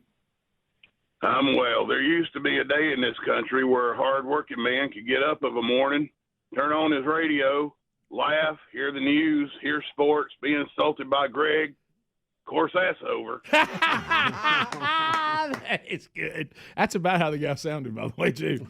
To John in Sweet Home, Alabama. John, welcome to Rick and Bubba. Go ahead. I just want to thank you for all that you've done with your bodies, getting up for 31 years. It's still real to me, damn it. It's 2 good ones in a row. We're off and running. Oh, and look, and pretty good impressions. Just like you. Pretty good impressions on both of them. You think he does that at the family get-together? I hope he does. Yep. Shane out of Virginia. Shane, go ahead. Welcome to Rick and Bubba. How are you? Hey, guys. Bubba, this is Shane Lambert. How you doing? Hey, Shane. What's up, man?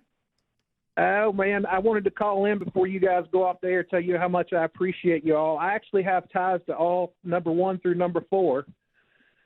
It started with Speedy, and I worked at 92J together, and you could always catch Speedy out behind Self Hall smoking a cigarette. That's not true. Oh, man. I would encourage him.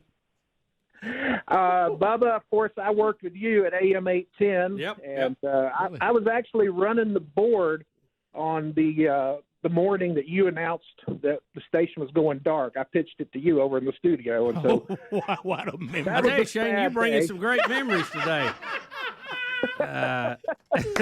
Any earthquake memories or anything? You want to run Bubba's liver cancer one time? Anything else you got? Yeah, go ahead. Well, if it wasn't for that, there wouldn't be Rick and Bubba. Well, that's true. So, so that's huge. Rick, of course, I mentioned to you in March when I met you that I had actually worked for Car Wash Joe at the Shell Car Wash for 4 years. Why'd you shut her down? Yeah, and your impression of him is so spot on. It's not even funny. We all Bubba dealt with him too, and that's why we look. And I know he's passed on, but he'll live forever. Yeah, still funny. He'll live forever. I was listening the first day you told that story. Yeah, that was so good. I loved it, and I was also listening the morning that Bubba announced that Betty was pregnant too. So I'll never forget that. Wow. Okay. You have been around for a while. My tie to Greg, oh, boy.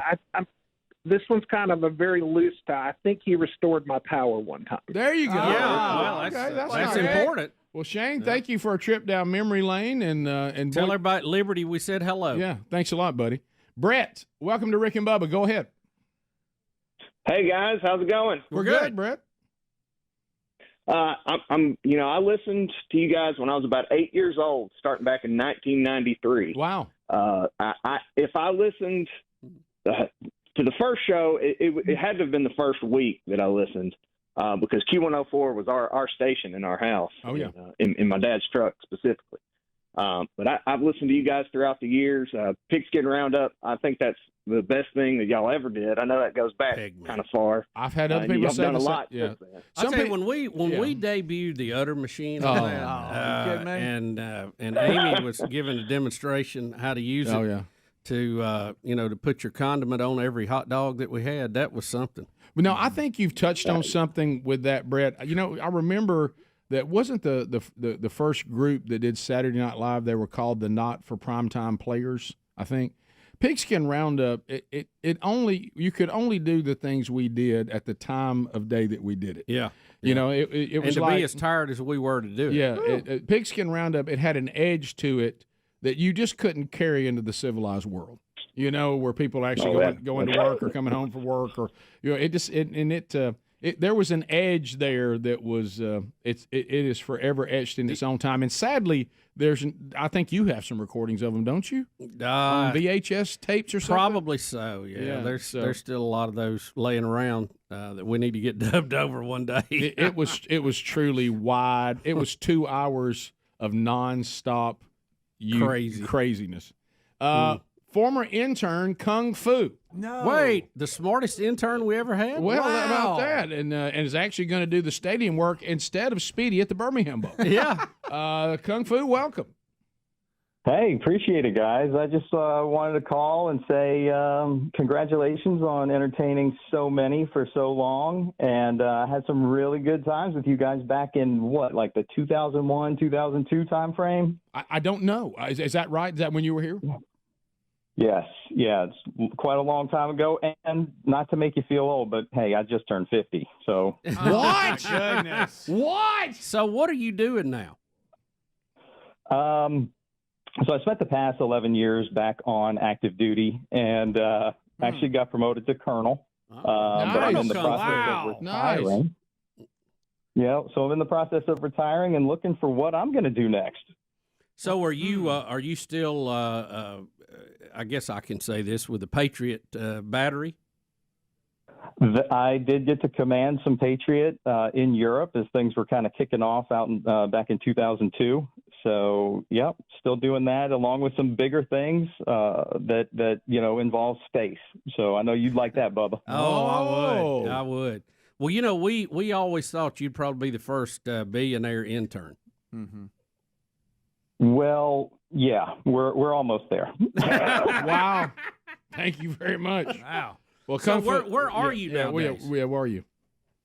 Okay, so I live in Panama City, Florida now, and my kids actually have run into Rick when he was on vacation in the area, we'll say. So that was pretty funny to hear them. They were like, I recognize this guy's voice, and then I read his name on his credit card, and I was like, hey, you know who my dad is? Oh, they're the ones that stole my identity. I had no. That was fantastic. Hey, yeah. Yes, let me tell you, the TV looks great. Oh, thank you. Enjoy that. Enjoy that. A little something from Rick. Look, Kung Fu, shoot us an email and give us some updated information. It's good to hear from you. Yeah, and yeah, will do. And we're bringing the Man Church Conference to Panama City in February. February, yeah, over at First Baptist. So if you're in town, man, I'd love for you to come over and say hey to everybody. Absolutely. I've missed you the past couple times you've been down here, but now that I'm heading into the next chapter, I think I'll have some time to be able to do that. I'd love to catch up, and plus it'll be a powerful weekend too. So absolutely. All right, man. Appreciate it. Good to hear from you, buddy. See you, Colonel Kung Fu. Colonel Kung Fu. Good night. All right, much to do as we grind through this hour today, and once this hour's done in the real world, I know a lot of you with archives and delays and all that, you may not live in the real world of the time, but then we'll have one show left. So we'll be right back. More Rick and Bubba coming up. Rick and Bubba, Rick and Bubba.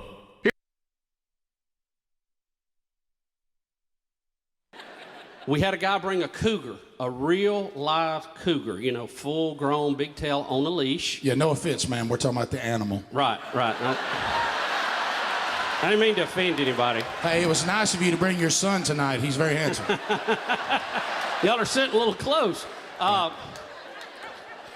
We all love Mom.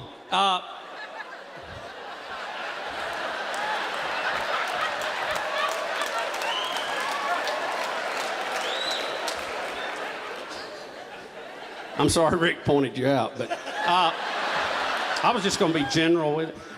Hey, Warren, edit that from the DVD. Yeah, let's take that out. So and we had a guy one time bring a dingo dog, a real dingo dog on a leash. And the cougar and the dingo dog got tangled up under our broadcast table. Now, that gives you some strange sounds. I'll just tell you, that's some really odd things going on. We had a guy walk up in the parking lot, and he said, Bubba, I just la. Oh, shoot, love the show. I can't make this up, okay? It catch you a little off guard when somebody gets hung up like that, okay? You're trying to be polite like it didn't happen, you know? You can't be polite when it's like that. I was kind of looking at him. He says, yeah, I got a little bit of a speech problem. When I stood back up, I told him, I said, man, you'll make people forget about Mel Tillis. You need to come be on the air. He said, well, I would, but I'm just a little bashful. Well, we had to have people come out, much like tonight. Great folks. They'd come out and they'd get in line. They would bring us things to eat. They would bring us cakes. They would bring us brownies. They would bring their Shar-Pei pigs for us to see for some reason. Long line. This lady comes up. She's got this bag. She says, Bubba, I just got something I want to show you. So I was so excited. And then she put a snake about right there in my face. Y'all see that right there? And it was just looking at me. I really didn't know what to do. The last thing I remember before I passed out was that tongue, you know. I hate snakes. Yeah, I don't like them at all. I just hate the way they move. It just makes your skin crawl, doesn't it? Now, here's an animal that God himself, our loving God, cursed and took its legs away. How can anybody love a snake, okay? As far as I'm concerned, it's on the other team, Rick. That's all the way I look at it. Okay? Amen. I kill them all. So when I came to, I was kind of in a position like this, kind of defensive in nature. And I look back, Rick's about where he is right there. And when Rick smiles, his eyes go together. Y'all notice that? But on this day, his eyes were real big. Kind of like that. And the lady is sitting on the ground about where the third row is, kind of spread leg like this, sitting there. And her dead, lifeless snake is laying over her leg. And she's wearing a black shirt, and there's kind of a footprint right here. I'm telling you, I can't make this stuff up, okay? You wouldn't believe it. So I said, still defensive, hey, Rick, what just happened? And Rick still got that big look. He says, Bubba, you ain't gonna believe this. He said it was like the Matrix. He said, in the most perfect Bruce Lee move, you jumped about right here. Now, many of you will recognize that's probably physically impossible for me in most situations, okay? I couldn't jump that high when I could jump that high, okay? And he said it was like the Matrix. I saw you from all sides, all at the same time. It was like you were frozen in time. He said, then you kicked that woman. He said, boy, I mean, you kicked her. She rolled about 3 flips. And when she stopped, you grabbed that snake behind the head and you went to slapping it on the ground like a hose pipe. And then... This is what sleep deprivation sounds like. 21 minutes past the hour, the Rick and Bubba Show. Thank you for being with us today. As we've been walking once again down memory lane, it has been a blast. And we'll continue to do that. and on the big year ender tomorrow, which is also the big show ender. So tomorrow will be electric, a day of total chaos, but loads of fun. So we'll be on the roller coaster of emotions tomorrow. So it is a do not miss. And of course, as most of you that have been in our lives, you're staying true to apparently, we've been telling you this for 1 year, and you're acting like you just learned yesterday. With all the various texts and requests and whatever, not sure how this snuck up on you. But anyway, we'll do the best we can. All right, here we go. Bubba, it is gift number 11 in the 12 working days of Christmas. What you toting, Santa Bubba? Rick, we're going to make it easy on everybody again. A Home Depot gift card. We have $400. $400? 4 $100 gift cards to Home Depot. You can take it, spend it, recharge it, spin it, flip it, whatever you want to do. Right, yeah. And so $400 gift. And so we'll continue to hand them out, and I'm looking, Bubba, if you're thinking today, is there anything happening today that would take us off the number 31? You know, that's been a pretty solid number. Yeah, it doesn't go on too long. Celebrating. The phone hasn't crashed. Right, so, okay. So we'll stay with 31 today. And good callers and good flavors. Are they still around? You know, I know we both shared this memory growing up of the Baskin Robbins on Quintard down at the bottom of the hill. And, you know, if we'd been good kids, we might get to go on Friday night. And you go in there and you'd pick a number, and it had that flip number up top. And you'd have, like, you know, number 300, and it's serving like 200. Yeah. And you think, oh, my gosh, I'm never going to get sherbet. Well, that was one of those things, too. I know a lot of y'all don't like to wait on ice cream, but you should have been a fat kid waiting on ice cream. Buddy. That's a whole different weight. And then we That's had a whole one, different weight. We had one in the Gadsden Mall when we started working over there. And I know you came through the mall. You saw me sitting there eating ice cream, staring at the freezer one day. Oh, yeah. And you said, what do you do? And I said, well, I'm looking at the ice cream cakes while I eat it because it makes it better if I'm looking at those. And I totally got it. And then you came in and got a bowl full of stuff and sit down and stared at them with me. I don't know why looking at those cakes made it more wonderful, but it did. It made it so good. All right, so we'll go $400. $400 worth of Home Depot. So there's caller 1, 2, 3, 4, 5, 6, 7, 8, 9, 10. 11, 12, 13, 14, 15, 16, 17, 18, 19, 20. Let's go 20, 21, 22, 23, 24, 25, 26, 27, 28, 29. Somebody's going to be so disappointed. Hey, Rick and Bubba Show, what's your name? Where are you calling from? Hello? Hey, this is Karen. Karen, oh my goodness. Karen, where are you calling from? I'm here in Birmingham. Oh, you're caller 30. You missed it by one. I'm talking about by one call. Greg may have something for you. Well, I don't know if you've heard this routine or not, but I'm gonna check right here. You know what you get? You ain't gonna believe it. What do you think? Nothing. Nope. Nothing. $100 from Home Depot. Karen, in a surprise move. That's right. The Grinch's heart has actually got bigger. Usually you get zip.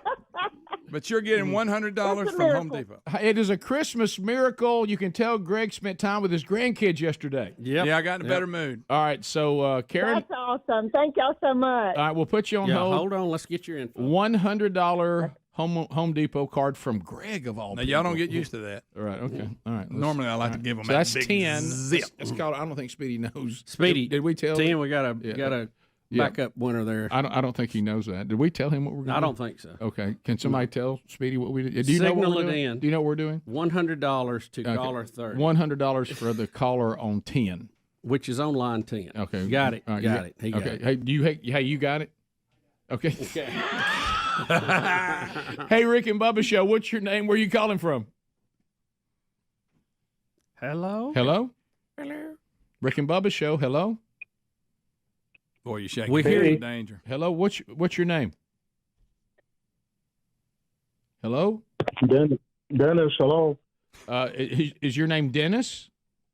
It is. Where are you calling from, Dennis? Pike Road, Alabama. You won it, You're Dennis. caller 31. You're the one. You got it, Dennis. Reluctant winner. A reluctant winner. You almost got hung up on. You almost lost it. Oh, I mean, you were like here. You really close. You almost were going to be caller unofficially 31. Yeah. And we're, so, Dennis, congratulations. Tell him what he won, Bubba. Rick, he's won $100 4 times, or $400 total, to Home Depot. Go in there and get what you need. This will take care of all those honeydew projects you're behind on. Dennis, congratulations, buddy. Thank you so much. I'm so excited and fired up. I just can't believe it. But I have to tell you, I was also the 12 working days of Christmas winter in 2012. So it's been a blessing. Oh, it's been a drought. That's unbelievable. Wow. You're that you're that team that hadn't won in a while. That's right. But I've been listening to you guys ever since you started. You make my morning. My teammates ask me why I listen, because you make my day start good every day, and I appreciate you and love you guys. And thank you, man. You're just absolutely amazing. Thanks so much. Can I ask you what you won before? Yes, I won, and I still have them, believe it or not, those earbuds, those blue shock earbuds. Yeah, I got you. Man, I still use them at work when answering the phone. Well done. All right, putting you on hold, Dennis. Congratulations. There you go, Dennis. Terry in Auburn. There you Terry, go, Dennis. is this Terry? Yep. Terry, you're caller 32. One over. Gracious. Greg, what did You Terry? could have just dialed quicker. Yeah, what did Terry win? Well, earlier, we cut, what was her name? Karen. Karen, we cut her some slack. But not here, Dennis. I got bad news. That's Terry. Is this Terry? Yeah, Dennis was the other winner. Yeah, Dennis was the one. Never mind, who, forget it. Merry Christmas. You're getting too fancy, Greg. Right. Yeah. Hey, let me check right here, see what we got. Well, I do have one more $100 from Home Depot. Oh, my goodness. And Greg almost went into the voice of the coach on Rudolph. Yeah, from this moment forward. So congratulations. Terry, you got a consolation prize, a $100 gift card from Home Depot for being caller 32. Thank you very much. Thank you, Terry. Thank you, Terry. Hold the enthusiasm. Terry, we were just kidding. Hold it down, Terry. Terry gets 0. We were just kidding. No, it's all right. All right, so there you go. So there's $400 worth of Home Depot, and then another $200 worth of bonus cards from big-hearted, formerly Grinch Burgess. And tomorrow, the grand prize. Grand prize tomorrow. Over $1,500 worth of jewelry from Barton Clay Jewelers. We'll be right back. Rick and Bubba, Rick and Bubba.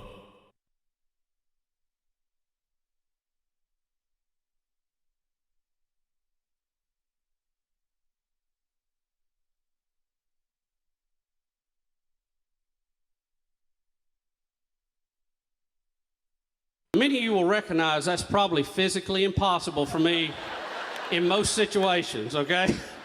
I couldn't jump that high when I could jump that high, okay? And he said it was like the Matrix. I saw you from all sides, all at the same time. It was like you were frozen in time. He said, then you kicked that woman. He said, boy, I mean, you kicked her. She rolled about 3 flips. And when she stopped, you grabbed that snake behind the head and you went to slapping it on the ground like a hose pipe. And then, I wish I could have seen it. I wish I'd have been there. He said, then you threw the snake at her and said, get behind me, Satan.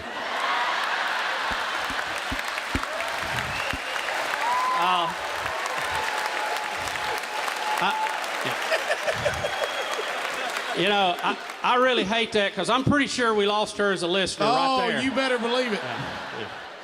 You kill somebody's pet, they'll roll on to John Boy and Billy. Oh, yeah. Right back to NASCAR. Yep, right back to NASCAR. Give it up for Bill Bubba Bussey right here. Yes, sir. Well, you're a great audience, too, by the way. 20th anniversary tour. Wish I could tell you what's going to happen, but just like the radio show, we really don't know.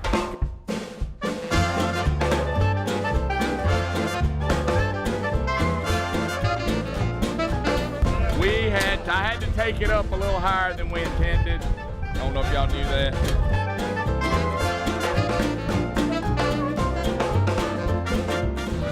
so glad that Greg flew us down here. I felt a lot safer. I'm not really sure about speedy driving at this point.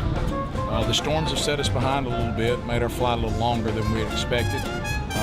But we're going to be to sound check within 15, 20 minutes when we want to be there. So, we should be okay. It shows real.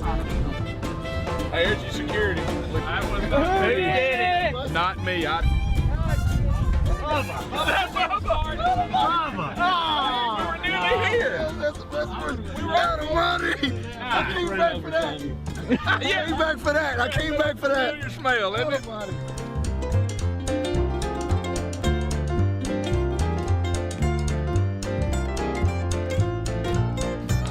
Let's get together, y'all, and give thanks. Wow, we get to do something pretty cool. Mm-hmm. Amen, brother.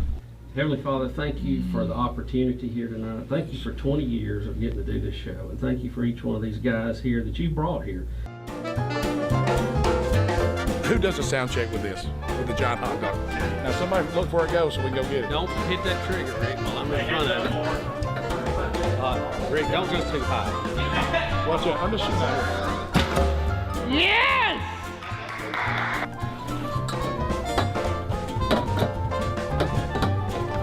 Fire in the hole.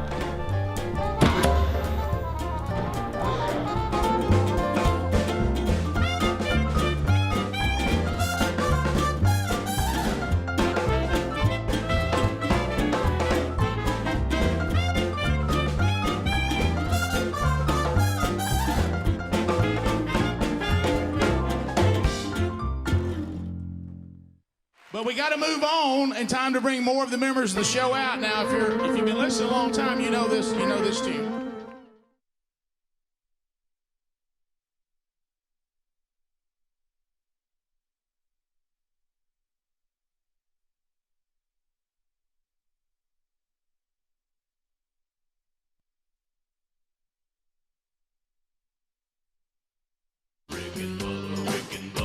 This is the Rick and Bubba Show. Watch more at blazetv.com/Rick and Bubba.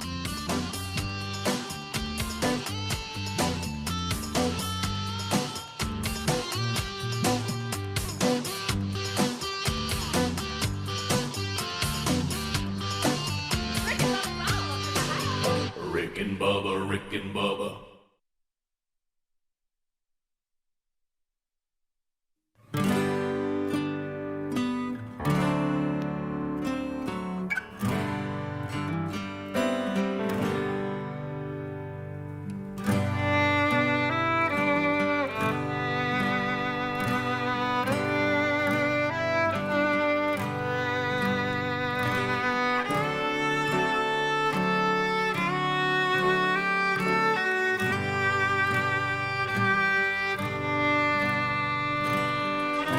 All right, 35 minutes past the hour. Rick and Bubba, thank you for being with us today. So we're headed into that wonderful time of year when we start getting some incredible matchups in college football. And one of those will be coming to the Birmingham Bowl. Is that Phil Henry? But that's, by the way, that's good. So anyway, we see that joining us to watch is one of our long-standing affiliates out of Starkville, and Bill Thurlow just came through. So Laser 96.1. Hey, Bill. Good to see you. Well, as a matter of fact, he's already here to get his tickets for the Birmingham Bowl. Yeah. So Mark Meadows joins us again. Welcome back. Must be Christmas time. Hey, Mark. Hey, it's number 18 coming up. We've been with you guys ever since we started. I found Hannah the first year and said, "Hey, I want to be involved with these guys." And so we found a good one. Well, and you got is Speedy going to be doing the hop at Stadium? He's our guy again this year. Well, look what happened to UAB when they didn't bring him back. Yeah, they didn't bring him back. And look, so we've got two teams that are buying all their tickets and asking for more. So we're excited. Well, I thought about that. What a great matchup for the Birmingham Bowl. It'll be coming to Birmingham December the 27th at Protective Stadium. And two of the smartest teams in all of college football playing each other. Yeah. So tell if people don't know, tell them who's going to be coming. Yeah. So we've got Georgia Tech coming in 7-5 as a visitor versus Vanderbilt 6-6, bringing the SEC Coach of the Year and the SEC Newcomer of the Year, Diego Pavia as their quarterback. The other side, Georgia Tech almost. Well, they did beat Miami, and then they take Georgia to 8 overtimes. 8 overtimes. Golly. Which was crazy. So 2 really great scoring teams coming in, and it may be a great. We may break a record as far as points on the board. Yeah, well, I was looking at both these teams because when I saw the matchup that you got, I was like, wow. Because if you go back through the season, it feels like that they won more games than they lost, even beyond their records, because every time I would turn on the television, they're scrapping somebody right to the wire. These were 2 really good football teams this year. They really were, and and like you said, in several games, just a point or a touchdown away from taking the win. So, both teams really good on the coming up. As far as getting better each year, and I know I saw where Coach Key just got a extension, so he'll be around for a little while, and so we're excited about having them in town. That coaches will actually be here this afternoon for the press conference. And Mark, I got to tell you, one of my best friends in the world, it's named Marty Stewart. And not the singer, but the late legend. Yeah, right. And he is a big Georgia Tech fan. So I don't know if you got any sweets available because he's loaded. He'll probably want 2 or 3 of them. Oh, well, he loves you right now. Yeah. Well, I currently have a waiting list on sweets, but I'll be glad Marty, to you better dial them up. So the big response, I mean, just from the announcement already. Yeah, so both teams took their full allotment and sold through those before yesterday, and then they've asked for more tickets, and we've given them more tickets. And the lower bowl is almost full. We're about to probably open the upper deck as well. So still plenty of tickets remaining, but there's still a few left in the lower bowl if you want to. Well, yeah, and here's what you need to do, and because a lot of you, I know Georgia Tech fans and Vanderbilt. I hope Keith Aberstadt can come to this. Oh, I know. Don't you hope? I know. That the biggest. I put some pictures up on social media of him when Vandy started winning. Yep. And he used to come in here year after year, and he was such a Vandy fan. And they're having tough years. I'm happy for him this year. You know what? He's living the dream, isn't he? He is. BirminghamBowl.com. BirminghamBowl.com. To get those tickets that do remain, and of course, if you haven't been to Protective Stadium, it's a great facility. I know you guys.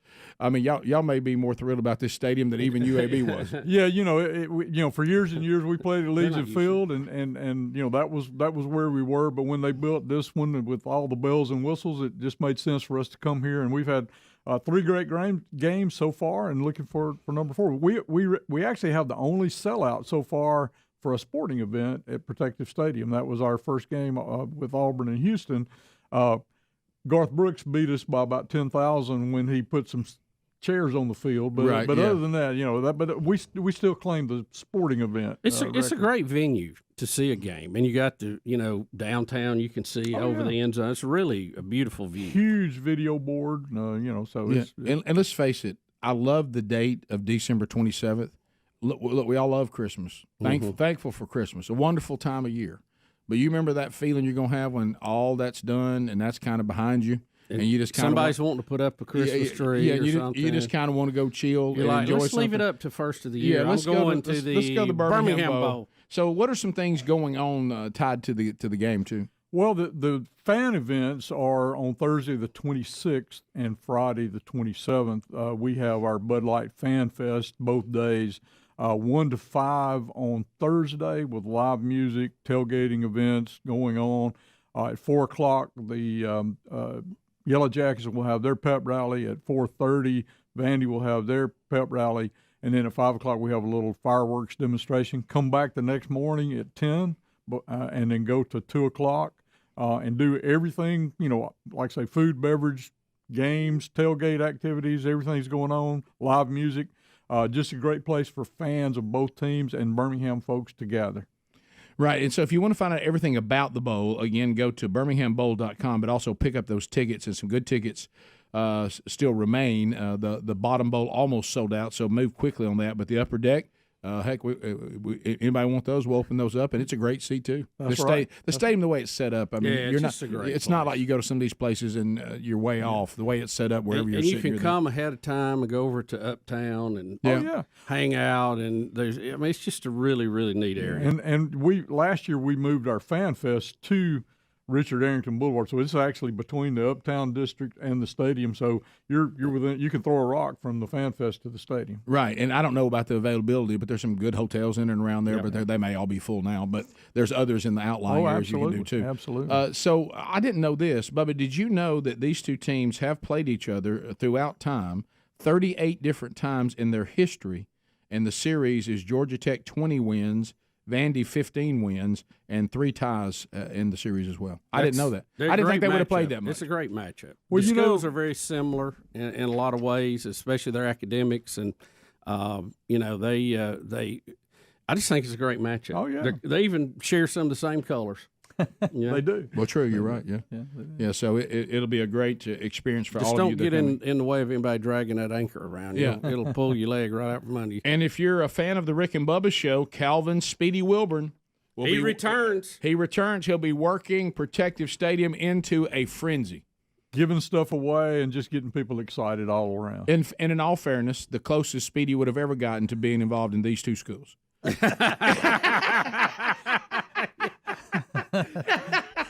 Right. Yeah, me too. No. There's a funny story about that, and Greg is my witness on this. So I was actually, which I still don't know what they were thinking, got recruited by Vanderbilt. And so they went on a visit. I thought, well, we might as well go to Nashville. It'll be fun going to visit. And I remember Greg, as we were riding, he was like, you don't really think you can get into Vanderbilt, do you? And I was like, no, but it'd be a great, trip up to Nashville.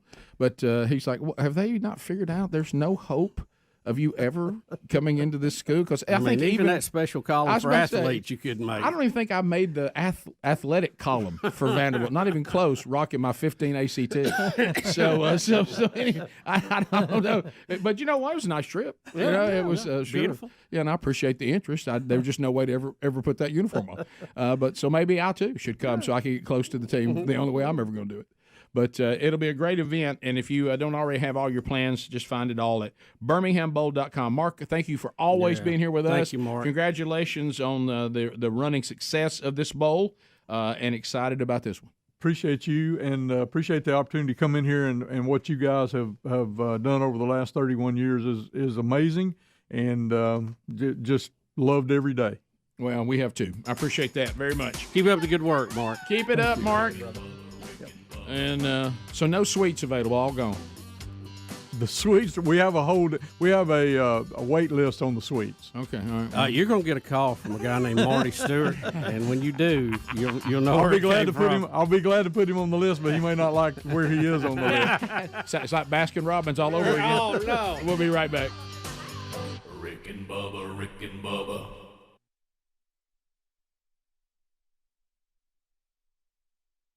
The signal of a man going out to put himself in danger for the Rick and Bubba Show. Several years. Put your hands together for Speed. He's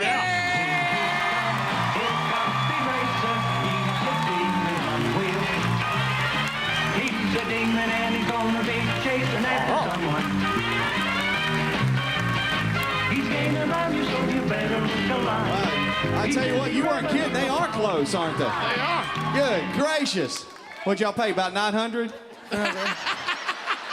How's everybody doing? Woo!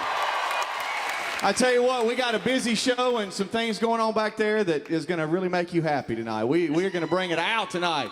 Any Tennessee Titans fans in the house? Anybody make their way up to Nashville? Okay, thought that'd be more, but for about 8 years, I was the Tennessee Titans stadium guy, where I would run to get best seats of the house, come down, do all that kind of fun stuff, and I would make the trip from Birmingham up to Nashville. And so tonight for you, live in Huntsville, I am going to relive probably one of the most embarrassing stories ever told.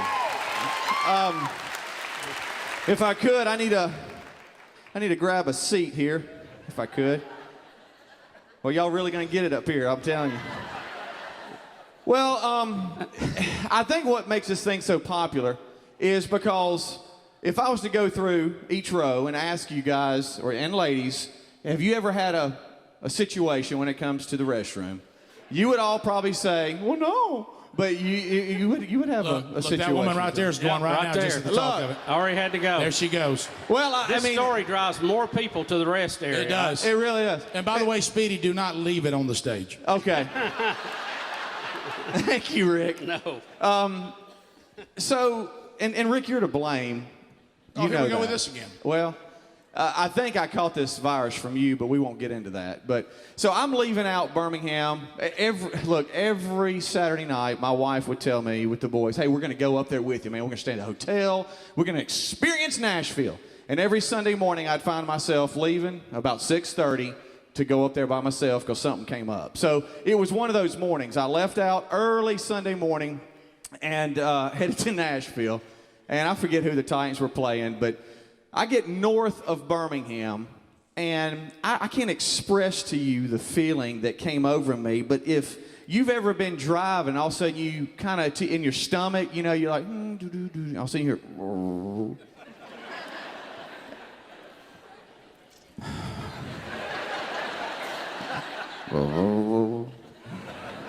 and then you know, okay, that one was kind of real there, you know. And then I'm like, oh my goodness, what's going on here? And I start looking here, and Bubba tells me to, hey, leave early, right? I mean, leave early. You got to be ready for problems. I thought it might be a flat tire or something, not me having to use the restroom, but nevertheless, I see this exit coming, kind of like where the exit sign is in the back there. And for some reason, my first mistake of the morning was that I ignored the exit because the feeling went away. Have we ever had that? The feeling went away, and you know, the guy in me's like, I'm fine.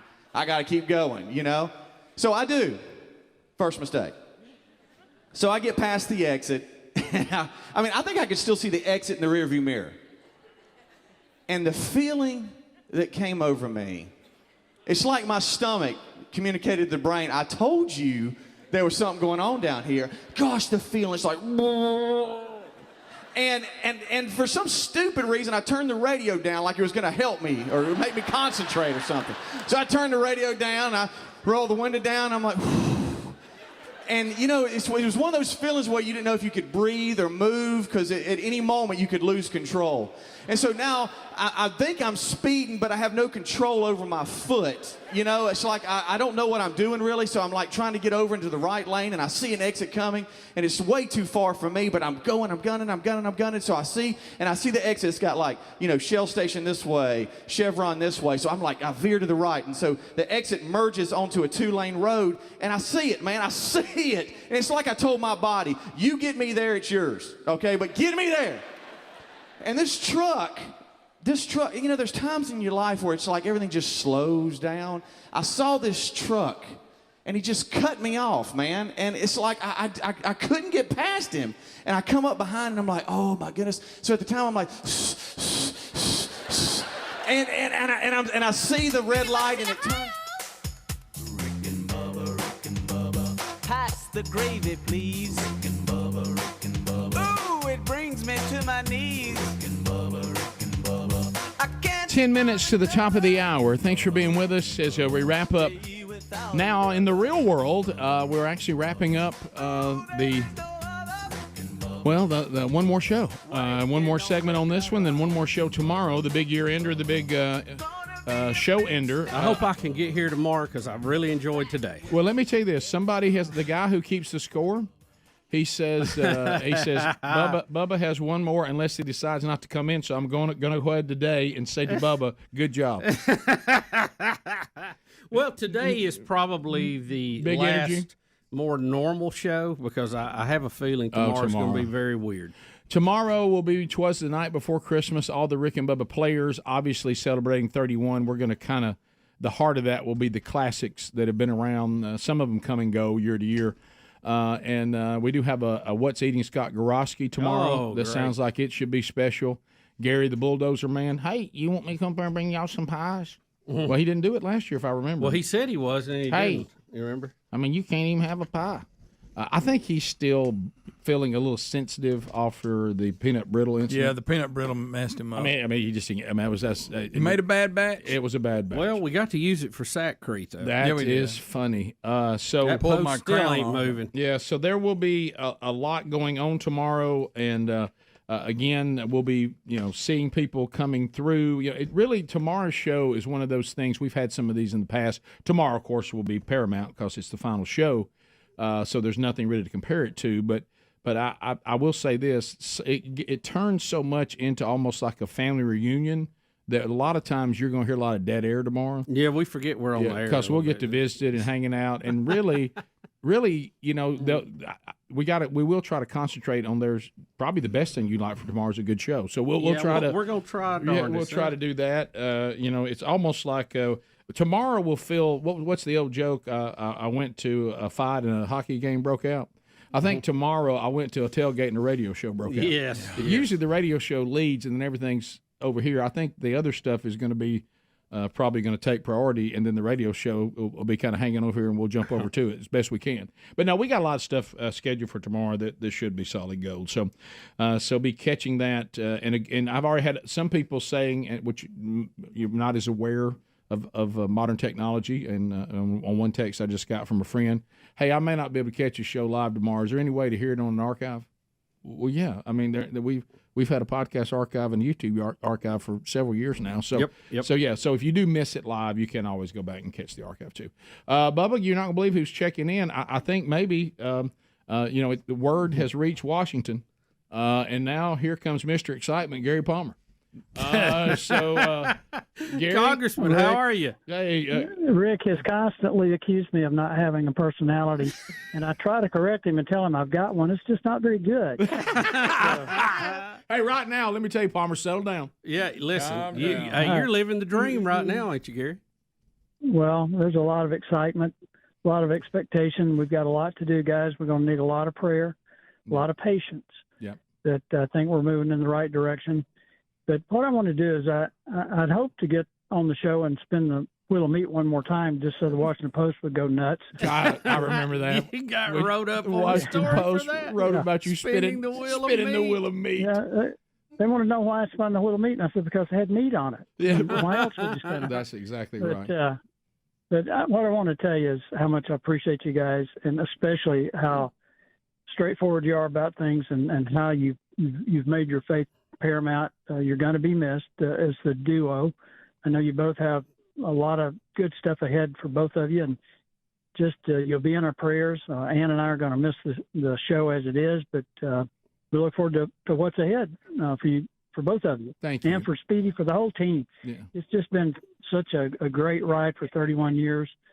And honestly, I don't think I would be in office today if it weren't for you guys. So God bless you, and thank you so much. Well, don't blame that on us, Gary. I was about to say, Gary, you've done a great job. You've also made some enemies, and now we're going to get emails from them. Yeah, Thanks a lot. No, we appreciate you and how long we've known you, and I mean, gosh, back with the Policy Institute, and we watched you grow and get elected to Congress and want to serve, and I mean, you've moved up the ranks there, and we're proud of you too. Well, I just wanted to call in and tell you how much I appreciate you and how much you've meant to Ann and me and really to the country. I just wish I could have gotten Donald Trump to call you, and we might be able to work something out. I don't know. Right. Well, he's kind of busy. Yeah, right he's now. a little bit busy. We do have you may be upset about this, but President Biden is actually going to spill the will tomorrow, but it's going to be called the Will of Pardons. Well, he may be spinning it a bunch of times. Yeah, that's what I said. There's not going to be anybody left in jail. On there. Yep. Well, Gary, you've done a good job for America, and you've been a good friend. So thank you very much. And holler at us. I'm going to have extra time next year. We'll get lunch. All right. You remember when you wanted Bubba to run for governor? Now's the time. Thanks, Gary. All right, fellas. I'll see you. See you, Gary. Also, Bill Thurlow's here. I mean, Laser 96.1. There he is. Bill. Yeah, in Starkville, and You know, come here, just come over to this one right here. Is it okay, Bill, just to say hello? Because, you know, we want to thank all of our affiliates, and some of them it's rare to be able to thank one person. I know. And it's usually over the closed circuit feed. So, Thurlow, how many years have you been at 96.1, and how many years have you carried the show? Well, first of all, I want to tell my boss, by the way, I'm in Birmingham. Oh, sorry this about morning. that. Oh, wow. I forgot to tell her when I was on my way. I'm okay, looking for you, bro. Sorry about that. You know, I think I came over to Laser 96.1 in 2006, and I think you guys were there a couple of years before that. Okay, wow. Because I was competing with you in a morning show that I had. Right. And I remember tuning in the first time to listen to you guys. And I was like, why do people listen to this show? I know. Because from a programming standpoint, it's a nightmare. Yeah, and you guys have talked about that. Well, because you guys talked about that whenever you get new affiliates. I love that little 30 days. Yeah, I love it. You're going to be in shock for 30 days. Give us a week, give us a little time. And then and as a listener, because I was in there doing actually recording the weather for the show, and then I'd start to listen and I'd start to get to know folks, and then that's just good radio and good communication and good entertainment is really all about people getting to know you, and that, you know, getting in on the soap opera, exactly, stream of consciousness. Yeah, Get in and there. you know that Greg's going to say something smart ass. No, maybe. Well, but if it's a good day, that's right. Everybody's personality just all works together, and it just draws, you know, the listeners in there, and it's been awesome to really witness it from a listener standpoint, and I'm still doing afternoons at the station, but it's kind of cool being a listener too. So, are you going to be able to make it back today? Yeah, I better. Since you just cussed on their morning show. Yeah, I didn't load my music, so I'm going to be here about another hour, and then I'm gone.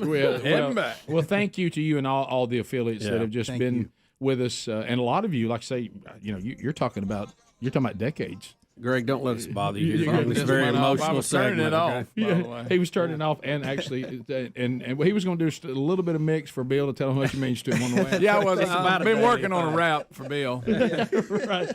Now it's called the Mighty Mississippi. He's a big Lil Wayne fan. I can. Oh, absolutely. Flavor Flav. So and you know, Starkville's such a good market for us, and it's been great there. And of course, big love going to college there and graduating. That was a fun 4 years. It really was. And Hale State, by the way. There you go. They get out Speedy over there, getting fired up. It was kind of strange because I thought with him being like my son that we'd actually be there longer than 4 years, because I guess I forgot that's when you're supposed to graduate. Because like a family record. I think that was a family record. He was a sprinter. Yeah, that was it. So Bill, thank you so much from the bottom of my heart. Thank y'all. And I'm glad you were in town today so we could see you in person. Yeah. And thanks to each and every one of you. Congratulations to the winners today. Even big-hearted Greg was given a couple of gifts. Don't get used to it. Tomorrow, the final gift of the 12 working days of Christmas and the final Rick and Bubba show on the big year-ender. All coming your way tomorrow, so get your calendar and get it and just kind of take that time and just mark it off and say, I'm going to spend every minute with us. Hope so. Rick and Bubba, Rick and Bubba.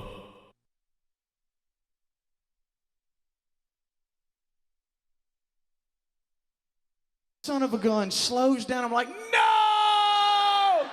I'm like, no. So now I'm at the red light, and I'm standing up, going, and I mean, I'm literally standing up, and I've unbuckled everything I had. I mean, I'm like, oh, and I'm just in a handle, man. I'm start looking over to the right. You know, do you think somebody would see me using the bathroom there? Well, yes, it's a busy intersection. So you start thinking, I'm just going to get out the side of the car. I mean, you start doing these things, and you're actually thinking that's a good idea, you know? Like, yeah, that's a great idea, but your body is just tearing you apart. And so I'm just like, I just don't know what to do, and I have no control over my legs, the faces, and I'm the poor person, the window's down. I'm like, yeah! You know, so finally it turns green. Finally. And he just eases and turns left. And I'm like, you have no idea what I'm going through. So I pull up to the gas station. True story. Now, I'm not making any of this up. And so now you're like, oh, I've made it. And you've got to get out of the car and act like nothing's wrong, you know? So I couldn't even stop the car because I had no control. And so I get out, and I'm like, I'm getting out like this, and I'm like, you know, I'm doing the walk like this. How you doing? Good seeing you. And so